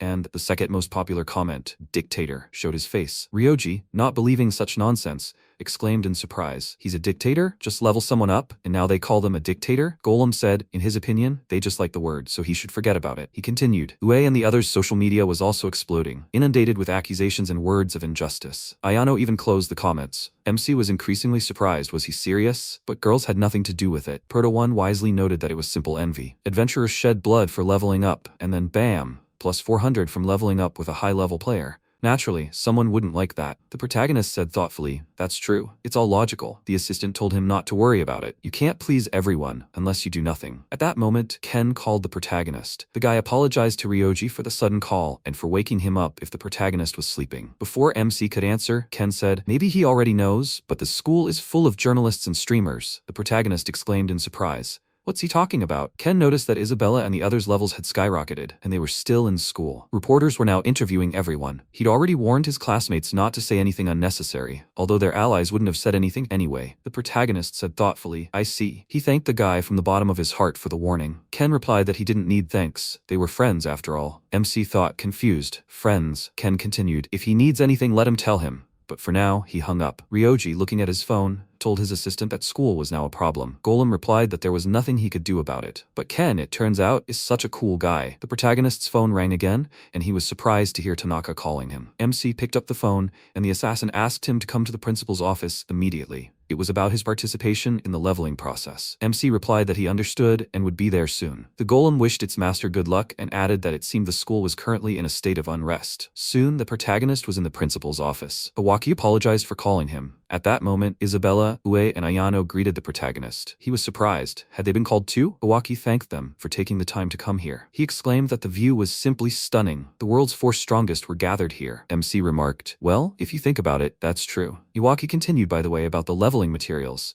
"What kind of drops do they have? There are monsters from the deep floors, right?" He can't wait to find out. Tanaka sheepishly suggested to the director that he'd strayed a bit from the topic. The protagonist chuckled to himself. Iwaki, as usual, in his usual manner. The CEO became serious and spoke about leveling up. They'd received a call from Prime Minister Takahashi. As director, he ignored all other requests. This one couldn't be ignored. Rioji, surprised, asked him why. Iwaki explained that it was directly related to the situation in the country. He thought the government official wanted full information. The protagonist thought hard. It was all much more serious than he'd thought. Iwaki continued, wanting to hear their opinions before meeting with the Prime Minister. He turned to MC and asked if he planned to continue developing the leveling up business. The protagonist responded with bewilderment. "No, of course not. Why bother? Ue and everyone else were special cases." The girls were flattered by what Rioji had said. The CEO had asked him, so he definitely wouldn't be involved in leveling? The protagonist replied, "Never. It was a pain in the ass." Iwaki said he understood. He turned to the girls and asked them, "What about them?" Isabella replied that they wouldn't say anything about leveling. We confirmed that this was true. She added that the 3 of them had discussed it and decided not to interfere with the protagonist. Ayano said that thanks to the video, many adventurers could now safely explore dungeons. The effect of this is many times, no,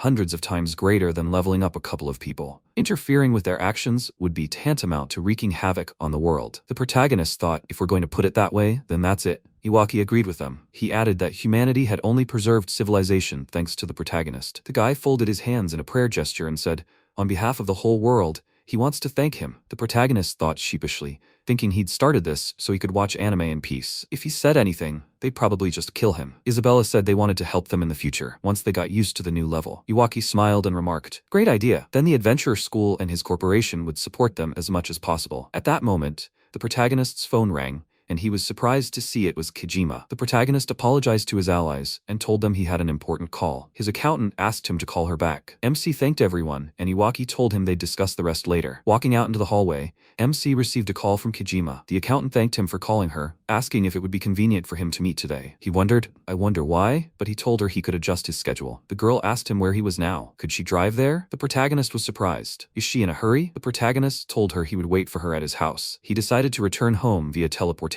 Sometime later, Kojima came to him with profuse apologies for her sudden arrival. She said a request had arrived from the President of the United States through Mitube's parent company. The protagonist was very surprised. Kojima admitted that it was true. He had urgently flown to their country incognito to meet specifically with the protagonist. She had been tasked with acting as his representative, as he was a minor. The protagonist apologized to her for burdening her with matters other than accounting. The girl told him it was okay. She believed her job was to protect the client from any risk. Rioji thought she was on edge right now. Sometime later, they arrived at the American president's residence. Kojima told the protagonist she was unrivaled when it came to contracts. She promised to protect him. He thought this was encouraging and thanked her for her assistance. The president himself came out to greet them. Mr. Bluestone expressed his joy at seeing them and thanked them for coming. The president shook hands with Kojima and the protagonist and said he was glad to meet them, especially the grand champion, referring to MC. Mr. Bluestone asked Kojima if they needed a translator. She replied that she would personally translate for Rioji. The protagonist told them he could do it himself. Kojima, surprised, asked him if he knew English. He told her that adventurer's intelligence increased with leveling,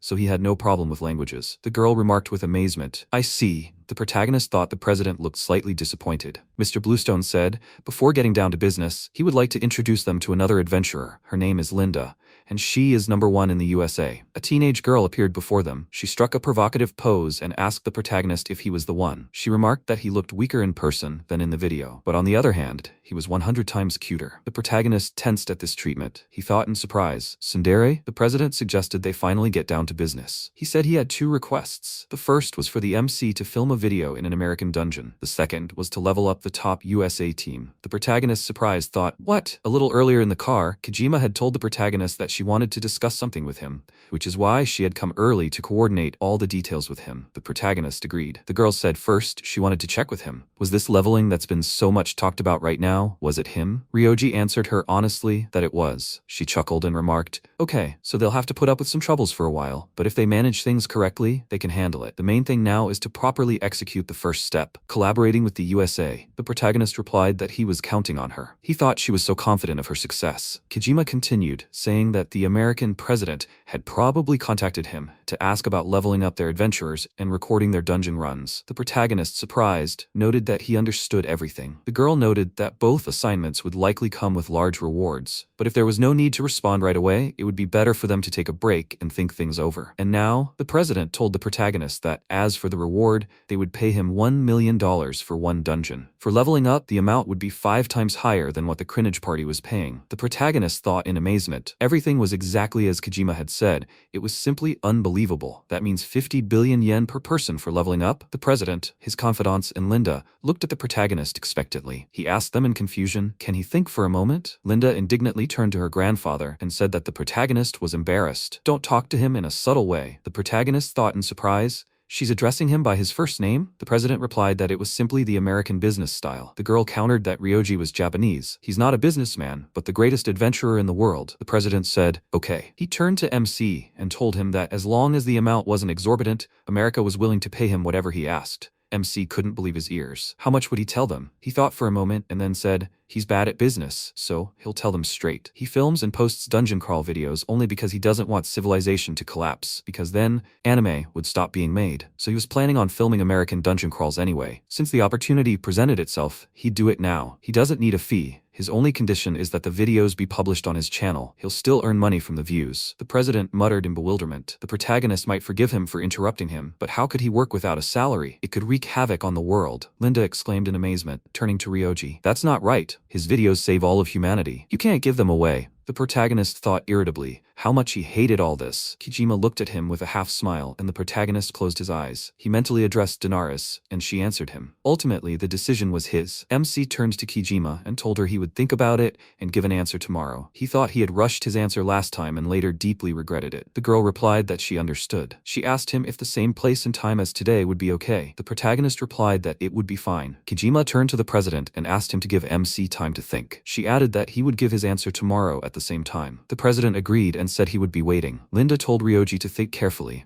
Kijima drove him back. The protagonist thought she really was a reliable person. Entering the house, he told the golem that he was home. The protagonist muttered how tired he was. His assistant greeted him and suggested he rest. Then he asked him how his date with his aunt went. Ryoji blurted it out. It wasn't a date, and let him stop calling Kijima that. After a while, Proto 1 asked the protagonist if he'd made up his mind. The protagonist replied that he was still thinking about it. Regarding the leveling up, he'd certainly turn them down. But if he took money for the video now, he felt like he wouldn't be able to refuse new orders later. Filming voluntarily was one thing, but being forced was quite another. He didn't like being pressured. The golem replied that he understood him 100%. He added that dungeons were dangerous places. If you lose concentration, it's the end for you. It's best not to even go there without the right mood. Ryoji, without opening his eyes, remarked that that was also true. But he needed to save money. He didn't have any support. Proto 1 told him he didn't have to worry about money. He'd already multiplied his savings, and he could retire tomorrow. He'd taken the starting capital from the Matube contract and invested it.